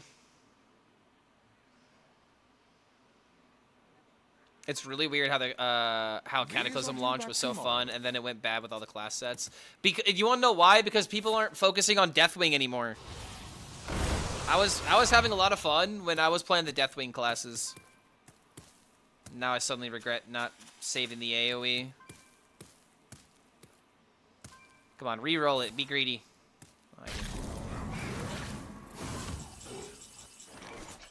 GG. Just hitting one of the taunts. Alright, I got bailed out by that top deck. I could still play the Deathwing classes. I mean, I could, but at the same time, I don't know how I can turn that into content. You know? My whole shtick is to try and tell you about decks that you may not have heard of. So it's like, it really feels like the only thing I can meaningfully do is to play archetypes that are already established and maybe highlight the really, really cool moments. But then that's the other problem. These games play out so similarly. They play out almost the same in a lot of instances. And it's hard to show what these decks can be capable of because you just see the cookie cutter, the cookie cutter curve stones. You know, the curves being more important than anything. So yeah, it's just, I don't know. It's a big problem of like, I want to show the fun stuff, but the fun stuff, people are like, well, I've already seen it. For the glory of the And I used to you know, always be mad about that, but it's like, I can't even be mad about that right now. It's like, I've seen it too, man. I'm with you. I want to show you some cool things too, but I just can't get the cool things or the things that people haven't tried to work. So that puts me in an awkward position.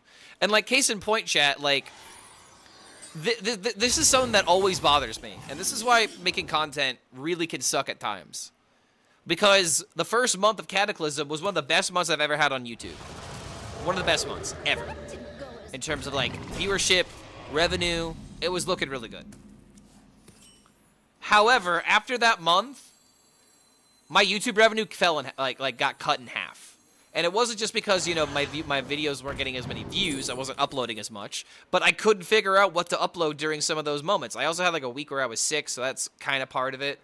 But it's just like, this is the difference, man. This is where I go from like being like really, really happy and like being really, really like motivated to having like to being literally dead in the water. Time's almost up. So when updates fail, it really hurts me in terms of like my my livelihood. And that's why I have to like try to do the best I can to salvage whatever the update has.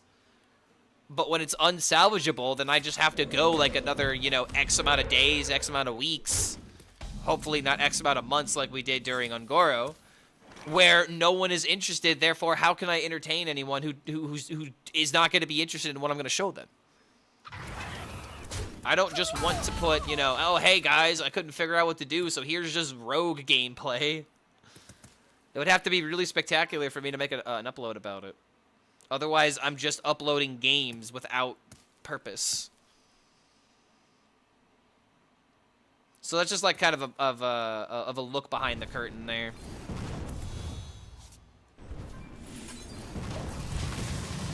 Yeah, get my slop game up.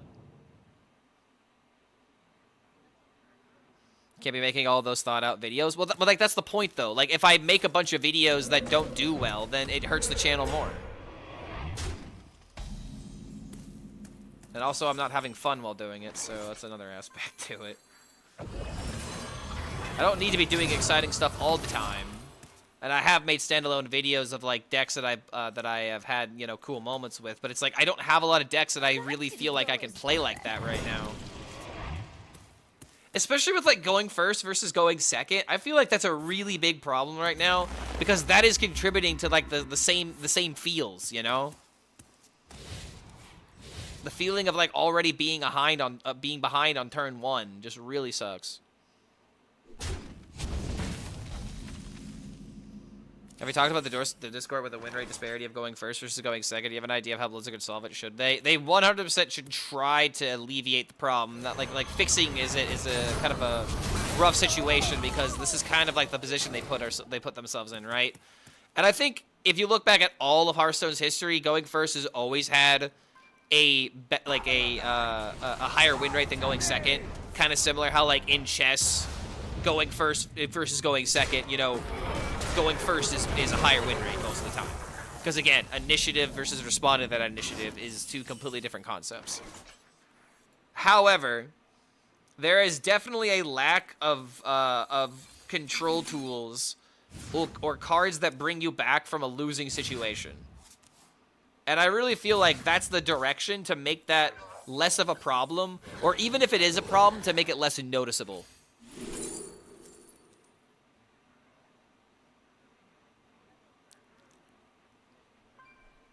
You know, I mean, I guess I'm the face hunter now.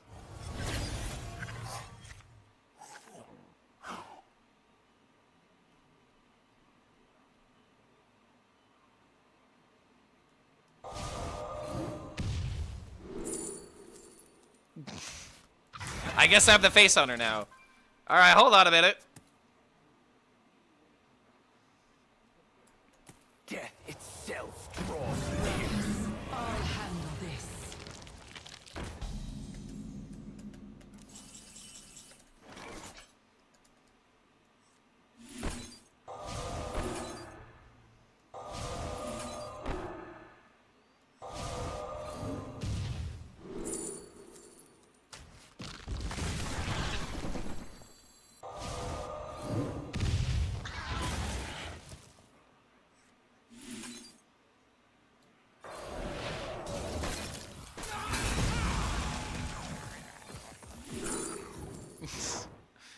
Okay, I don't want that.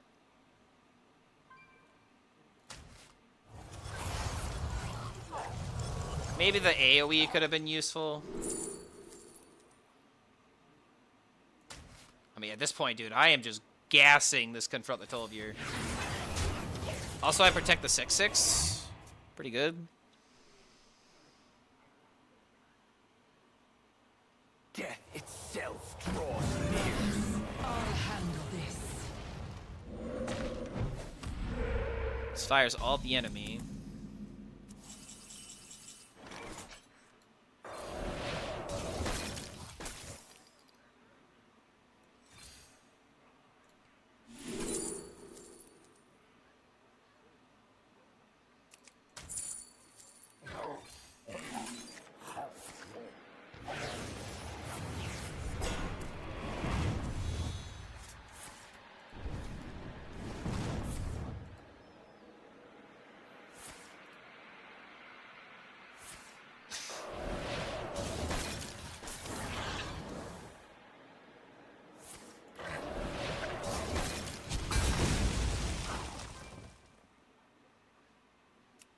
Very good.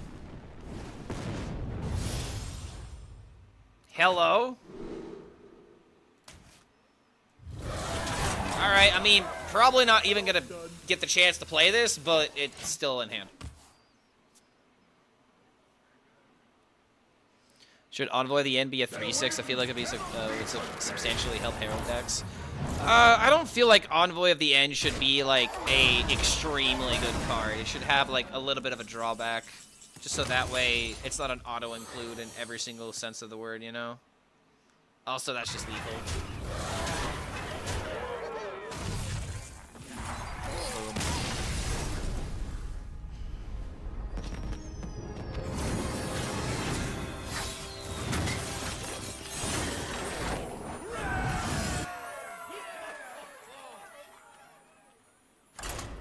Nice. Need more lifesteal board clears and survivability. Ah, yes. Ah, remember how we had all of that with Ziliax and everyone was like, wait a minute. Wait a minute, that's too much. Wait, Brawl, that's too much. Wait, Defile, that's too much. It's like a lot of people were complaining about stuff in the moment. We literally had that with Ziliax.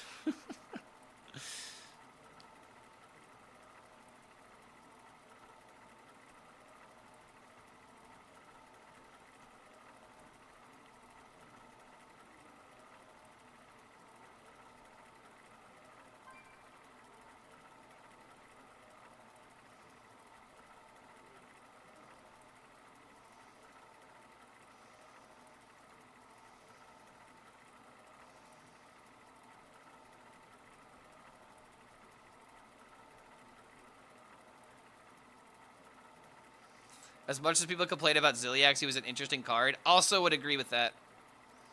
The fact that, like, many aspects of Ziliax got nerfed, and that it was multiple different ways of playing the card, like the aggressive way of playing the card got nerfed, the scam way of playing the card got nerfed, the control way of playing the card got nerfed. Like, was it too powerful? I would argue yes. It was 100% a little too powerful.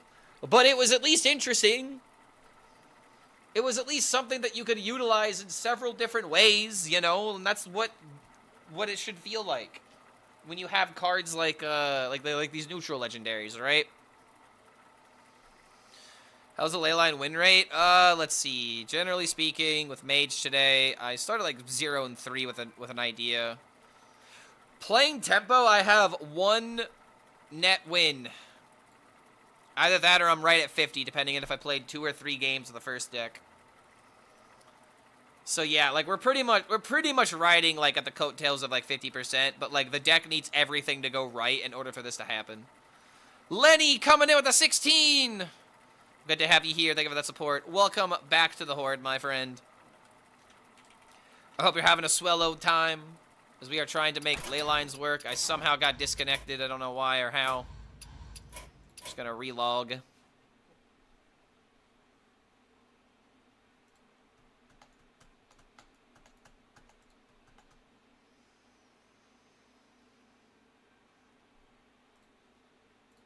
The inside of my brain when I do not draw my Leyline minions.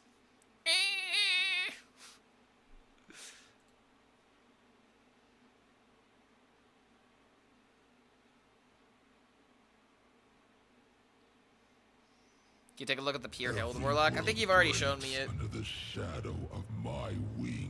So I gotta try the elemental aggro route, or does it not? Does the thought make you too sad? I can make the deck, but it's just like the thought does make me too sad, and I'll make it so that way I can explain my case.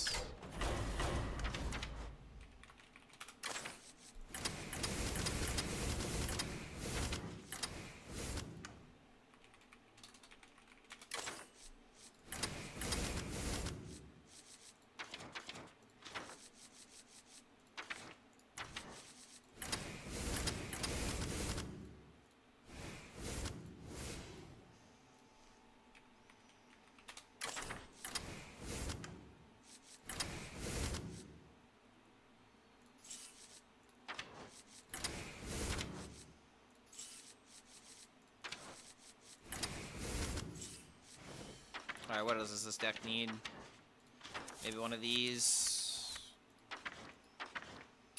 I don't have the dragon card in here, but I have significantly less spells.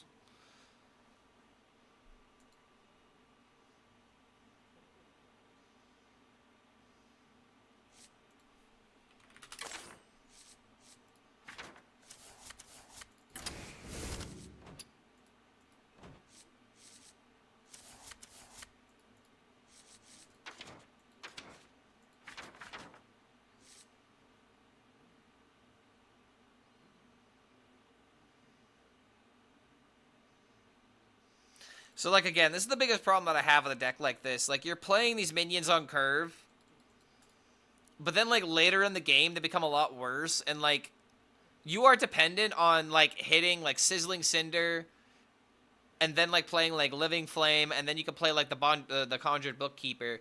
And then suddenly it's turn 4, these minions get dealt with, and you have cards in hand, but you haven't pumped up the ley lines, and you still maybe haven't drawn into your Mystic Runesaber and into your leyline buffs, because you've been so fixated on making the elementals work.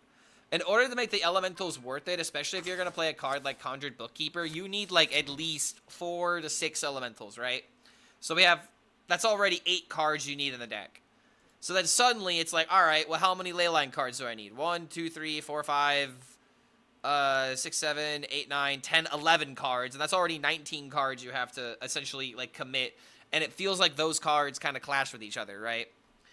So, like, I like this idea in theory because I like the idea of the Conjured Bookkeeper, but then suddenly you're not going to play this and get consistent value out of it. Maybe you'll get 1 card from it, and a 3-mana draw 1 spell just doesn't feel worth it in this particular deck, when that can literally happen already with Leyline Walker. So, I don't know. I feel like the biggest issue with running the Elementals is, again, the fact that you do not have time in this metagame to where if you haven't done anything meaningful by turn 4, turn 5, you are going to die.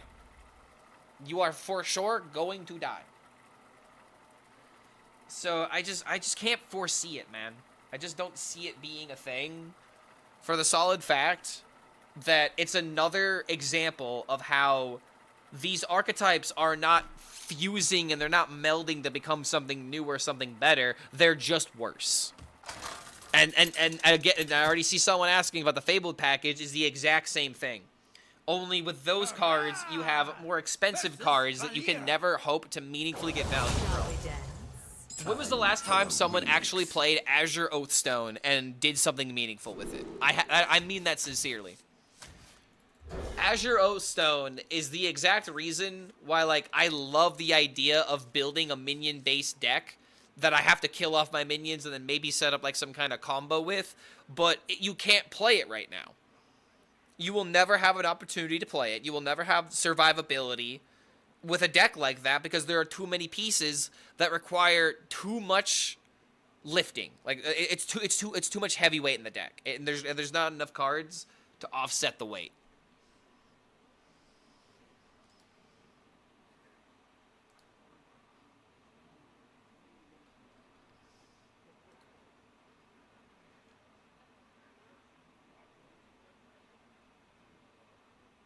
Roko.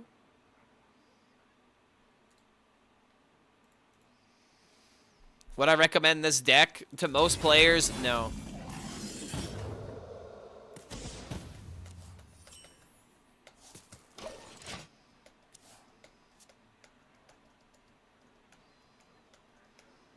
Tried so long with the class set when they came out with a Fable package and Leyline, it just didn't work. Yeah, man.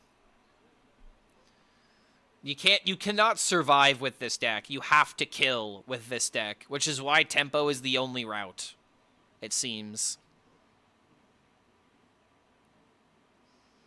This deck is sucking my will to live. Thanks for fixing it, though. No problem, man. The sad thing is that this is essentially the same deck I made when I first talked about this this idea. And I would hate to essentially make the exact same video, but I'm essentially going to be making the exact same video, as well as probably a video just shit-talking the buff to the 5-mana card. The 6 mana to 5 mana card. Because I'm still, even when it's buffed, am not running the card in my deck.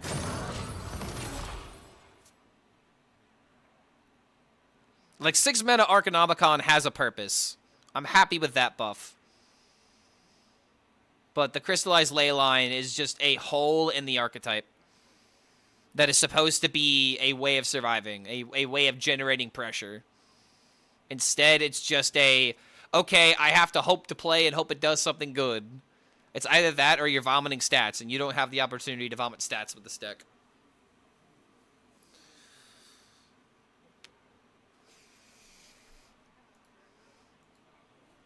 Time's ticking. I'm trying my best not to sound too negative, but I'm just speaking matter-of-factly.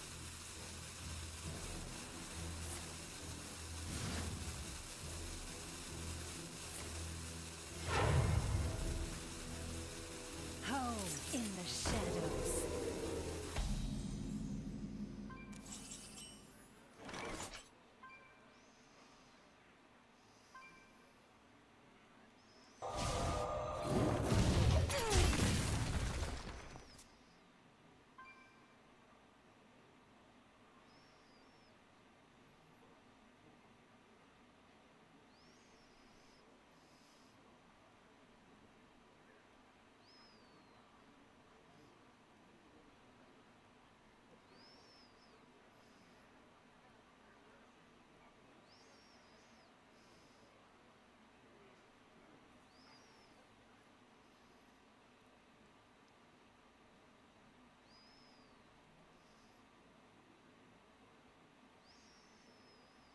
So I'm looking around on the Reddit right now, and one of these successful Leyline burn mages that someone posted about was yet again another deck that doesn't run the Leyline crystal card. Nightmares are never forgotten.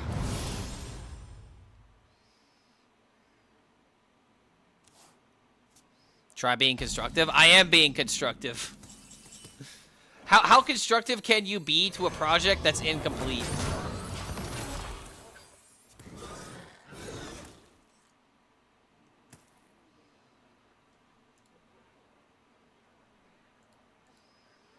Alright, I think I'm just going to play the deck for a bit instead of commenting on it.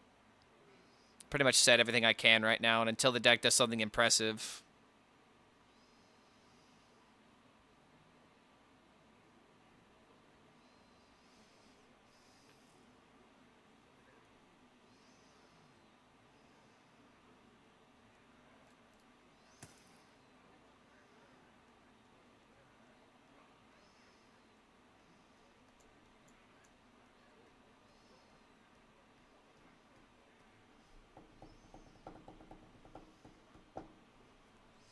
Come on, man. Don't tell me I disconnected again. Out of this world.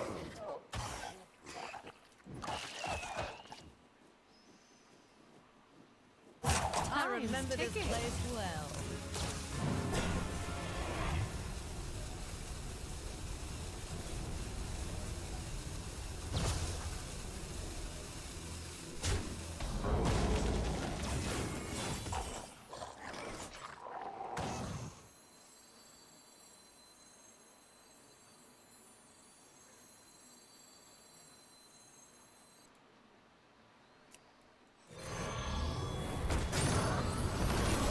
Alright, buff is kind of mattering here for trading purposes.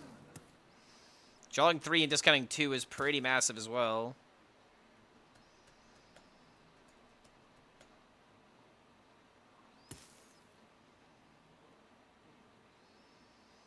You know he's running out of ideas when you see King Lane in the deck.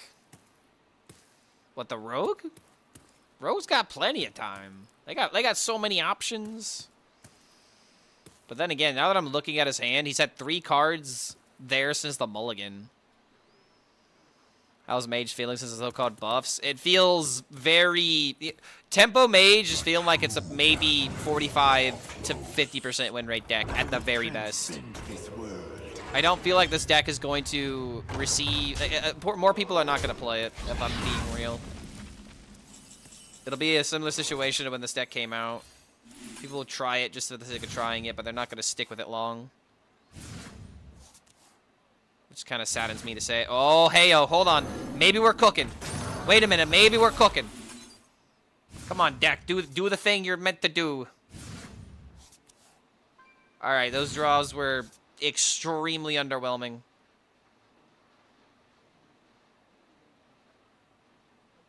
Wow, that was bad. That was giga terrible how bad that was.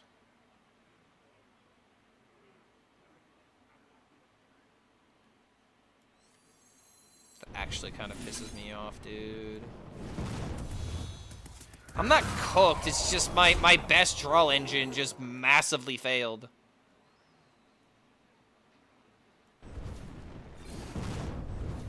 Definitely not cooked, it's just annoying that all the mana cheating, like if I hit the Arcanomicon, if I hit any of the other cards. Yeah, I just draw the low end. Kind of frustrating. No Kalik, no W. The deck should be no Arcanomicon, no W, but it definitely ain't that.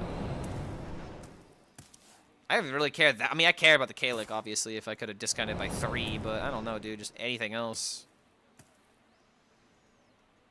Leyline Walker would have been nice.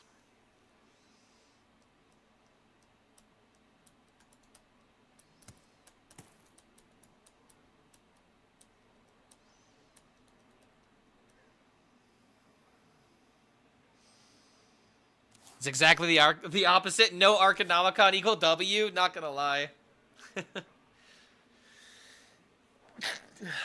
He's kind of right, chat. He's kind of right.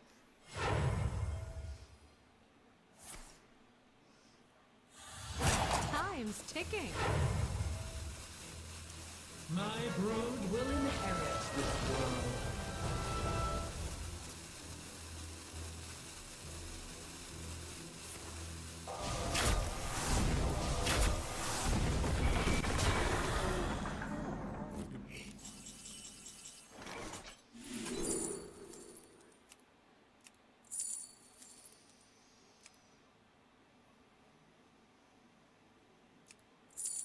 I need to go better. I need to go better.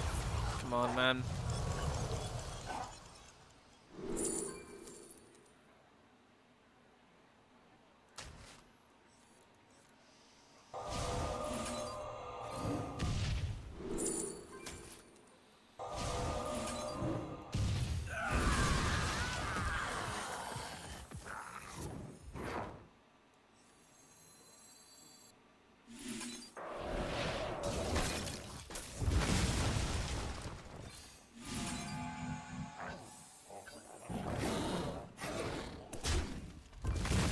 That's a lot of gas I just burned. Luckily, this rogue is doing a bunch of nothing, except he's taking 5 times the time to do it. Yeah. Wait, what? Wait. All right, it's GG. He won. He won. It's over. It's over. I can't beat this. This is so far done. Imagine if he actually hit the Herald curve. This could have been nuts.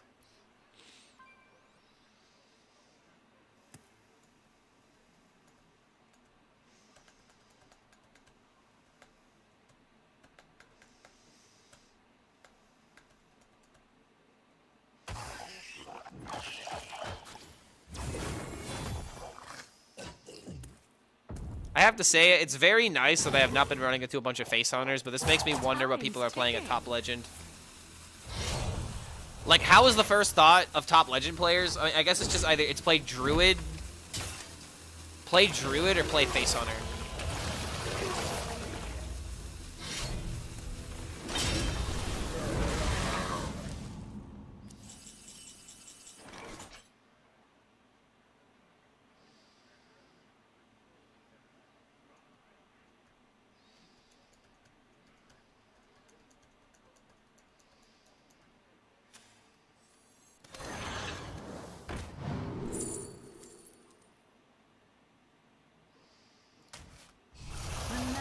Flows through. Arcane might defend. I don't know, man.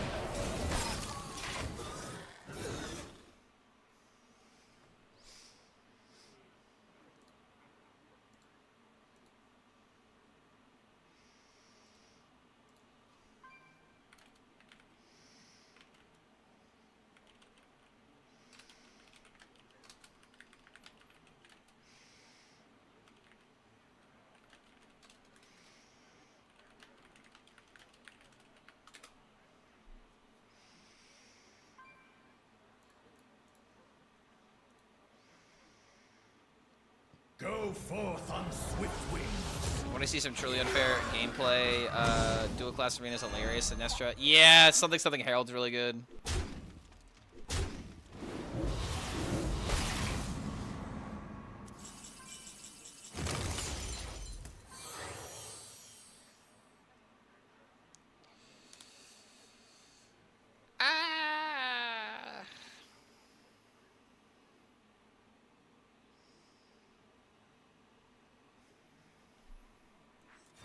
Nice to meet you.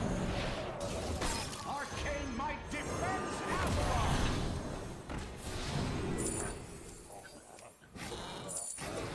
Oh, phone.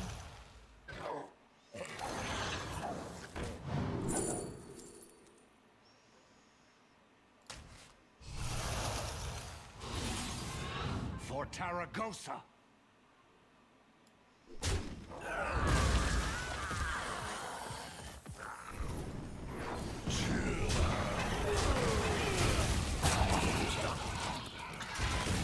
Dude, this thing is gonna be huge. So, like, this is gonna combine to have +4 spell damage. That's a lot of damage. I don't know if it's gonna be enough, but... I still can't unhear Arcane Might. Yeah, I know. Like, it's the way that he says defend. Like, he puts so much emphasis on the "de" that it's almost hard not to hear it, like, immediately fill out, like immediately, like, your brain just fills out the word, you know? When you say "de," it's very easy just to go "ick" at the end, you know? Like, The true master. we're gonna die before that's relevant. I mean, I don't know, man. I'm not dying here. Time's ticking. I always got a full hand.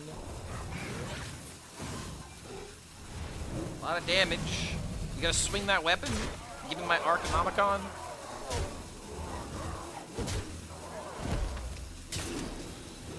It gives me the king lane. Why, bro? It was a 50-50. Okay. Wait a minute.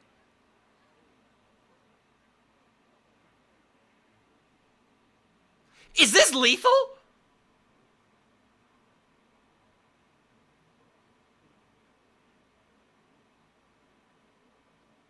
Oh my god, I have enough mana. How curious. The magic flows through.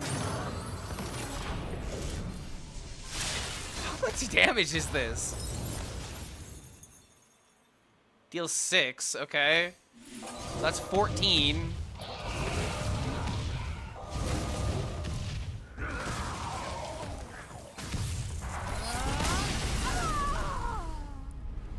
So we won this game because he returned Arcane my dick.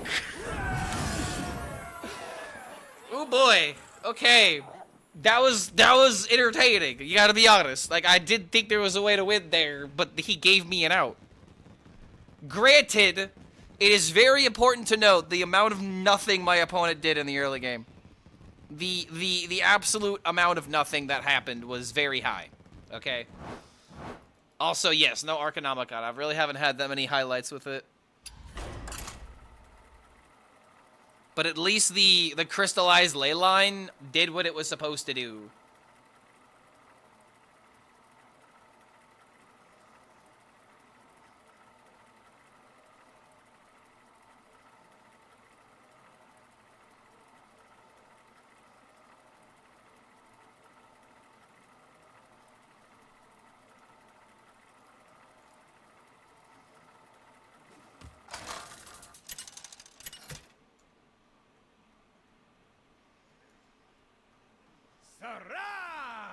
Versus Lunara.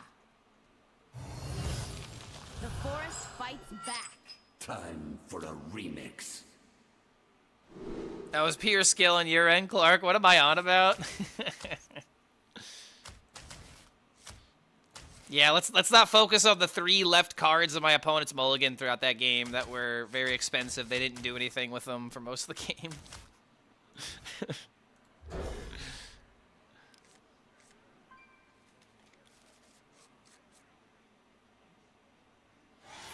I think that's probably the most amount of damage the Leylines have done, though, in quite some time. The deck is definitely better. It's just, it's not well suited for this metagame. That's just really what the take is at the end of the day. The deck is better, but you can only really play it in this way. And maybe if I could find, like, a slower metagame, I could try to make something goofier. Something, you know, a bit more meme-tastic possible, but I don't know, dude. If I play this deck at Legend, I have to make it work. Kind of feels like the dev have no clue what they want this game to be.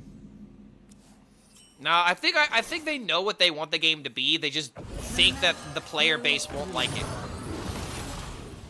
I don't know, man. It's kind of the feeling I get. They're so worried about what the community is going to respond negatively to, instead of thinking about the archetypes. Make the gameplay the main focus, not how people are going to feel about it, because then everyone's just going to focus on how they're feeling instead of focusing on what's good. Check Discord, feel the pain.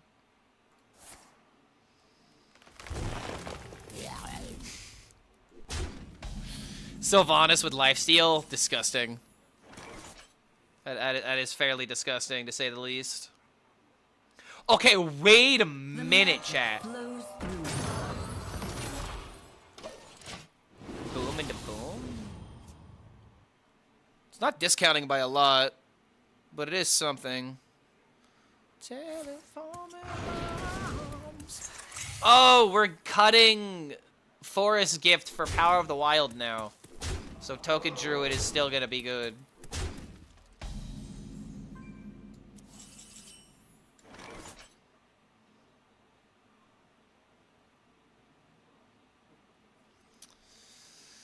I would love to play the Needle here, but I can't.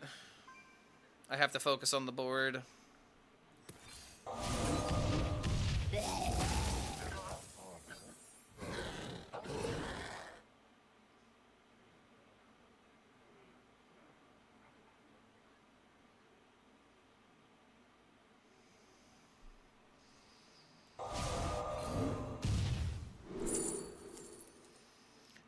Thought you made a mess, you better think again.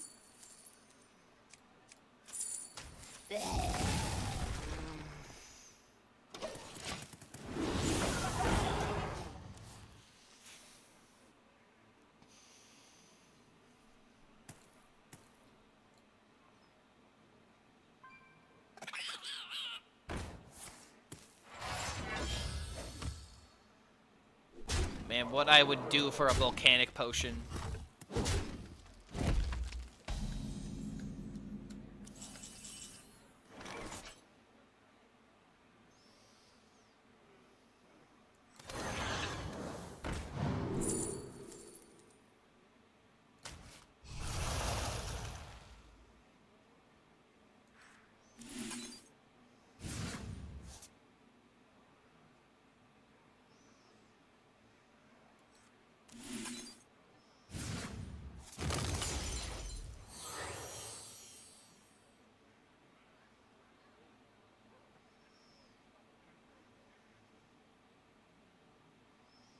That was important.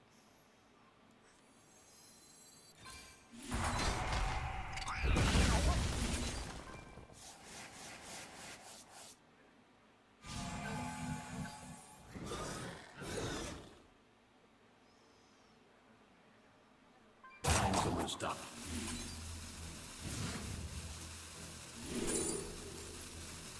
Good enough.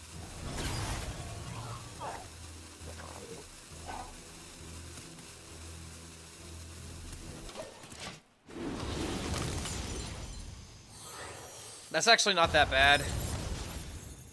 It sucks, but at least we know what to expect this turn. We're just getting hit for 5.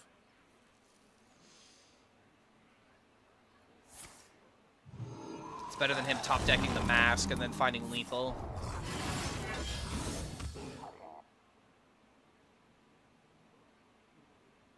He's trading? Why are you trading, you fool?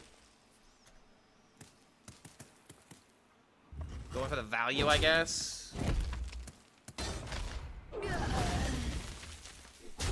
Never playing that. Catch me dead before I play that fucking card.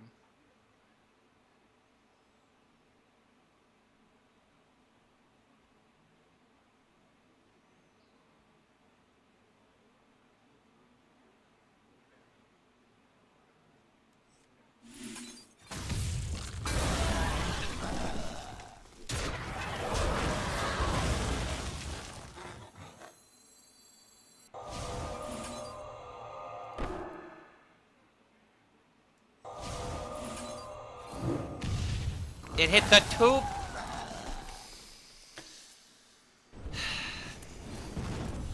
Well, GG, bro. I thought I had a chance, and then we just literally, it just, oh my god.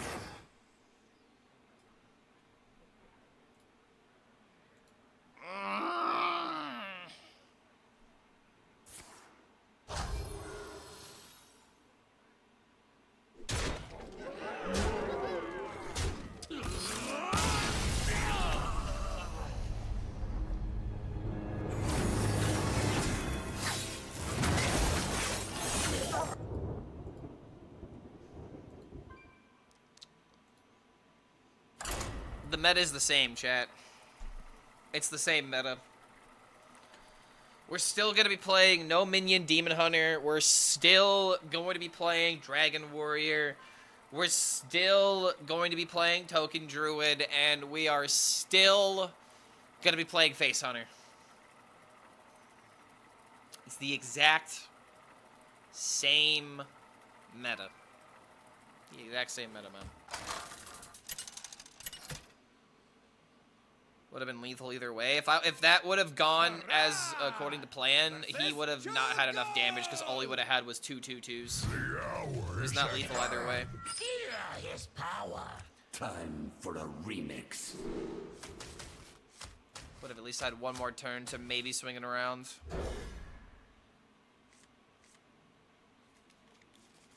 The Druid nerf matters. I'm not gonna sit here and say Forest Gift, you know, at 3 mana is suddenly like, you know, it's still a good card, but it's definitely It's definitely less powerful than 2 mana. So like that's at least something that I can get with. But like, dude, these just things don't feel different. What happened to this, you know, like noticeable meta shift? I feel like the only thing that's really gonna come from this patch is that the Hunter deck gets better because it has a 2-drop. That's the like only change this metagame has. The hour draws nigh. It's almost here!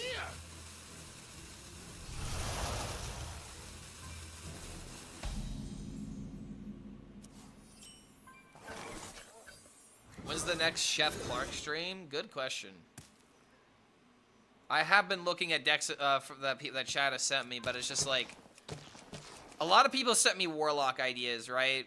A lot of people sent me Warlock ideas, and almost all of the Warlock decks have Egg. Let's think this through. It's kind of hard to take that in a different direction, you know?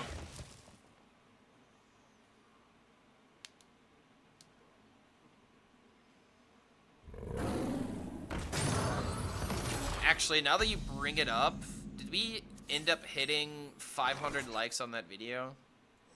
Because if so, then I have a chef's outfit to buy.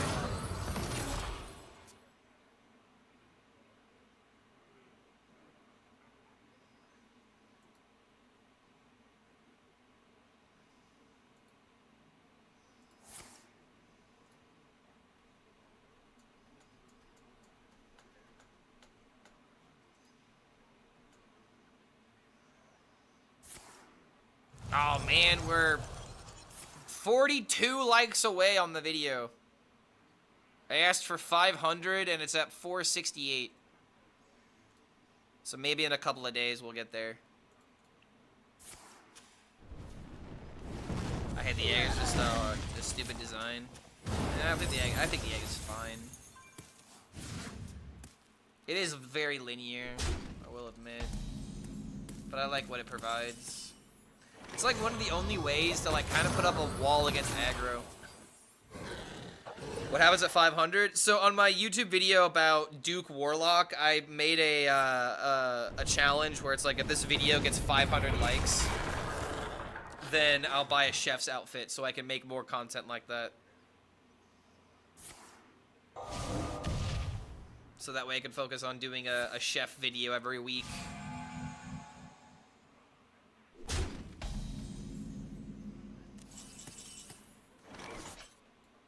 Yes, chef.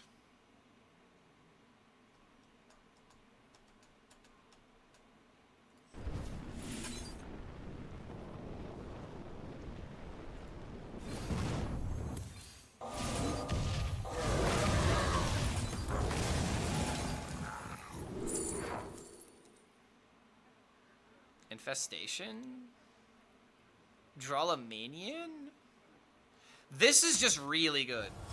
I will require more. So I could draw the Kalik, or I could draw the Needle.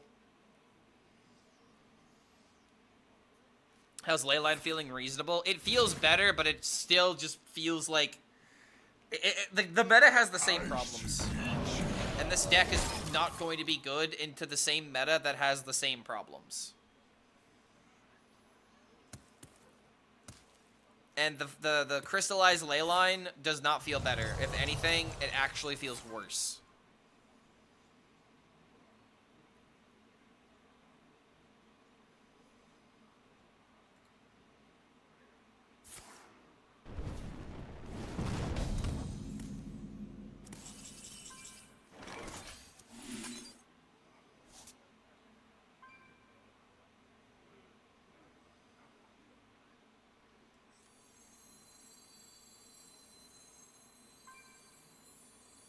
The magic flows through.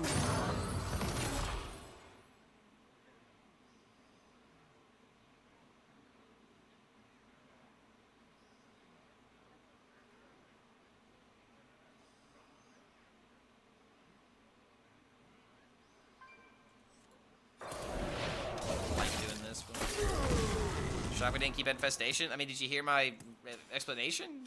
We want minions. The minions help us win, and every single minion is like really good. There's only like a couple of bad minion draws. We had Rune Sabers, we had Laywalker, we had Kalik, we had the Needle. Like, it was just too good to pass up. Because now we get to do this. Bada bing, bada boom. Let's make some magic happen. Okay, man, 4 hours. Can I finally get an Arcanomicon highlight?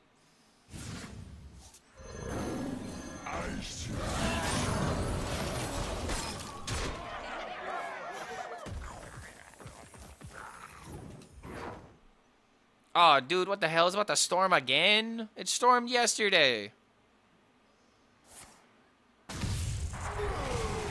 I'm not gonna be so bad today, but I hear a rattling, some thundering. Have I tried imbue with Leyline? No, I think it'd be a really bad idea, personally.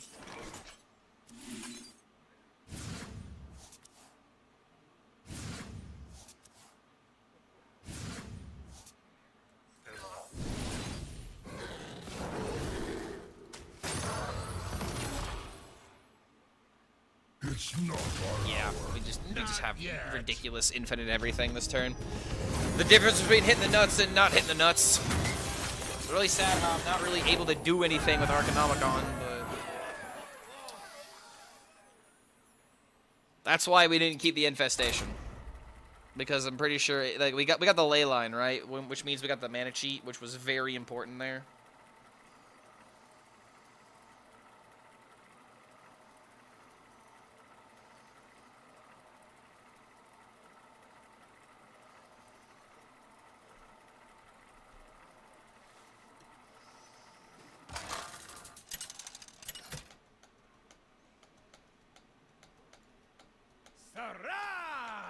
Versus Uther.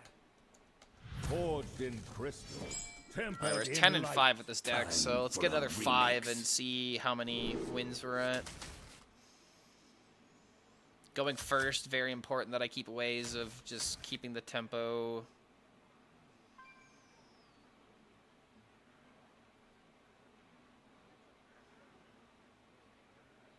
Can Doomsayer fit in this deck? I don't think so.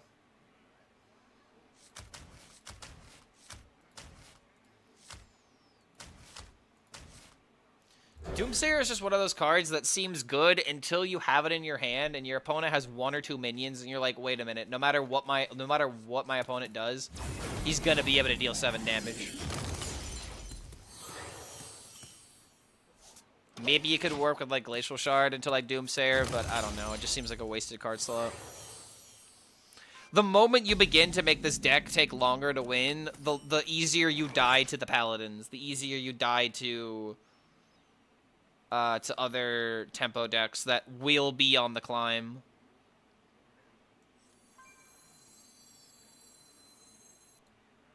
I'm just gonna throw this out. Oh, okay. Yo. Okay, I can work with this. Summon on a 2-win streak. Hey man, this deck works. The archetype does not work, but I'll tell you what, this deck does work. Arcane might defends Avalon.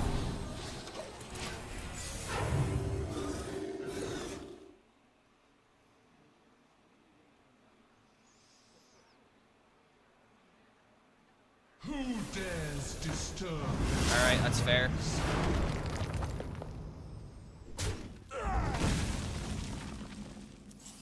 A perfect draw. The magic flows through.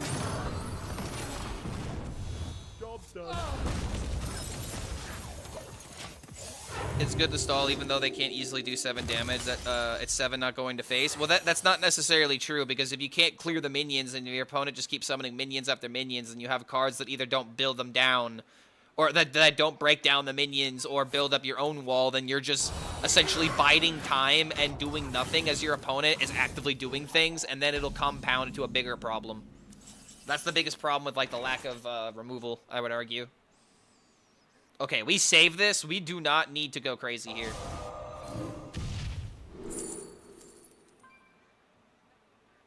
This could be good with this. Shit, dude, I'm just going face. Screw it. Have I found a good list yet? I believe this is a good list, yes. Now we got 10. Need 3 damage. Break their ranks. Need 7 damage. We have this. We could just try to pressure a lethal here.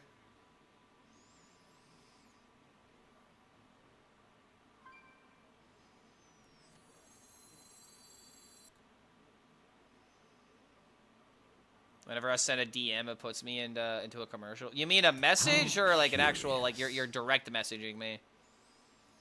That's gotta be something on Twitch's end. I literally try to make sure that I have the least amount of ads.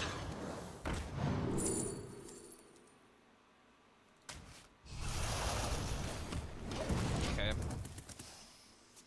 Arcane Flow just works. Another game where Arcanomicon's not doing anything. It has moments, but generally speaking. And Arcane Flow just kills him.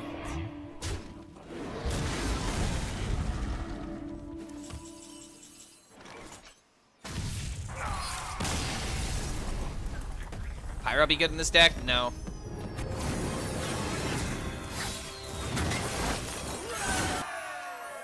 Pyromancer sounds like a not so bad idea. But again, it's just like, why do we want to play the deck slower? What benefit do we have for playing the deck slower? We're not killing our opponent. Can Boulder Fist Ogre be good in this deck? I mean, you could generate the Boulder Fist Ogre from the the crystallized Leyline. Sarah versus Huln. Let the hunt begin. Time for a remix. Kalik yet again. Going up against a Hunter, though. How good is it actually going to be?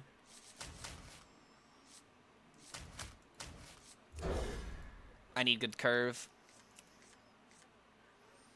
That is also acceptable. However, having this 4... Oh, dude, I wish this wasn't a 4-drop. Could just done boop, boop, and a boop. Welcome to the world.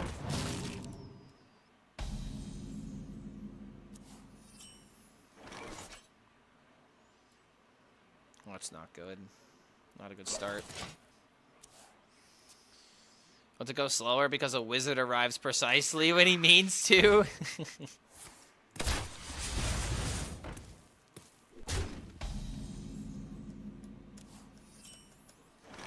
Dude, you know things are bad when you're asking, like, I literally just asked myself the question mentally. Bro, where's my Arcane Explosion? Remember cards like Arcane Explosion?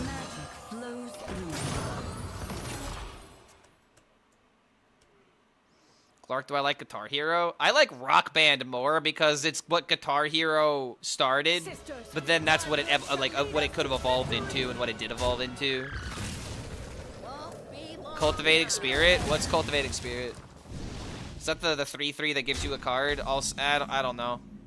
Here's the big issue that I have with like these recommendations and these suggestions. It's just the fact that a card that needs to be played on turn 3 is a card not a Leyline being played on turn 3.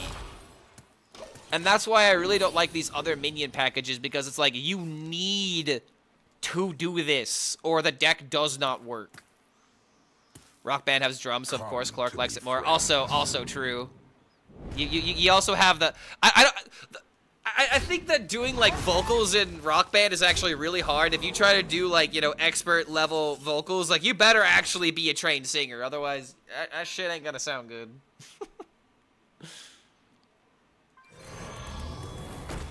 Alright, hold on a minute. I've got Bursting Leyline into Crystallized Leyline. This is the only way that this card is going to be able to convince me that it's good. And even then, my opponent is still destroying the board and destroying the tempo.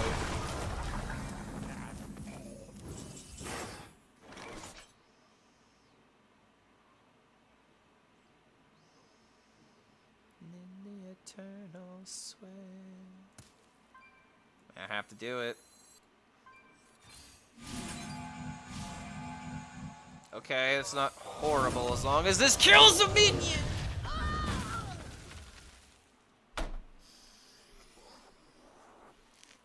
deck has too much random. This deck has too much random. And I don't even mean this as like a thing. It's like, oh, no. The deck has too much random because the random keeps getting in the way. It was actually better for me to have just done the Kalik turn and just fucking...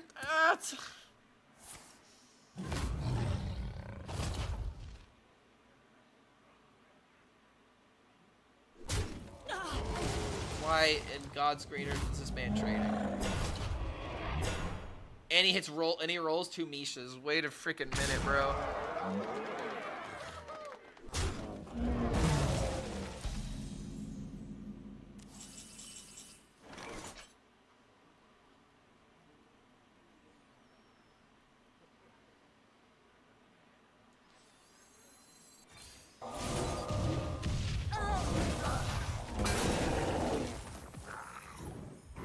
Actually fucked up. I should have played this first.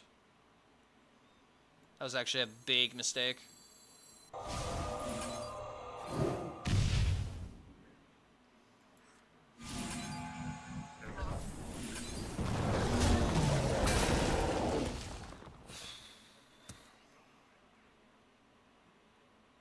I am really lucky he didn't roll a Huffer there, but also he is making the biggest mistakes of trading.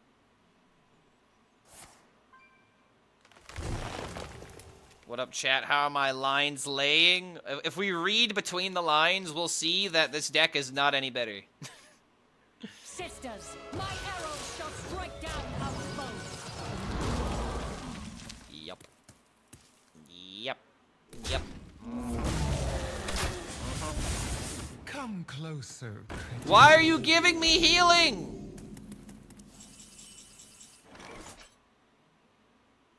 Arcane might defends Azeroth!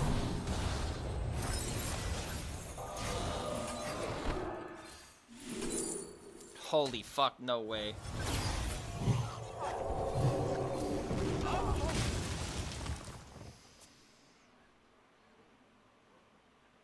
This deck is absolutely much better. It might not be amazing, but it's way better than 35%. I would actually be willing to bet that the global win rate of this deck is not going to go above 40%. Welcome to the world. And the only version of this deck that's going to do well is a tempo-based version that is using the Mage Kalik package to win games more often than with Leylines.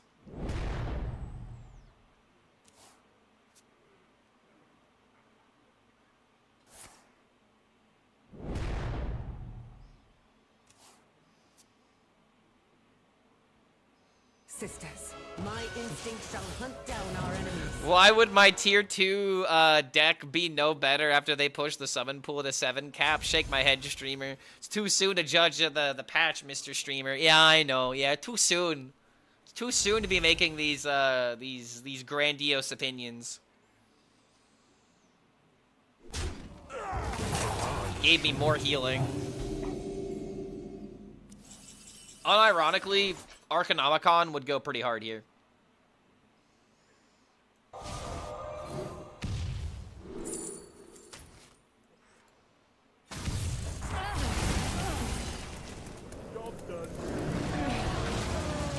Alright, let's go. Dare I say I have a win condition?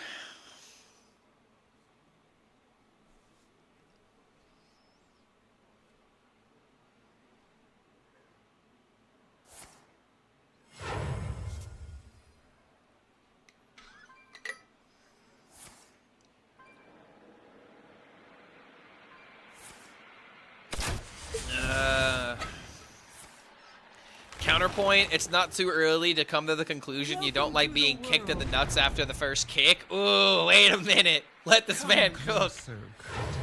Yo, Ghost Pig!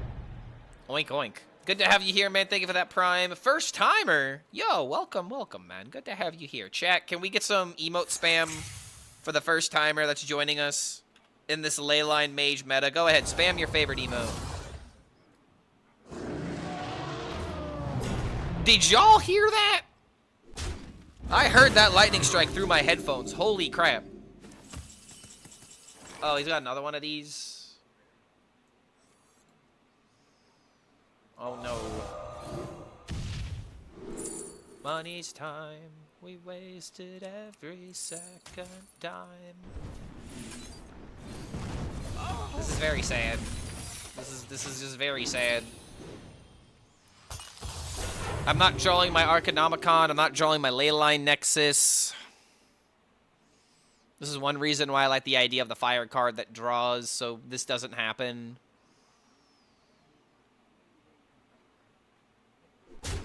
However, Glacial Shard, Sands of Time. It's funny how Hunter became a pseudo-priest with Tol'vir. Wait, how did they become priest? What, because they have healing?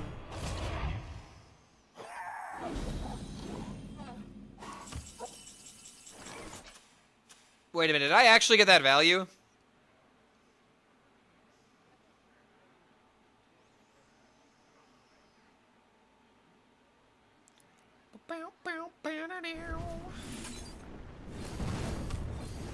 Get the 1/1s maybe?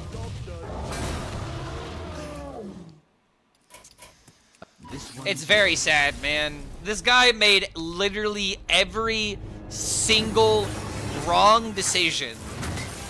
And I wasn't able to get the card I needed to win. Sad how Arcanomicon would have unironically fucked there, man. The fact that Counterspell didn't slow him down is so stupid. I'm more so mad at my deck for running out of gas than his deck for doing things well.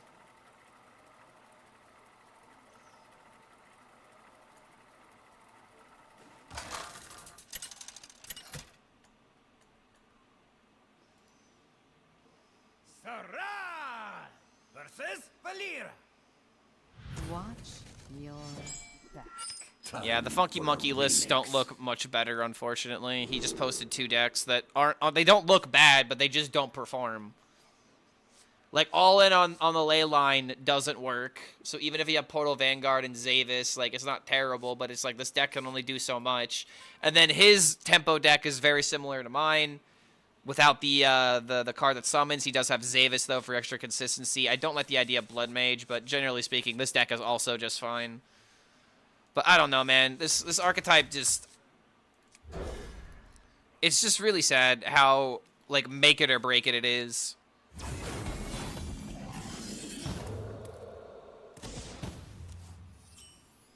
Leyline doesn't work, generally. I mean, it does, quote-unquote, work. But the metagame is so hostile against it. You can't do well with this deck a lot of the time.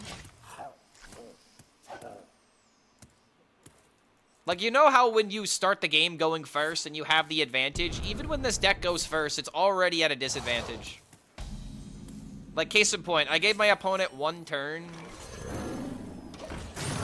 And he's already on the board, already has massive stuff. Luckily, I can play my 2-3.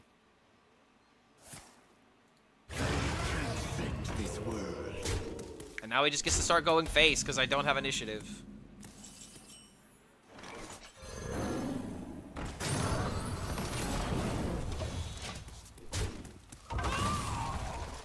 Superman. I'm no Superman. Me playing this deck, I'm no Superman, dude. We're just playing the deck as best as we can. What else can we do? The true masters draw close. Love how they buff the follower to a 4/1. I mean, it's crazy how I mean, it works. It's fine being a 4/1. Absolutely fine as a 4/1.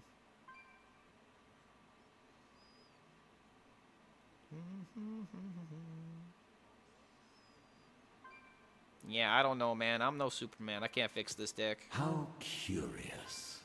Still believe the Needle should have Taunt. Also would agree, because imagine if it had Taunt here. I'm just going to play it. There might have been an argument to remove some stats, but, like, dude, if I'm removing this, then I'm never developing this, because I'll always summon more stats against me.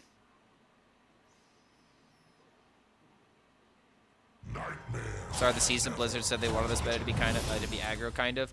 I mean, it's aggro meta turn. But this is just the reason why I don't care about cycling through metagames. I just want good aggro decks, good control decks, and good combo decks to work in an ecosystem that, you know, cancel each other out.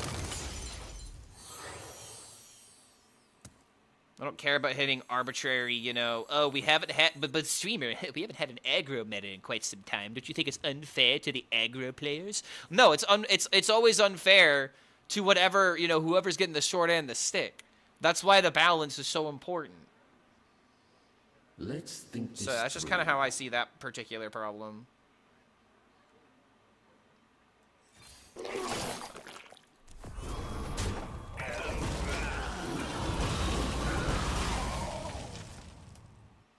Could have traded this into here and maybe gotten that lucky trade, but I'd rather just destroy more.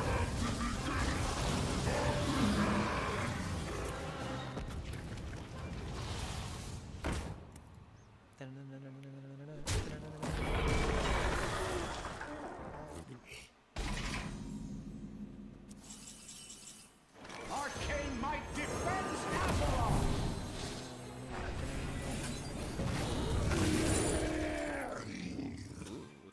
Another first flame. I guess I should have gone for a spell first and then played the Kalik. But we're doing this into the Shatter card next turn, so we have 14 damage.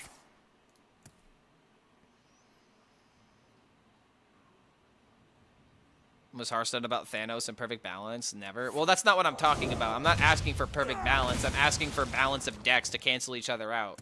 So that way we don't have to cycle through an aggressive meta, a control meta, a combo meta. It just kind of feels like archetypes have mattered more than the actual classes that are playing them. Because, again, it's a combo meta, it's a control meta, it's a whatever meta. And now we're just cycling through this kind of meta games, and no one is happy.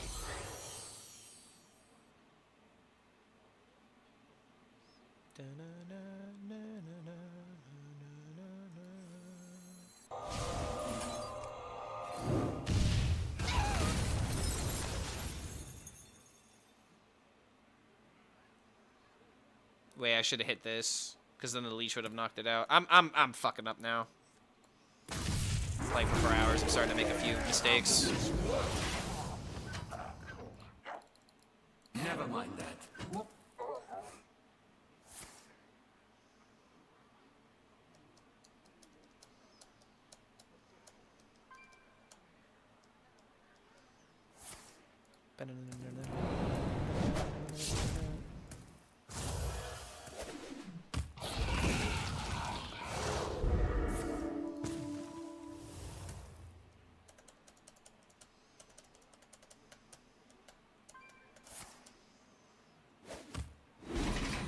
The tunes are on point. Oh, dude, I love the Mars Volta. One of my favorite bands of all time. And if you only knew the plans they have for us. The magic flows through. If you only knew the plans they have for us. Okay, so again, if I would have thrown the 6 to the face, I'd be winning next turn. But because I didn't, I have to high roll more damage. This should have been an easy W, but I fucked up. I am the enemy. I am the cataclysm. Only 2 heralds, right? But that's a 12-12. Can anyone else hear that cat that's being tortured? What do you mean? This was, Omar has gone on record saying that, like, the way that he would describe his sound is him trying to communicate with aliens. Is that not what you want your musician to be doing? I don't want my musician to be making music. I want him to be communicating with fucking space.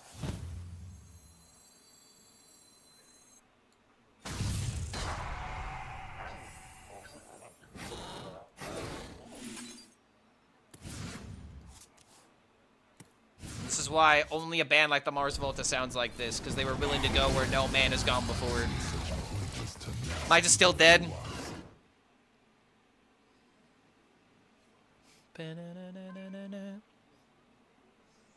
Care to make a wager? He's talking about your singing? Oh, man. Man, no, you're talking about the guitar track like right here. This really cool effect stuff. Yo, Big Boss, what's good? Yo, what's going on, Max? Good to see you, dude. Today's been a limit tester. Yeah, there we go. Those are the words. A limit tester.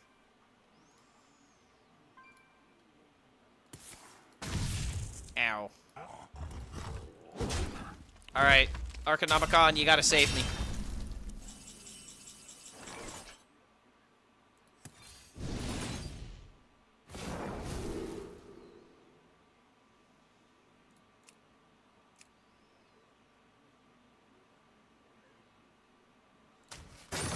The magic flows through.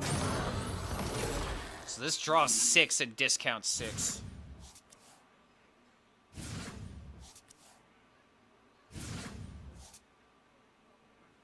Wait, what?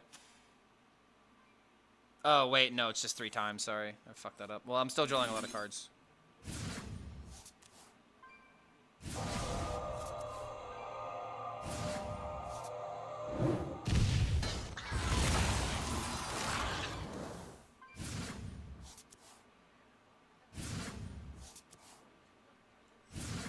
Time's almost up.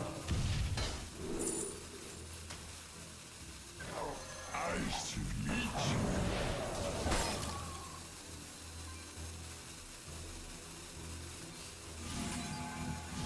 You've got to be fucking joking, dude. Ice Ah, I should have played that. Ah! I am allergic to good minions. I also wish I played this. Never mind that. Ah. I've seen such pointless tenacity. Never mind that. No, don't do it. He's gonna do it. He's gonna do it. He's gonna do it. He's gonna do it. I clicked the wrong card. Just gonna click the thing and I clicked the... Dude, just play the fucking card. I get it. You have it. Congratulations, I misplayed. Play the fucking card. You absolute, abhorrent fucking human being. Just do it. Just do it. You bitch, you won't fucking do it. Just play the card. Quit being a cuck. Thank you. Jesus Christ. Congratulations for your free win. It's probably the first win you've gotten today, you son of a... man, I'm upset. Oh, God. No.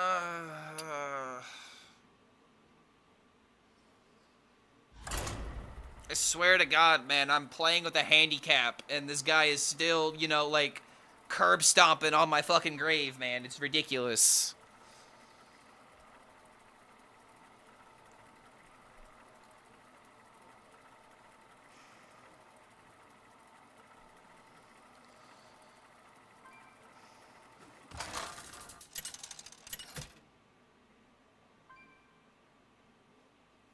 Sarah versus Medivh.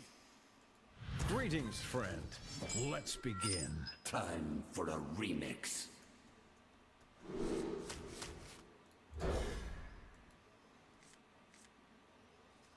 Might be time to call it a break with this amount of tilt settling in. It's not tilt, man. I just fucked up. It's, if anything, it's fatigue. I'm tilted at how my opponent reacted to the situation, not how the game played out. Because the game played out fine, but I misplayed. I misplayed like at least 3 times, and that's the only reason why that guy won. And even on top of that, the main reason I lost is because the last second I clicked the wrong card. So it is what it is. I lost the game. I'm not happy that I lost that game, especially since it was a W. I'd be 12-6 with this deck, which would be great for statistics.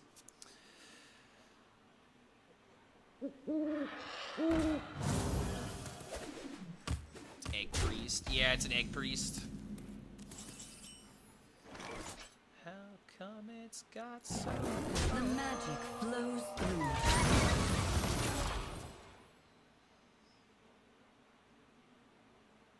I usually ask this type of player and ask why no one add me. He's not thinking about his actions. He's just thinking about his side. Here's the honest truth for people who do that. They're not trying to disrespect you. They're just having fun.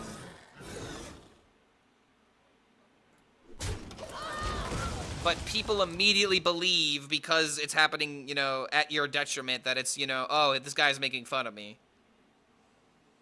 It's more so just like, you know, the way that I see it is that it's like a seal clapping, you know? If the seal claps like 1 or 2 times, I'm like, all right, cool, that's fine. But if the seal keeps clapping and keeps doing this, it's like, all right, dude, I get it. All right, you're just applauding yourself at this point. Okay, Mr. Seal, please stop clapping. Even though it doesn't sound like clapping. Actually, no, it is clapping, just not the kind of clapping you're thinking it is. But yeah, dude, it's just... It's like, I get it, I know you have it, just play the card so that way I can go next. Because what if you're baiting me? There's always that, you know...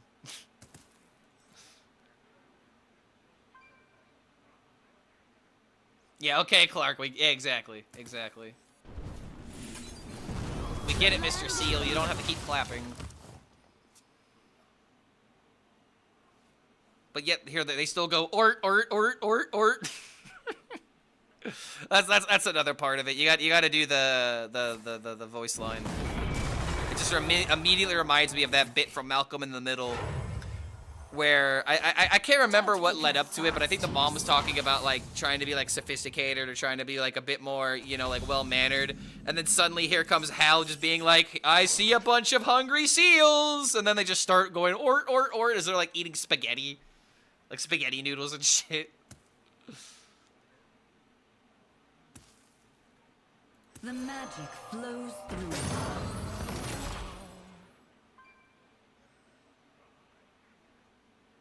I don't want to crack this egg, but The land is healed.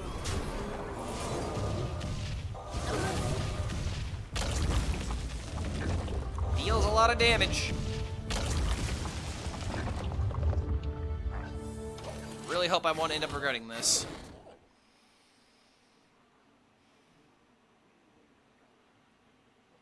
The main reason I'm doing this is because the Leyline, the Leywalkers will hopefully give me a card exactly like this. Give me another one. Another one. Amazing. It's like I know what needs to happen for this deck to work.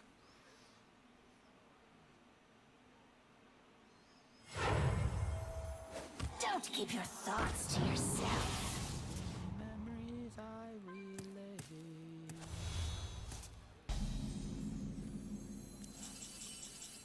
A boom.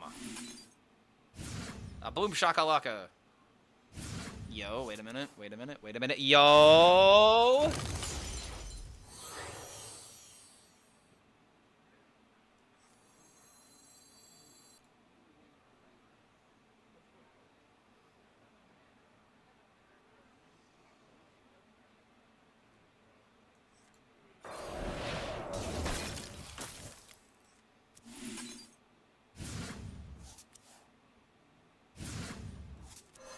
Nice to meet you.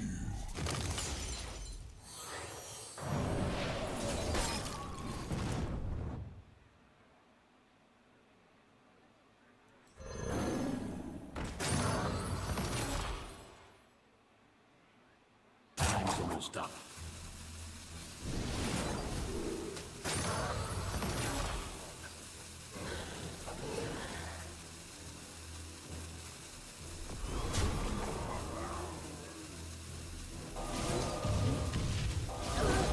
GG.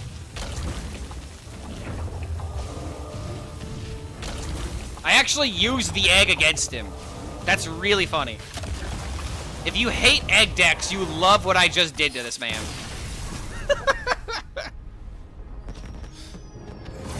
A neat little interaction. It works after the death rattles.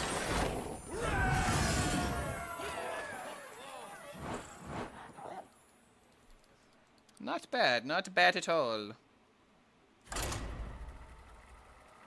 Yeah, the first time we played Arcanomicon, we won. Yeah, finally. It took, like, literally, like, almost 40 games. Yeah, let's definitely mark that one.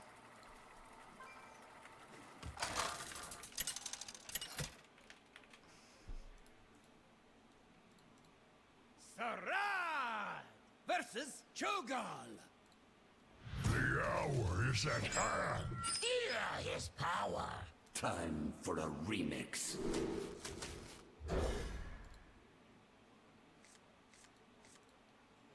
Yeah, that was cinema. See, like, things like that need to happen for this deck to be impressive.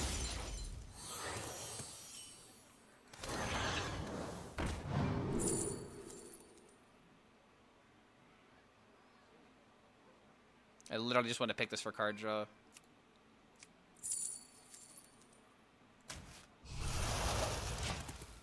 Good enough, I guess. Leyline's any better now? Are they still not good enough? They're better because the deck was unplayable. And now the deck is just bad. If that makes any sense.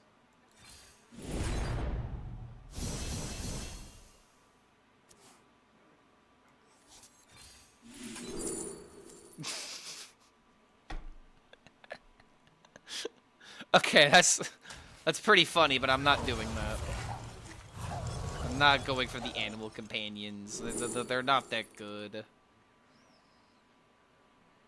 I mean... Time's almost up.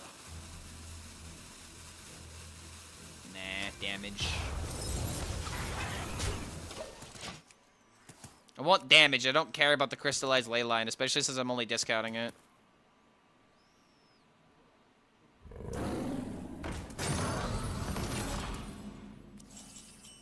Is there any way to include the 2-cost Shadow Informant and the Mirror Dimension? It's okay. It's okay. I know. The storms have been a lot, but been very frequent recently. I know. Someone's not happy. Poor Xena needs some pets. The magic It's thundering out right now. If the stream suddenly crashes, it's because my internet went out. Just to let y'all know. But, like, the only card I can really imagine us cutting is, like, Sands of Time and Glacial Shard. And I have been too impressed with Sands of Time, just, you know, as another random out card. It's too important. flows through.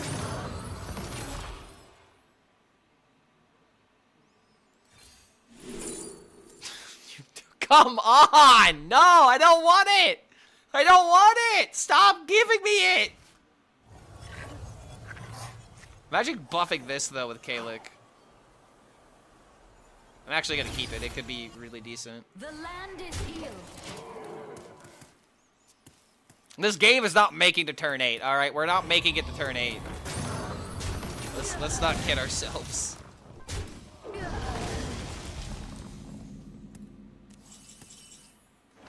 Okay, yo.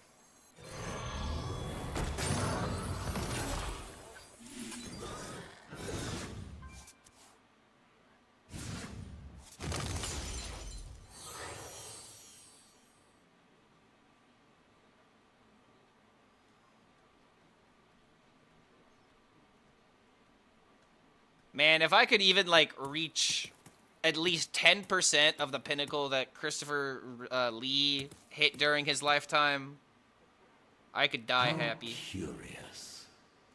I could have just killed this, but I don't know, man. I feel like I have to just kind of go all on here. If he decides to go face himself, I have this to fight back. Boom into boom. We're just gonna have to start throwing the damage. Animal companion spells looking at you this game like the Green Goblin mask.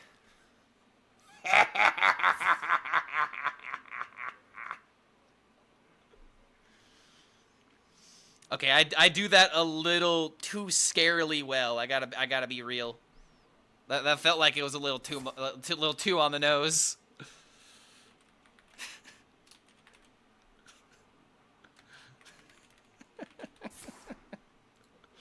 I don't know. Was that good? Was that a good impression? The hour draws nigh. It's almost here. Well, it's okay. It's okay. It's okay.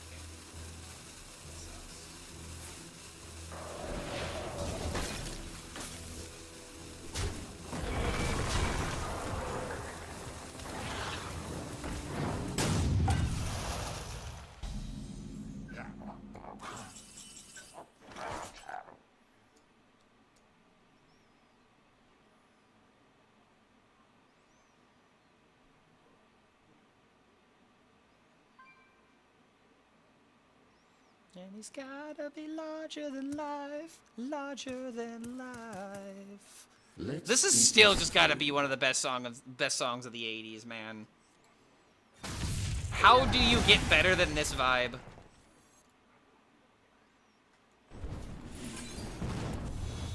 Remember when people used to try? Was lucky enough to attend a talk where he gave at Trinity, that he gave at Trinity College a few years before he passed. Christopher Lee was such an interesting dude. Dude, he really was, man. Like, Christopher Lee literally did everything.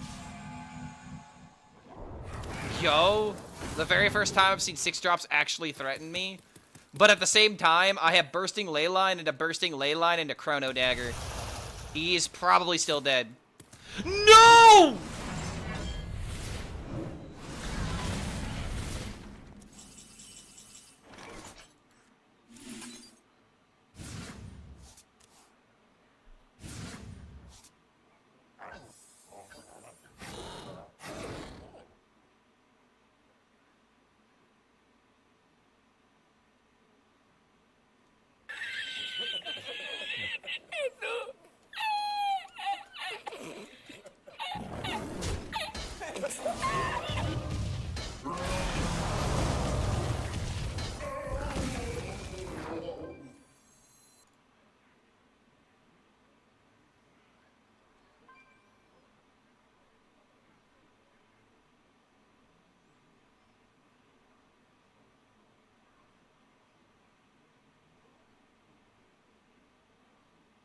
Let's think this through. Time's almost up.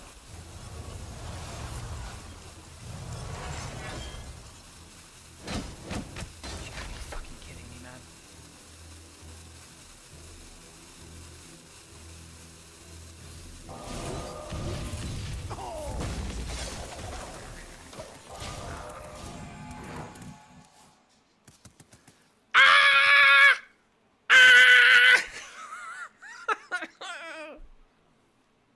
The magic flows through. Oh man, he's starting to do some scary things.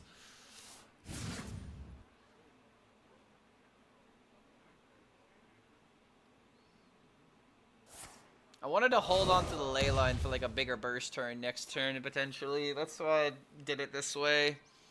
But I just missed out on 2 damage.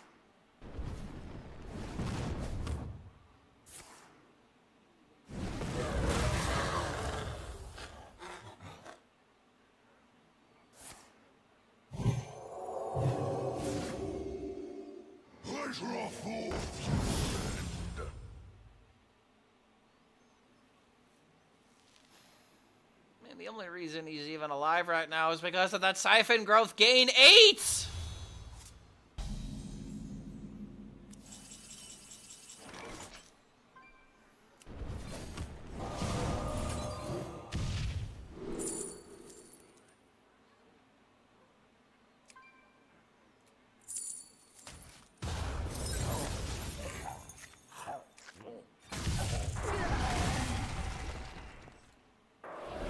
Can't give him a minion to attack into, to play the bolt into.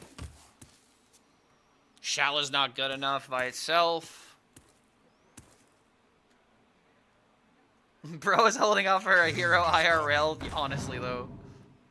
Going for a priest card. There's no way you find healing from that. No, no, no, no, no, no, no, no, no, no, no, no, no, no, no.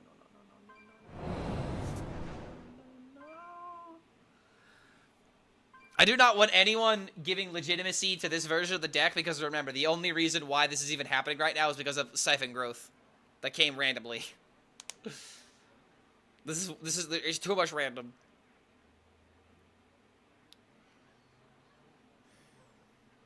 I don't need Shallow. What? No, I don't need Shallow. I need better cards from Alter Time.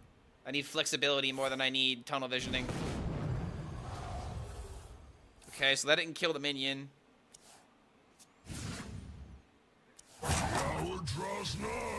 Yeah, we're not the mana for it, and also dealing 10 or dealing 5 wouldn't have won the game.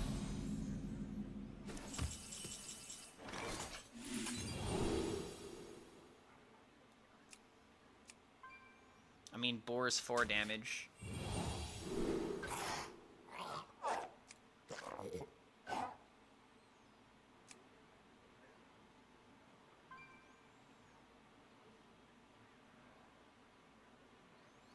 If I get a lightning bolt from the whelp, I can win.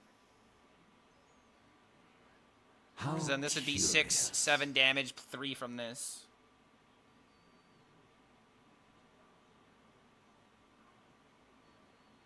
It's a bit high risk, high reward, so probably just have to go magic trick.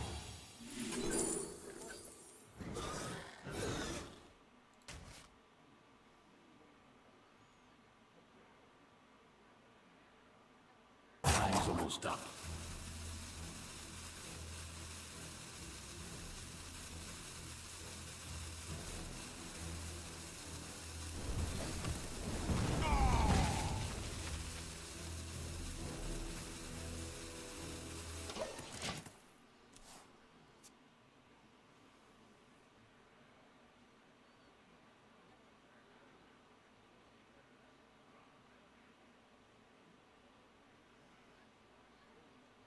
Nightmares never forgotten.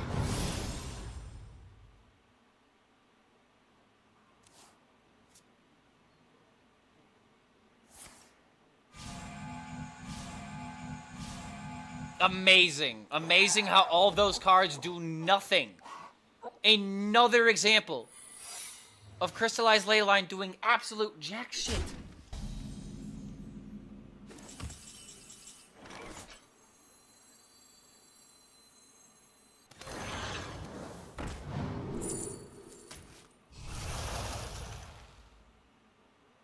I need all my spells.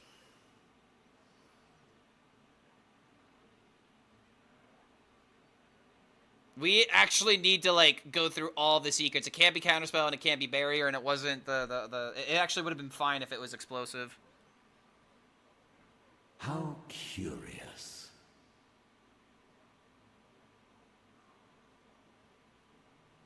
Please do not be counterspell. Please do not be barrier. Ow! No!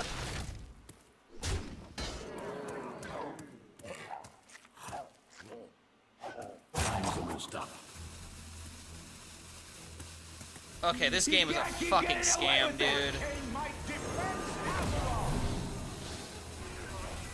I see each.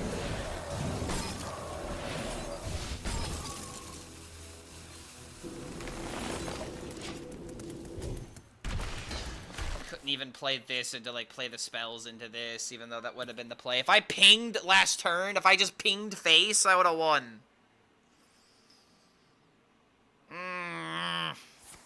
So even with this high roll, I still could have killed him. Which, again, proves another example on why you can't play this deck slow. Because you will just die, even in the mirror.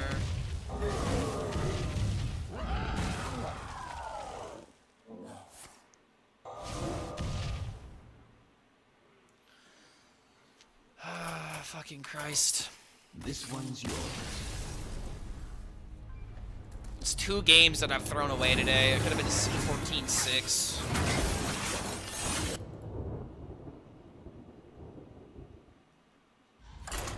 Hard running the summons? Probably. If he's playing the deck slow, then yeah. The TLDR is that his deck's not worth it, unfortunately. The tempo, like, this is the better version of the deck. We just unfortunately missed the dunk. Especially with the 8, freaking gain 8, dude. Oh my god. Glory of the Horde. Time for a remix.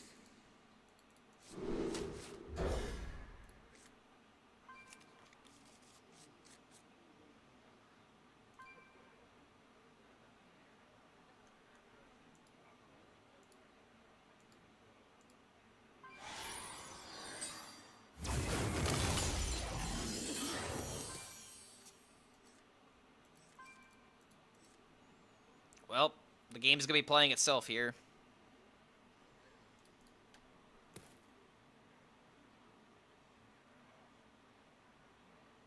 Gotta go to work early tomorrow. Hope you find some good games. Yo, Mateo, thanks for hanging out, dude. Generally speaking, this deck does work. It's just frustrating that it got buffed 3 times to the point of just barely playability. Kind of makes me wonder what people have been playing today. You dare stand against the wind? I'll handle this.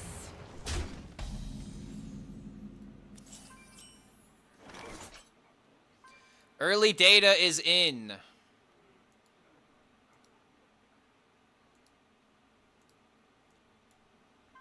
Oh wait, gotta make my move.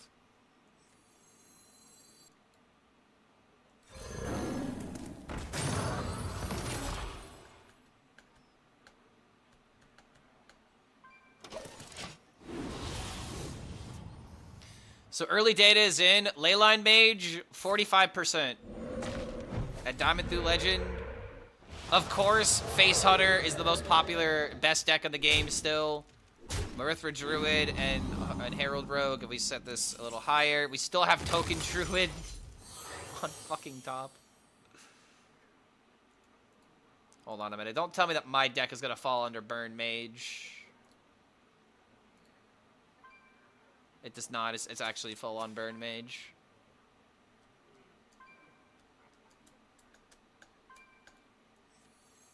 Let's think this through. Arcane might defense Avalon!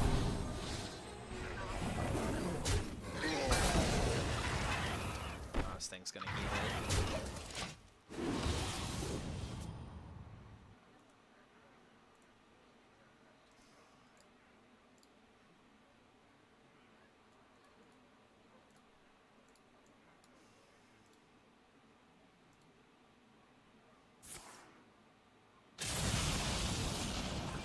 The sands speak, and I listen. The sands speak, and I listen. So it looks like, again, the decks that are working the best are the decks that run Kalik. And everything else is just not working. What about top legend? If there's even enough data. They're all below 45%, bro.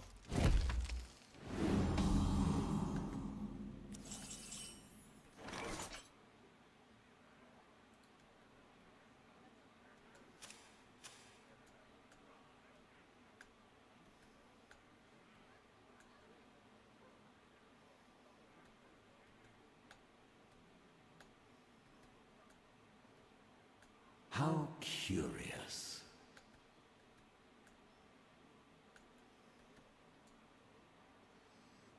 I don't want to take this damage, man.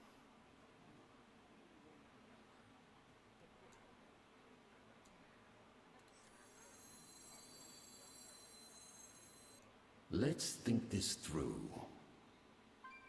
Taking this damage is the same as dealing 3 and then summoning a 5 attack. The magic flows through. Time's almost up.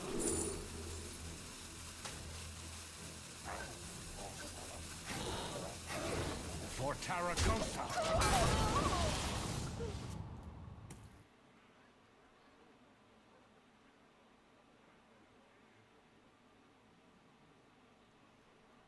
Before I went with the Leyline Dragon Soul list, not many games since I tried to make the Animal Companion with Dragon Soul work.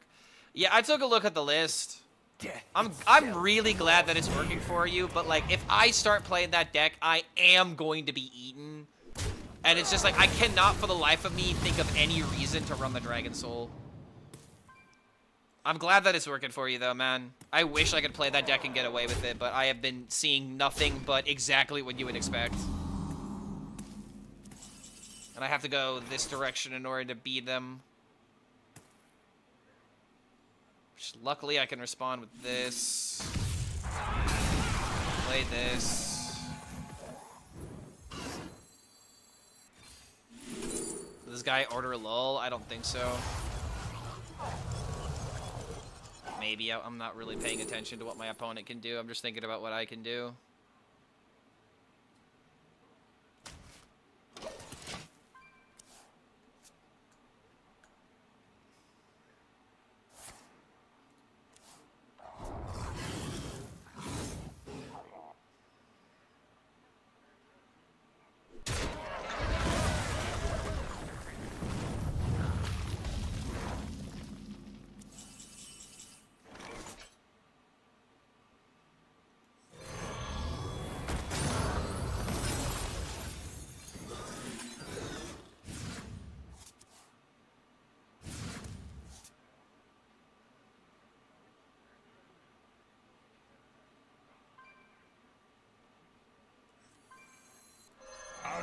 keeps up a minion, so that way I can for sure hit it with Bursting Leyline. On top of the 13 damage I already have in my hand.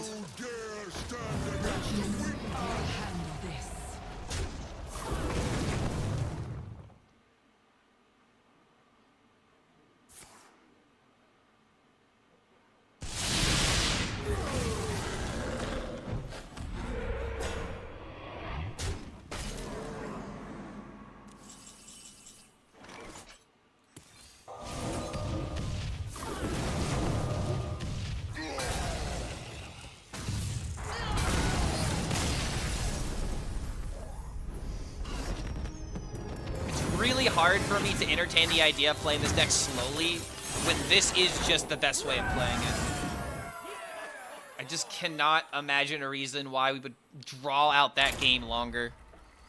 The most important thing was just, you know, going for the shattered value instead of like trying to clear the board and then taking more damage than we would have cleared in the first place.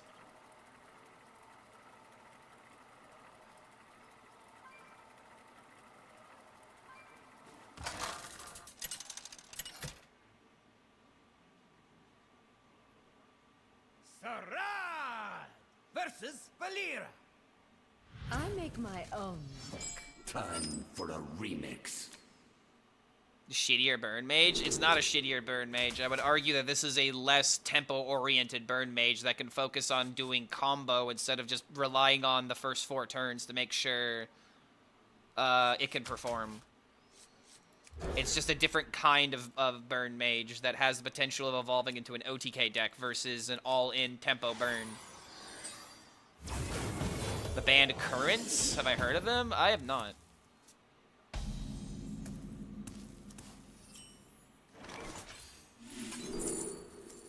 Ooh, Healing Rain. The one thing my deck is missing. Let's just go for something else. Get some Rogue. I want to make sure that I actually... There we go. Okay, that could work.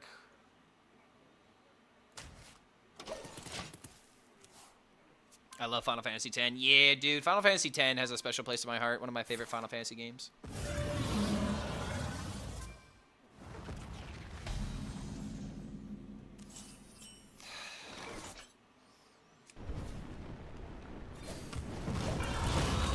Just gonna play the Kalik ASAP. Or maybe I should do this first and get some damage. Or maybe we don't rush anything and we just play this. The magic flows through this.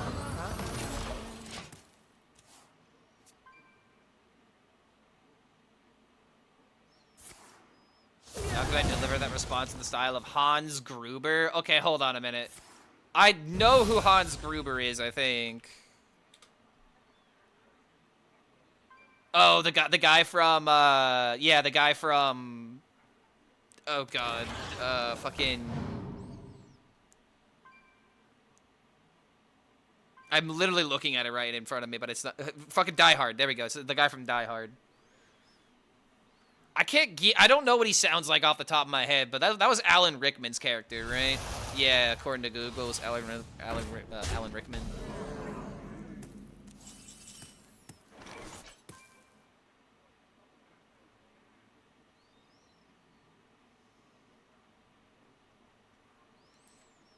Arcane might defends Azeroth!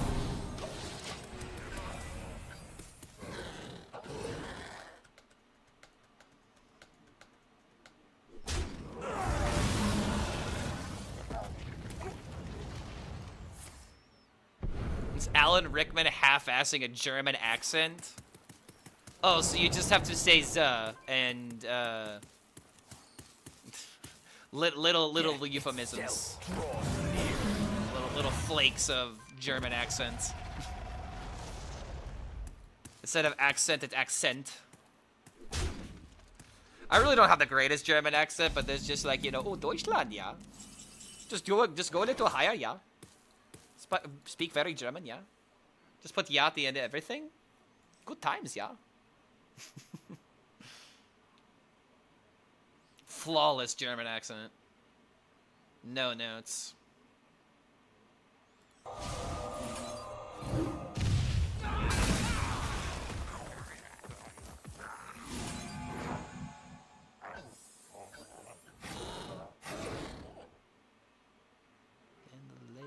was mine.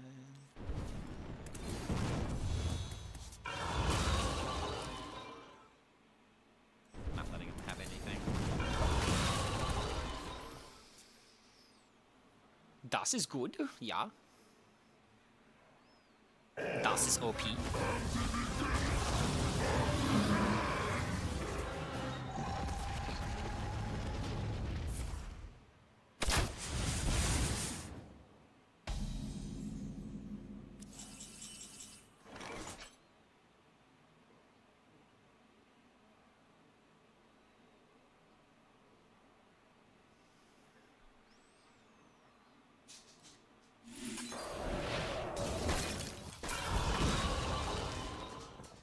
You're retiring from Hearthstone? Whoa, what? Really now? Was the update that disappointing?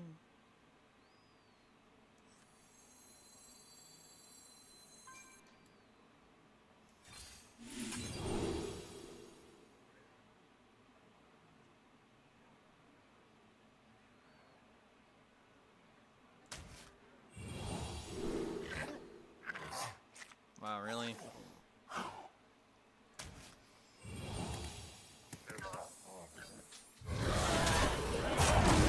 Face with that. Like, I'm gonna save this for like big damage, but I don't have big damage. Some people were born with RNG gods, and I don't like this game anymore. Companion Hunter and a Sands of Times into random Nightmare Fuel and Discoveredor's Dormer from my deck with a 2/2 Dark Gift into me conceding. Oh my Jesus. Well, that's random for you. Holy shit. What turn did that happen? Turn like 7? Happened on turn... It happened on turn 6? No, it happened on turn 5! After he had a Doomsayer that survived. Oh my lord. Yeah, that's illegal. That's a bit illegal.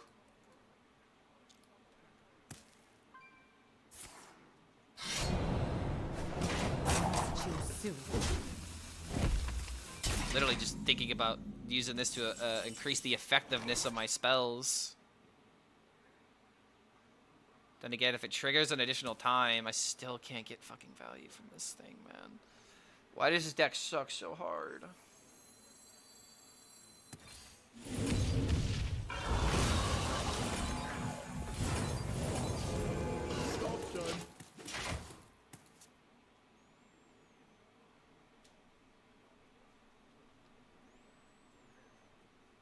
I've only drawn a discount. I haven't drawn anything else, so it's like the effectiveness of this is just not there.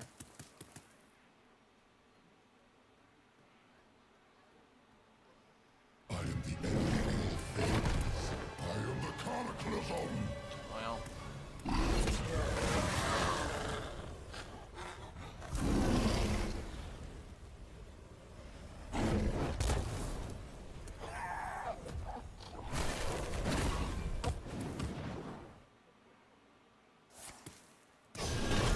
How is this deck supposed to compare to anything else in the metagame, man?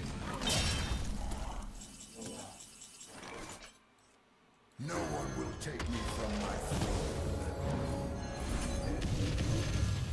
I see.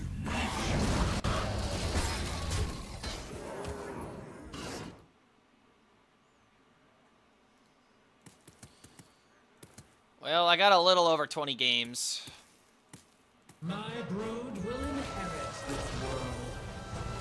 I think 13 and 9 is not a terrible score, but like, dude, we literally had started out.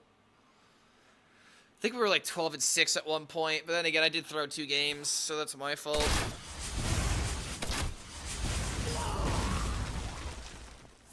Yeah, he's at fucking 40 life, man. Like, what am I gonna do?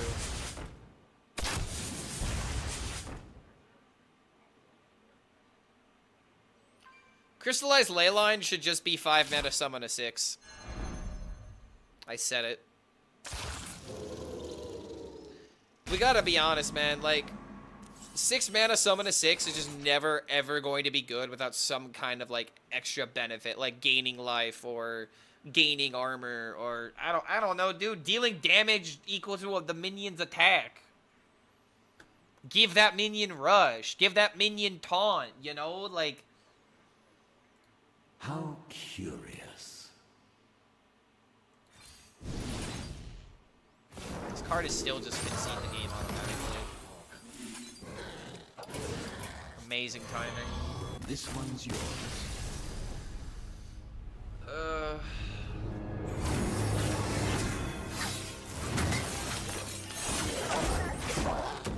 I said this earlier, man, but I'm not even mad about this update. I'm just kind of disappointed more than anything. Like, Leyline Mage is so bad still. And there's no way to not notice it when you're playing the deck. It has moments where it does things that are cool, and it has moments that it does things that are nice. But you literally cannot play this deck slow. You just can't.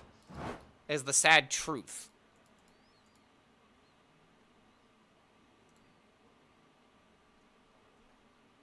And to kind of like just prove this point,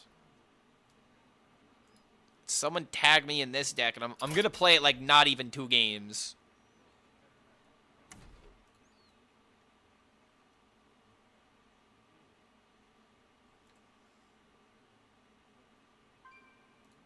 Hold on, let me pull it up. Thank you, Pink Floyd. Thank you for the alarm.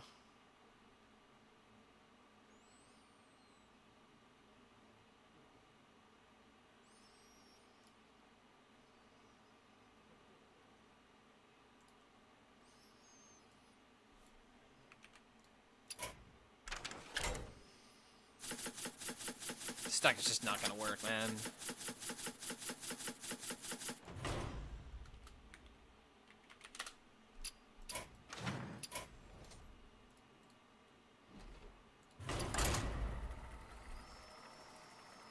Updated TikTok Hunter? Just disenchant the card.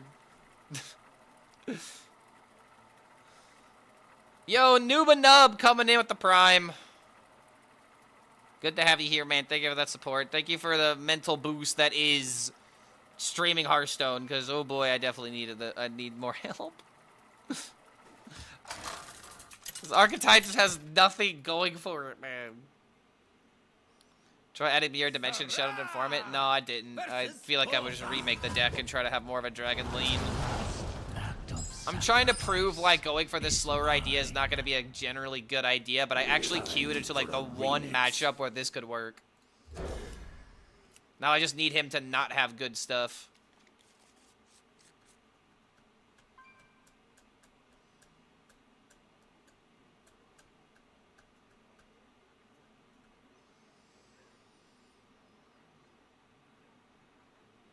But yeah, Nuba Nub, just for future reference, I'm sorry if it feels like you didn't know this.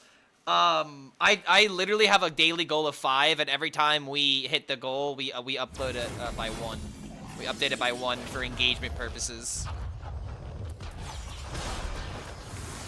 But our daily goal is usually 5, and everything else is just extra. I require more. But it's a funny way of engagement baiting, so. Yeah, exactly. It strikes again. There's a reason why people do this, man, especially when you bring attention to it, just being like, oh yes, now that I've hit 13 subs, I have a brand new goal of 14, and it'd be great if we could hit our goal of 14 Twitch subs, because I've always wanted to have 14 Twitch subs. And then you just, you know, you just milk it from there until it stops working. That really is the internet in a nutshell. You just do what works. You do what yields the best results. Mythic keeps its subs at the forbidden number at all times. See, that's another that's rage baiting right there instead of engagement baiting. All right, hero power, let's go. The magic flows. Somehow, even with 35 cards in my deck, I'm hitting the curve.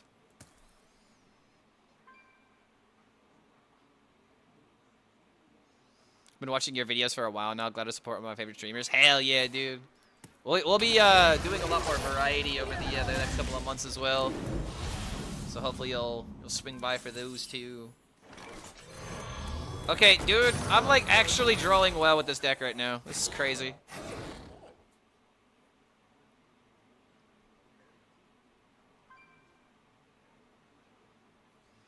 God, the curve of this deck is so large. Did you know that Mage can clear the board with Doomsayer and Tribute Dance? Yeah, but that's also 7 mana, though. 7 mana.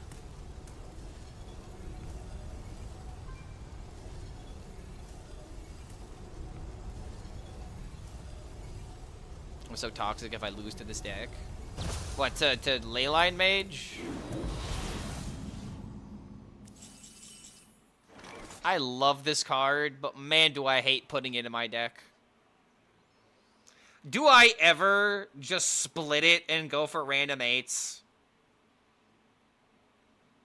I don't even know what 8s I'd go for. I just feel like tempo is just always the way here.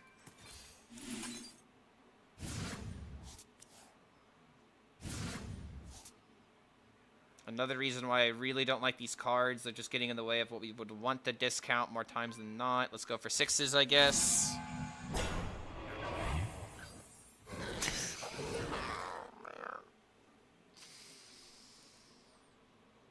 Bro! Why does this card literally fail me every time I play it? Every time I play it, it just. Bro, I want you to work. Please work one time. Stop disappointing me. Split, you'd find the Bat Mask. What would I even want a Bat Mask, though? The freaking Leyline Walker? I guess the Sindra Ghost would be fucking funny. There's no way that would ever work. Pulled 4 Briarspawn Drakes on a Priest with Khadgar in this deck. 4 Briarspawn Drakes with Khadgar. Whoa. How did you buff this up to 10 and not die? That's my big question. Better than summoning 2 Chromies. Whoa. There's not much time.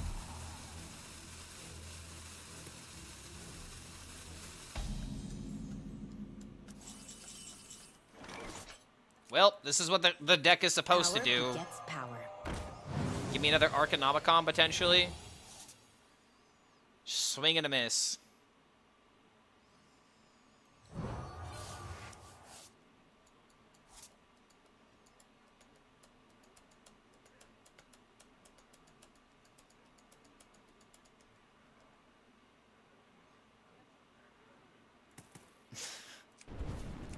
Okay. Alright. Moonwell is not that bad. It is that bad, though. I don't care about this. I care about finding a way to build up a combo. I care about finding my dragons. A Moonwell is not going to help us. Nightmares are never forgotten.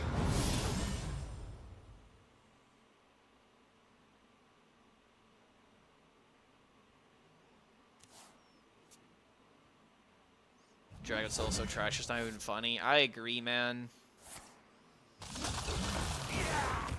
Sets up for some funny situations, man, but it's like, if you could only pull this off against, like, your friends at the lunch table, then, like, Love my new just need some more going for it.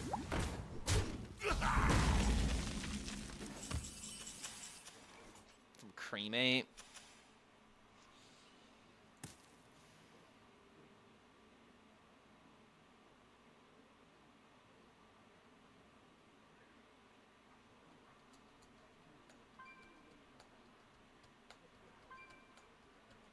How curious.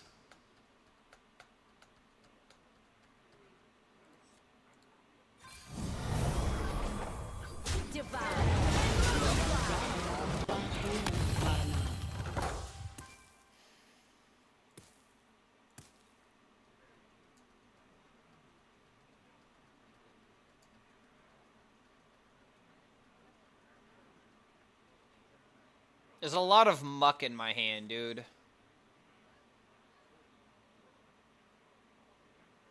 Dragon Soul sees little play in Wild with the Assail shenanigans. Well, I'm glad it at least has something it can do in Wild. All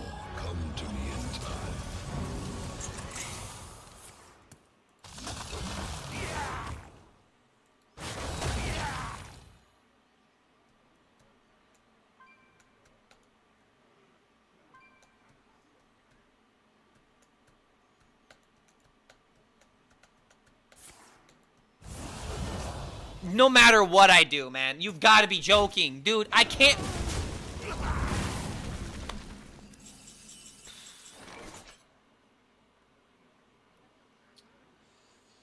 Yep. All I wanted to do was get value for my freaking Syndragosa, which honestly it wouldn't have been that good, but like this and the ping and to play this would have happened, you know, cheaper, but like, dude. How curious. Looks like we've got a fight for the ages. Amazing. Looks like we've got a fight for the ages.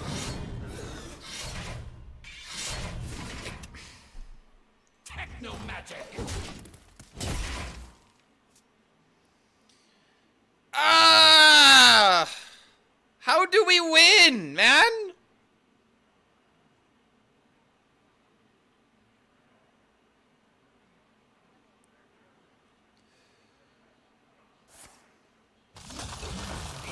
Playing this to prove a point.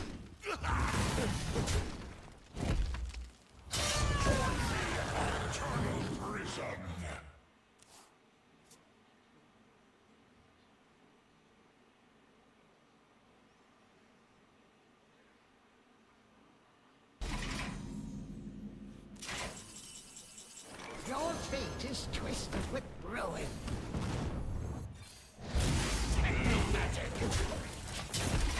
Alright, now this, when it dies, will be in the Oathstone. If I play it, it'll reduce this, even though I really don't want this to be reduced. And this is just like a... This right here is why I really despise the Dragon Soul. It's like, alright, I could summon an 8/8, I can gain 12 armor, and I could deal 4. Why does that feel so... Why am I dying? Why am I still dead? You know what I mean? It's just like, you set up for this thing, and now you're about to do it, and then you're just like, well, that wasn't really that good, though.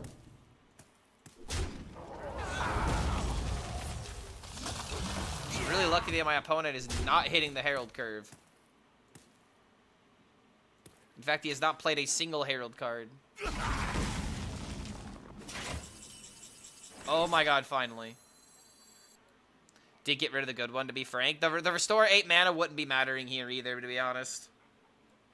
This is what mattered.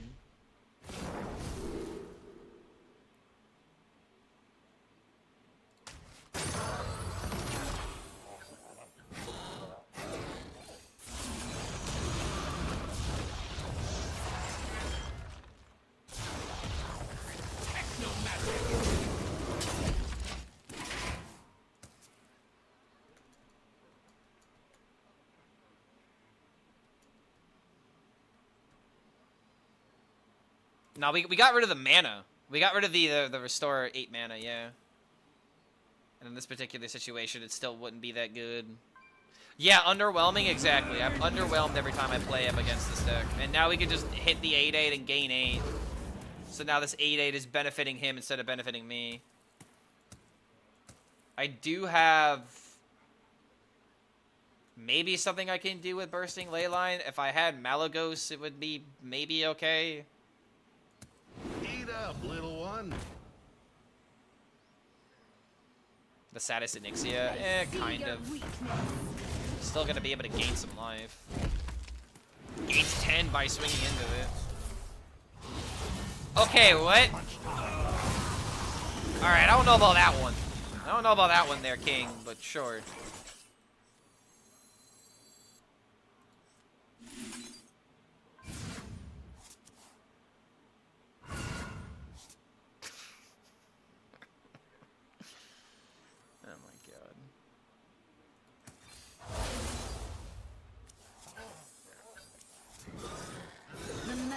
Flows through.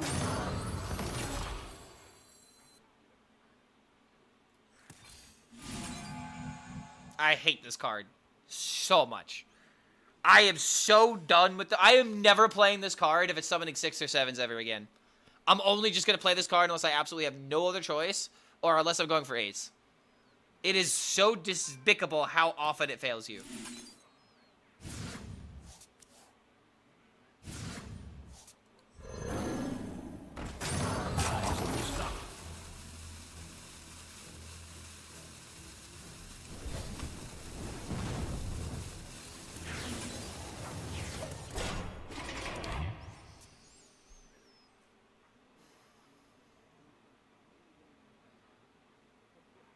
I'm watching my stream with my mother who doesn't know anything about Hearthstone. She thinks my Deathwing pet is really cute. Oh, well here you go. This is for Ixmom. Ixmom. We got a very, very cute little dragon here. We can make him fly on the screen too. Who wants to tell her how expensive this was? Yeah, Mom. It was only like $20, you know? Because anything more than that would be a bit crazy, yeah? Why do people like aggro meta? I'll tell you why. It's because it's easy. Aggro meta is so easy to digest.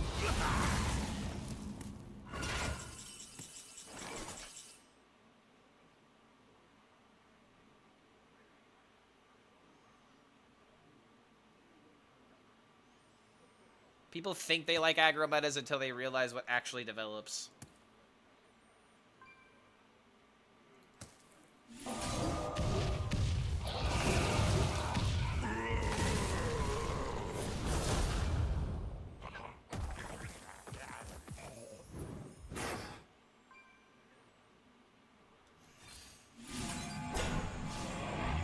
No, fuck! Fuck! Oh, no! No! No!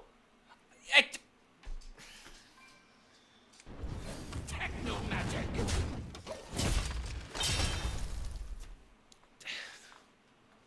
Please, Blizzard, for the love of God. I literally rolled this exact same roll earlier today. I have not seen a mythical terror once. I have not seen a rush minion once.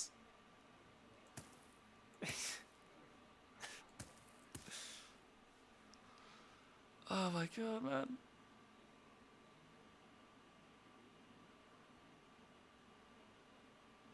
Might as well just pinged it myself. I mean, the sad thing is the DK is kind of... Never mind, it's not threatened by it at all.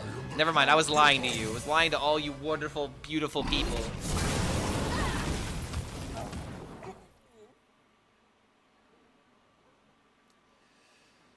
Oh, this is so frustrating, man. How am I supposed to win?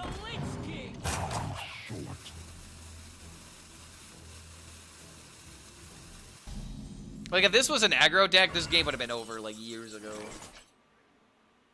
At least the cost of my minions. Like, that's a great ability, but I can't utilize it. I, like, legitimately feel like I'm out of gas.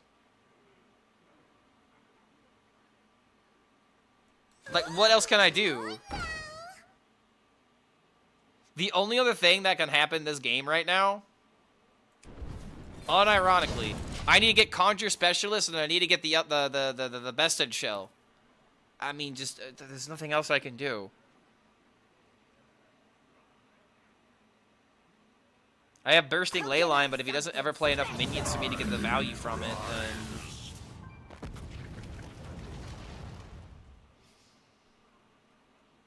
And now there's been so many random dragons that this thing is completely mucked up. Dude, I cannot endorse the Fabled Dragon package. I just cannot endorse it.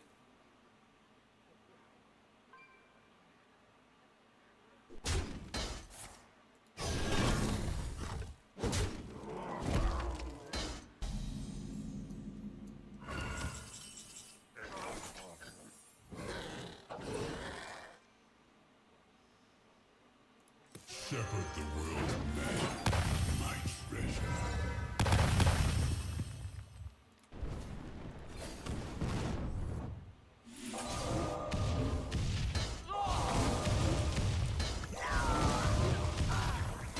I'm still 2 damage off from popping it. Lord. Yeah, I have no idea why Umbra's in this deck. I mean, what? Umbra can give me maybe another Leyline card. Maybe. This is at least a fairly large board. Yeah, but now it's just gonna get cleared by him killing the 6/6. Learn your place. A new spring is coming.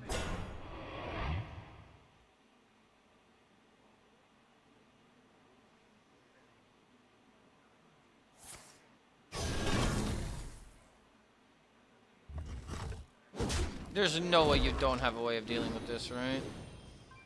Yeah, I was about to say. I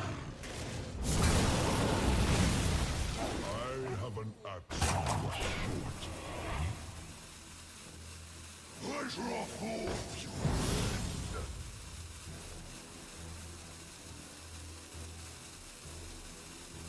The citadel stands strong.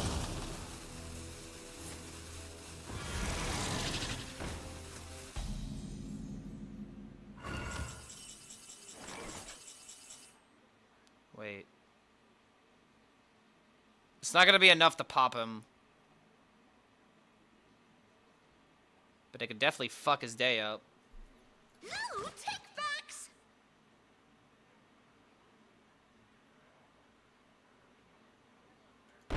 Fly as one. No, take backs.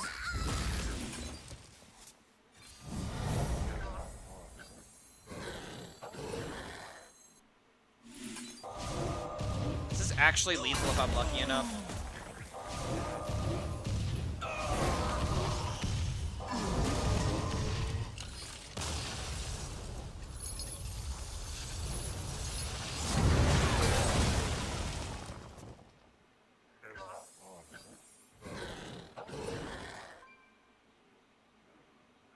Time's almost up. The Titans have left us much to uncover. Wow, these are so fucking bad.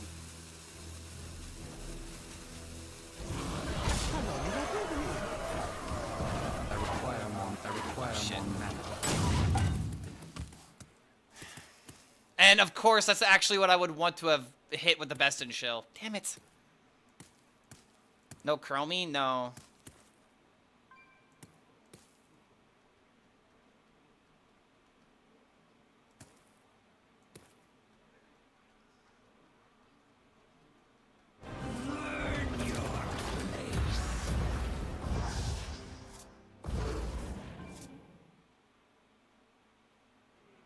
Dress fleet in formation.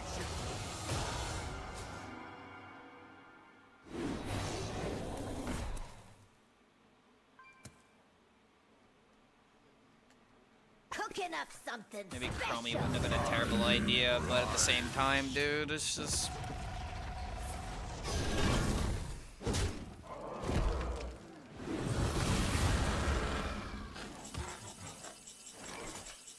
I mean, at this point, we're desperate for anything that works.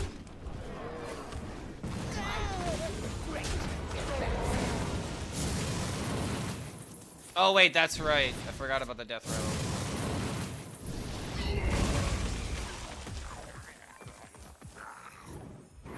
Power begets power. Swing and a miss again. All the threes are getting in the way of this hitting Leyline Walker, which is the only thing we care about right now.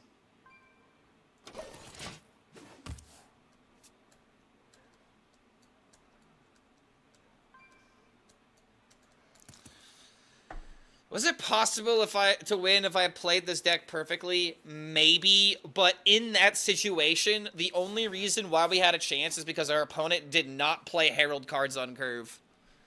Again, I cannot endorse playing this deck slowly. Pleasure of fools.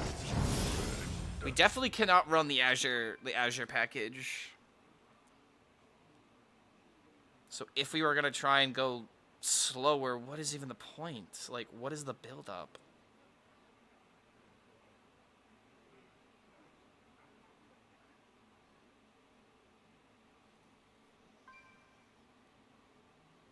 Yeah, opponent has not played Herald cards. They have not played a... Actually, no, they played an AoE. They played an AoE. I think they also played... Yeah, they played two Obsessive Technicians by now, too.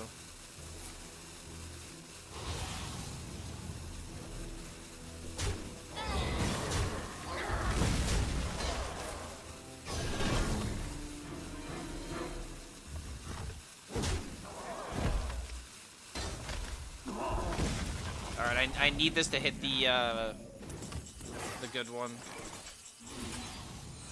We missed. We did not hit the good one.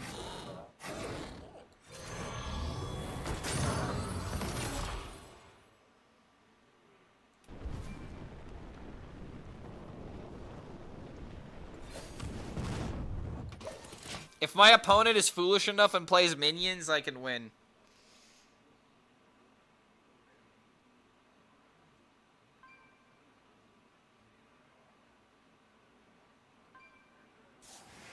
This feels like two cripples fighting. This literally feels like Timmy versus Jimmy in South Park. You shall not win.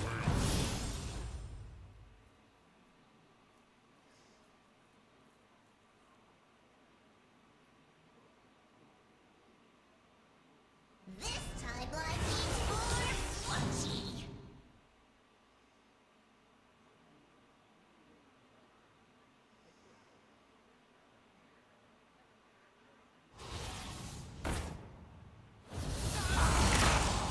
Your fate is twisted with ruin.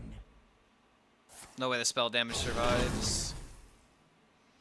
However, we have this in deck. Is this actually enough to win?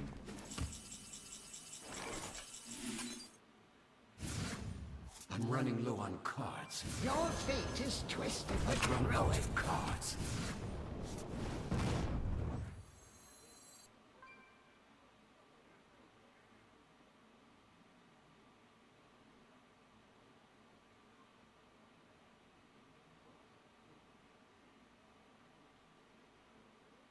I don't think this is enough. Divide and multiply.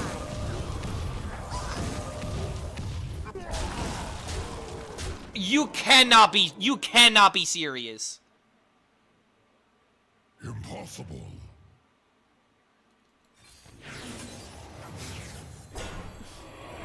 Oh my god, you've got to be joking. All are nourished when the cycle renews. Almost done.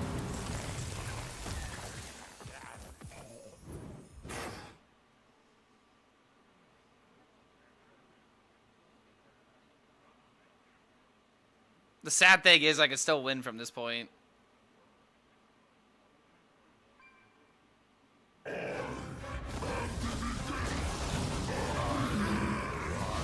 He's finally fully heralded by like turn, I don't even know anymore.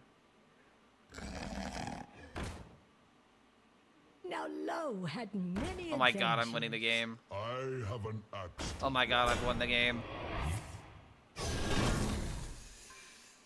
Legitimately, like, this says more about my opponent's deck than it does my own. I'm, like, actually speechless that we won this fucking game. Oh my god. Like, this can only work against the slowest opponent ever. If I queued into anything that wasn't Herald DK, I was getting my cheeks clapped every time. That was painful, man. Like, seriously. Like, just watching from my opponent's side. Like, how can you not kill me with all the nothing I did? It's because he's doing more nothing.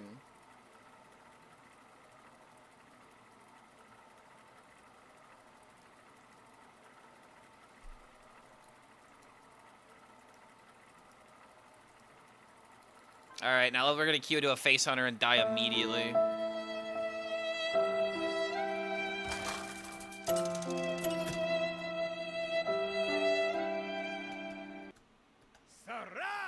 Oh god, now we're queuing to yet another slow archetype.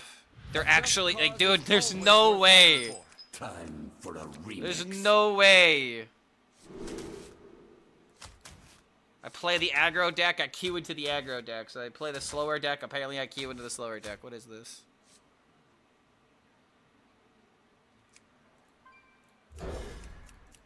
I don't know. Coin into this and then play this. And now we have this ready to go for potential Arcanomicon nonsense. Do boom, boom, boom, please.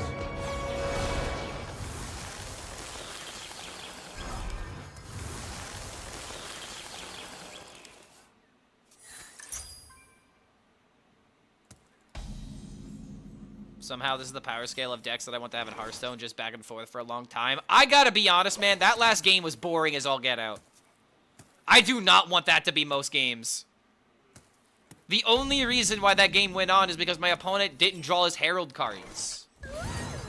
Like, that's not how most games are gonna go, you know? And just, like, I don't want that to be most games. Because that was just two decks that were failing to do what they were designed to do.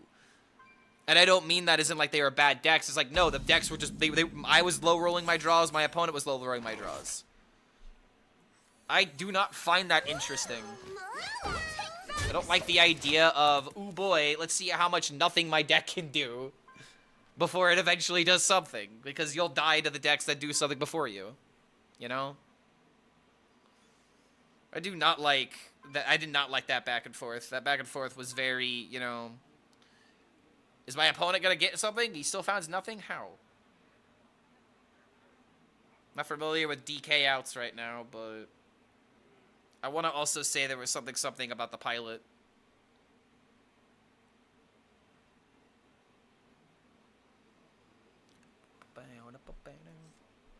Maybe we're lucky and we hit the good thing from here. To paraphrase Zacho from Vicious Syndicate, that was a fight with 2 wet pool noodles. Yes, yes, that's a great example. That's a great way to put it.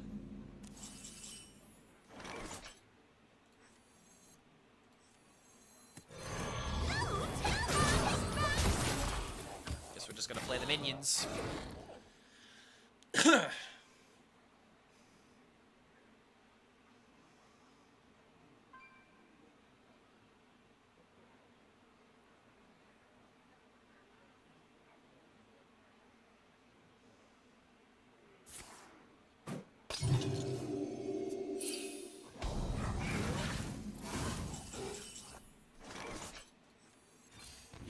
Power begets power.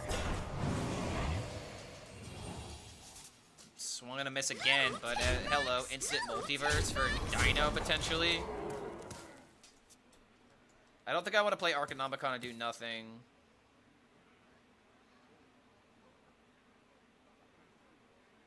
Leyline is so horrible, won't ever see play, even in Wild at the rotation. I feel like that's not a fair comparison to draw because there are so many things that fail in Wild. It's not really that high of a bar.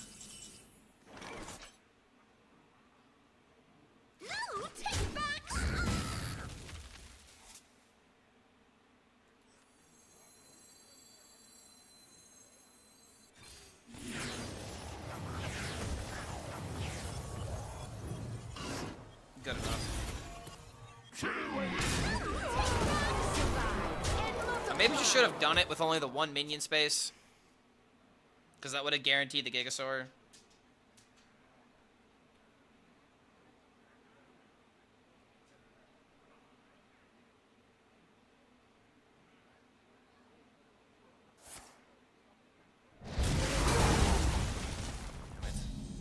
Do you think it was boring because you know the potential power of the decks? No, I think it was boring because decisions didn't matter.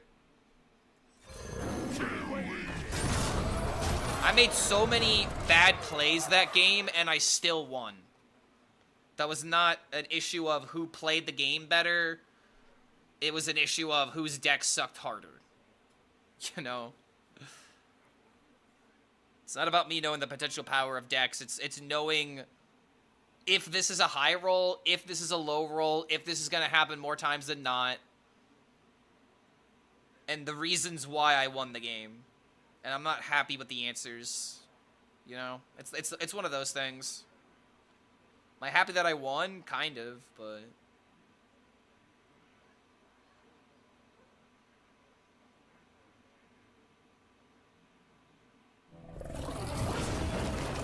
Okay, if it trades it to the 13-5, he gains more life.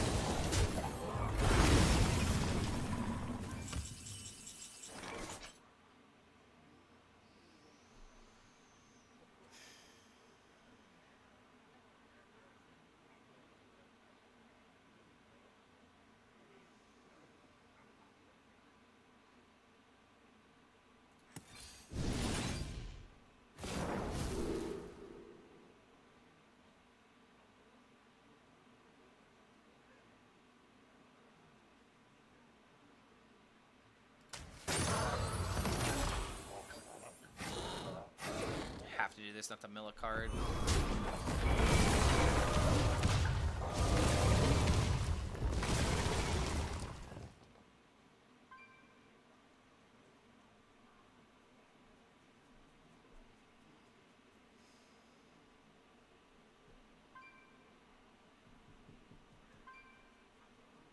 Every time I see Face Trickster, I think about Elvenbor. Do I play Wild too much? Yes.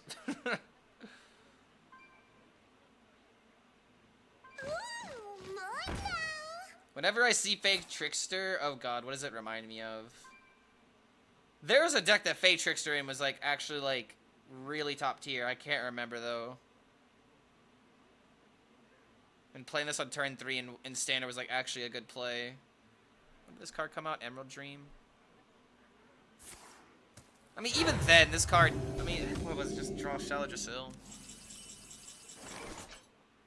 Cliff Dive Demon Hunter, thank you. Yes, that was it. Cliff Dive Demon Hunter. All are nourished when the cycle renews. Power begets power. I do not care about this.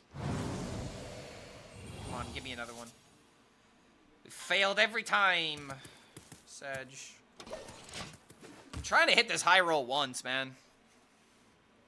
What is it, 16%? All are nourished when the cycle renews. Vector Mushroom's so good. Yeah, dude. Love me some good EDM.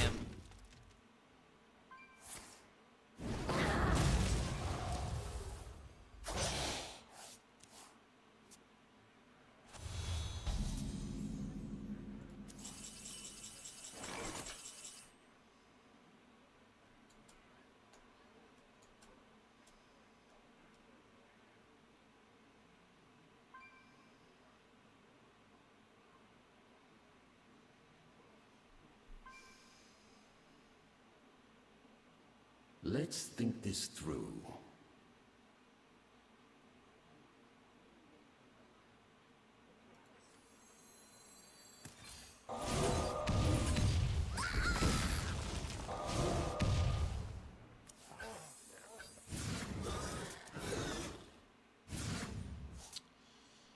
Some of the worst cards to discount.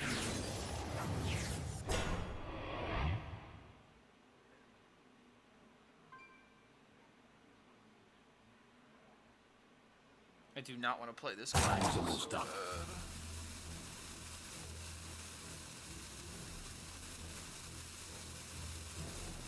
I have to play it. I hate this fucking card! I hate this card! I hate this card so much! Dude, this card is just pissing me off now. Come on, how do you literally roll the worst 6 drop every time? I don't know what a Gnome Muncher looks like. I don't know what the fucking Boulder Fist Ogre looks like. I don't know what any of these good cards look like. I keep rolling this godforsaken 4/3. God damn, this buff sucks, man. It's trash. It's horrible. My god, it's pissing me off as how bad it is. Like, you literally saw me struggle to come up with a better play, and, well, it wouldn't have fucking mattered, but still, dude. Oh my god, a death rattle, something. It has let me down every time.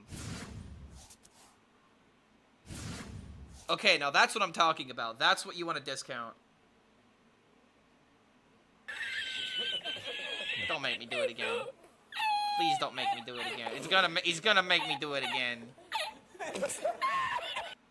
Your fate is twisted with ruin.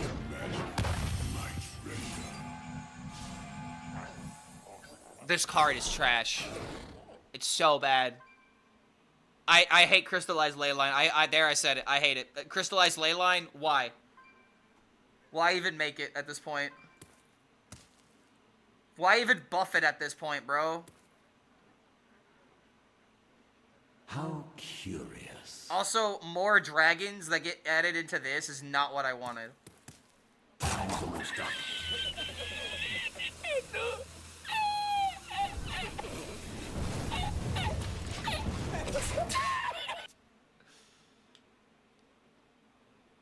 I can't even pretend to be happy with this outcome.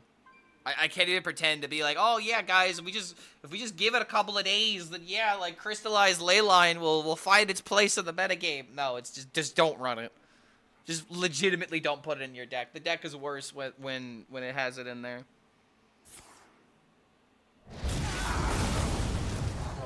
Unless I can OTK him, we're never winning. And if he never plays minions, that's never happening. Elune, bring guidance. The Tempo Mage was definitely better at OTKing the Priest. The Priest was the freest matchup possible. And slowing this deck down makes the matchup a lot worse.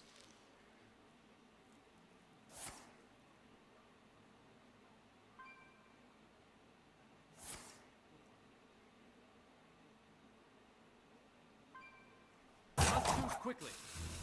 Hunter's just farming mages and everyone else. Oh boy, it's like I literally predicted that in my video today. It's like, wow, I mean, if you're really just trying to win, just play Face Hunter and maybe play Companion Hunter. You want to play new cards, play Companion Hunter. You want to win, play Face Hunter. Show me what Leyline can do now. Oh, don't look away for this game. This game, we're not winning. I actually did go like 60% with a Leyline Mage Lope. Just play tempo, play tempo burn mage and it works. But Leyline Mage itself, still a big stinker. Big stinky boy. My people will regret their backs. Like, I still don't have the Leywalkers, but it's like, bro, what else can I do? I have nothing I can accomplish here. My hand is full of Garbo. I'm actually just done with this deck, dude. I'm sorry. I can't pretend to put a smile on my face with this.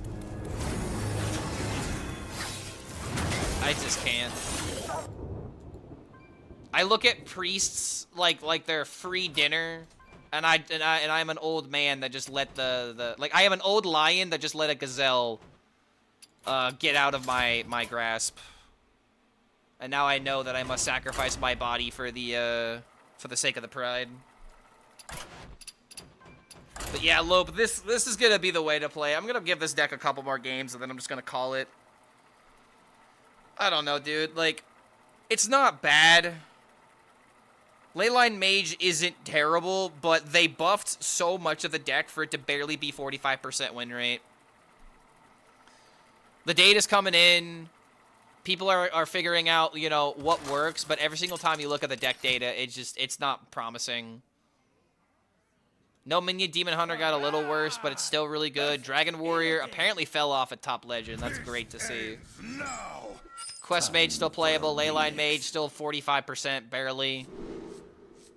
And maybe this number will get worse as things... Like, the point that I'm trying to make is that this is the best the deck gets. This is legitimately the best that it gets, and it can barely crack a 45%. And they buffed it how many times?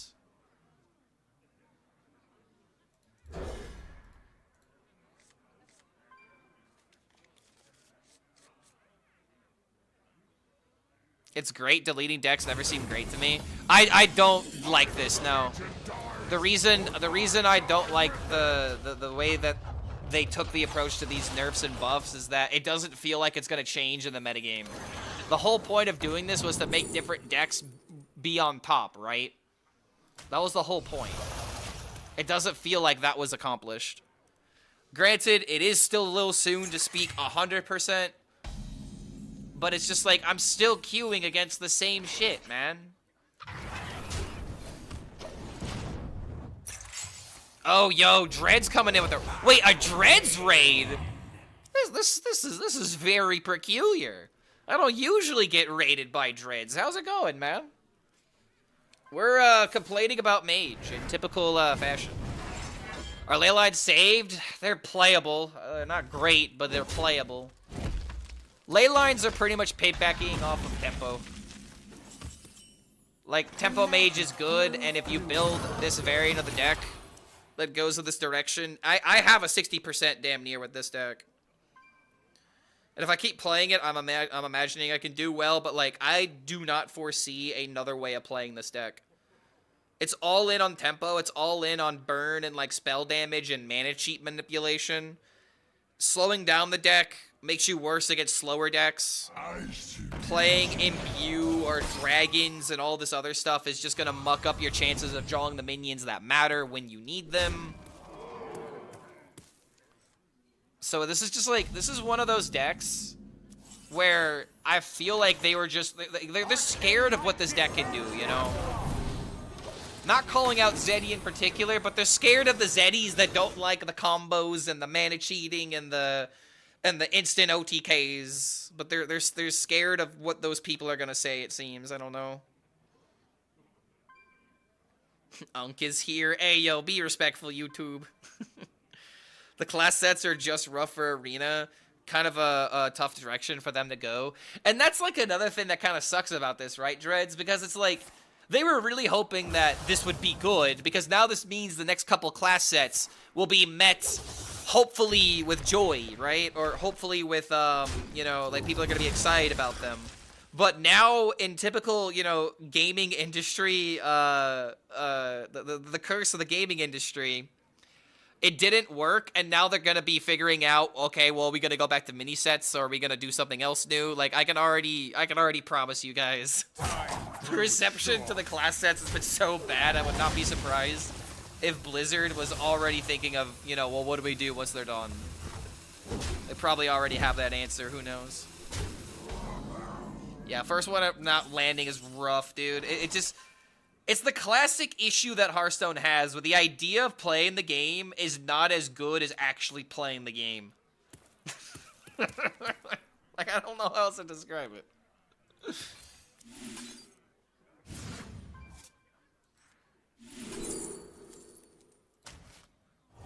Alright, let's try that again, shall we? Give me some card draw.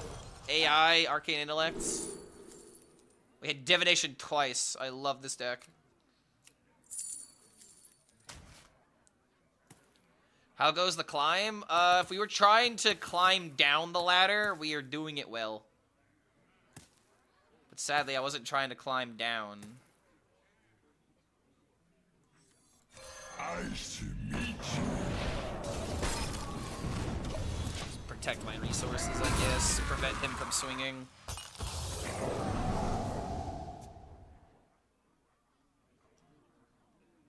But yo, welcome guys. If y'all are usually Arena players, my name is Clark HELLSCREAM. I play a lot of Standard. I've made my living off of complaining one way or another. I like to play goofier things that people don't try. I like to play the goofier archetypes that take a little bit of effort and skill expression. I'm a big, you know, give me a hard deck, and I'll find a way to make it work. You know, give me an interesting idea, and we'll try it for the sake of trying it. But this metagame has been very difficult to do that. I'm sure you meant deck. It's whatever you thought I said. Whatever you thought I said is exactly what I meant to say. I'm confident in my sexuality.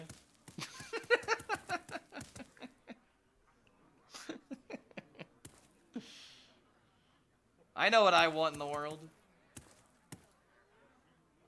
This hand is horrible, by the way.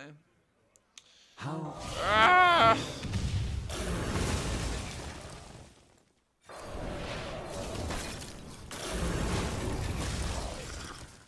It's sad how he's playing just, you know, no minion Demon Hunter with the Dragon spell, but he's still got a better deck than me. I wish I was as confident in this deck. Well, I mean, the thing about this deck is I know what it is. This is the same variant of the deck that I took it originally. And when the buffs originally happened, when the buffs happened today, I was like, well, hopefully I can take the deck in a different direction. And every single time I took the deck in a different direction than this, it didn't perform.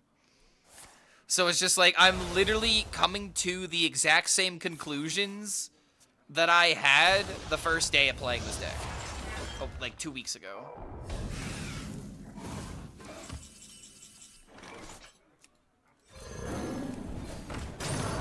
Well, he's allowed to play a, you know, 6 mana, do nothing, and gain 12 armor, because I'm not doing anything myself.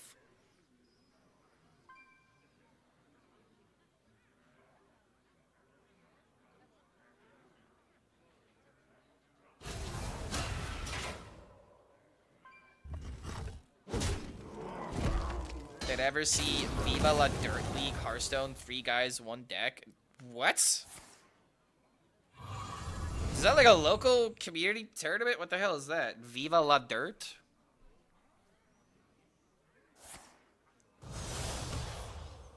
Watch it now. Where is this? Is it on YouTube?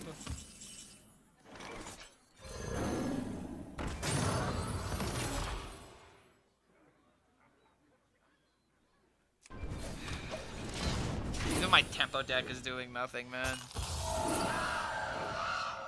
So if I just look this up on YouTube, I'll find it.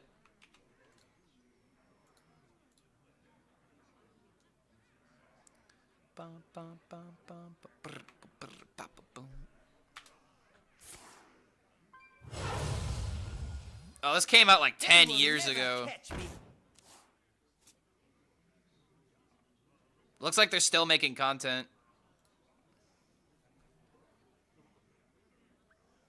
7 million subscribers, holy shit. Damn it, they've been making videos for 10 years, man. They're still living the dream.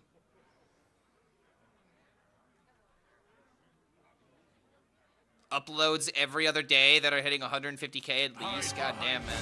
These guys are living the life. Still find you. Time grows short.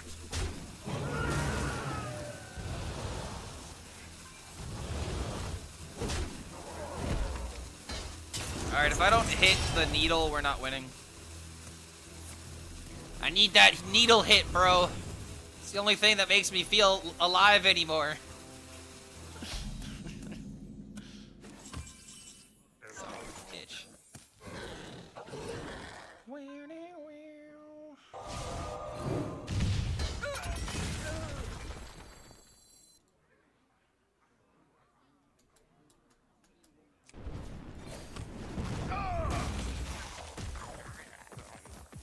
No, it is spelled Demon Hunter. He's just playing the freaking Dragon Soul. Wait, hold on a minute. What? No, he actually played that Kane. Wait, he actually is playing minions. I don't know anymore, dude.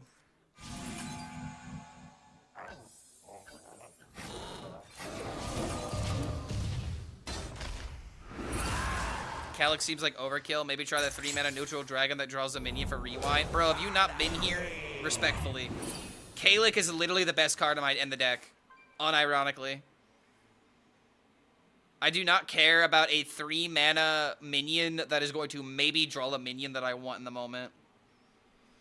If I wanted to add more card draw to this deck, I would add in the 2-mana fire card that draws potentially 1 through 3 cards. And I actually cut that from this deck originally because there were too many moments where I had too many cards in hand.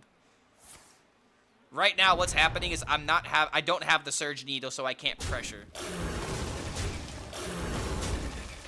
But yeah, man, like, you can easily add the fire card to this deck if you want more card draw. But I found it, you know, like, I would just rather mulligan for the good cards instead of keeping the fire card and then always having to play it on 2 and 3, and then I'd, you know, have too many hand space issues.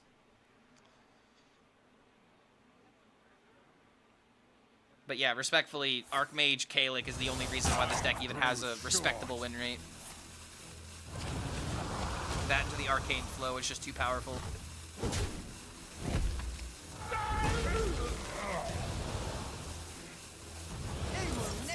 Try regular Burn Mage and see what's better. I mean, they have 2 different functions. One's all in on being aggressive. This one's all not necessarily all in any direction. It's just kind of make use of what you have.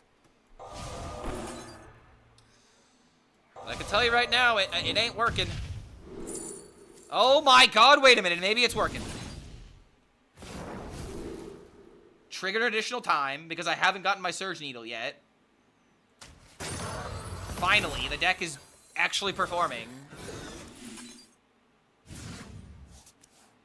Oh my god. Who was talking shit about my deck? Who was talking shit? My opponent's about to get hit. Where are the haters now? Where are the non-believers?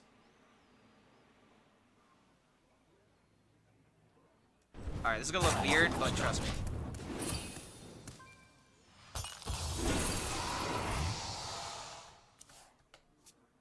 You think I'm dead? Nah, I'm not dead, bro. This guy's only got 9 damage on the field. How is he dealing 11? We don't even know what this guy's deck is. We don't know if it's Herald. We know it's not Spell, so there's no, you know, freaking location we have to worry about.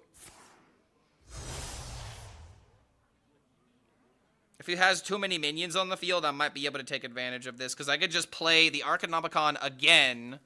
I can give myself another trigger. And now suddenly these are hitting 3 minions, and I have more card draw. I hate this card so much, man.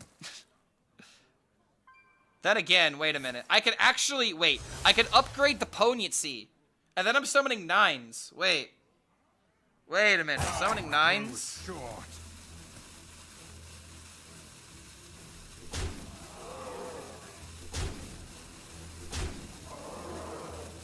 What's the best upgrade? Best upgrade is always most certainly Mana Cheat.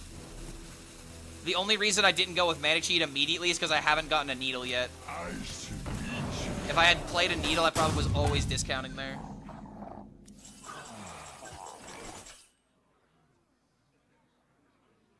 If this goes again, is that just lethal? Because it'll hit all the minions.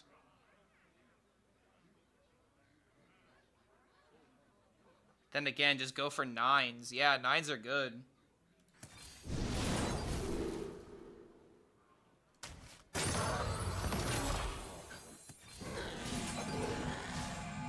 You have got to be wait! Wait! Wait!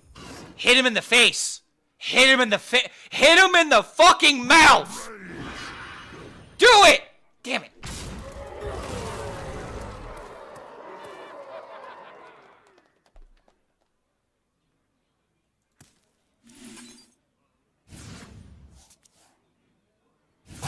Stop.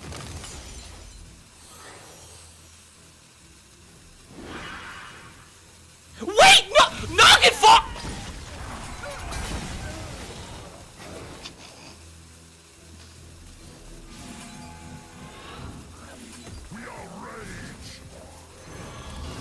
Bro! You better have played that card, so help me God. Alright, there we go. Sweet. My hand is full. Wait, what?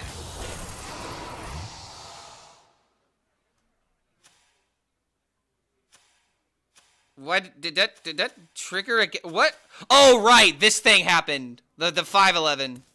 The 511 triggered. That's why we just overdrew a shit ton.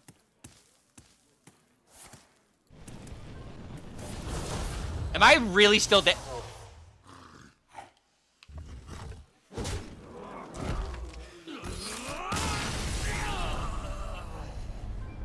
I swear, fucking Christ. Crystallized Leyline. If it just summoned, I would have summoned 10s. If they didn't revert it back. And if I was summoning 10s, that game was over.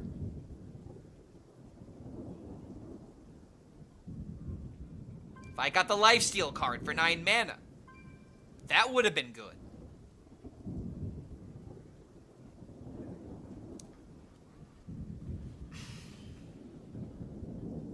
I swear, bro. I swear. I swear.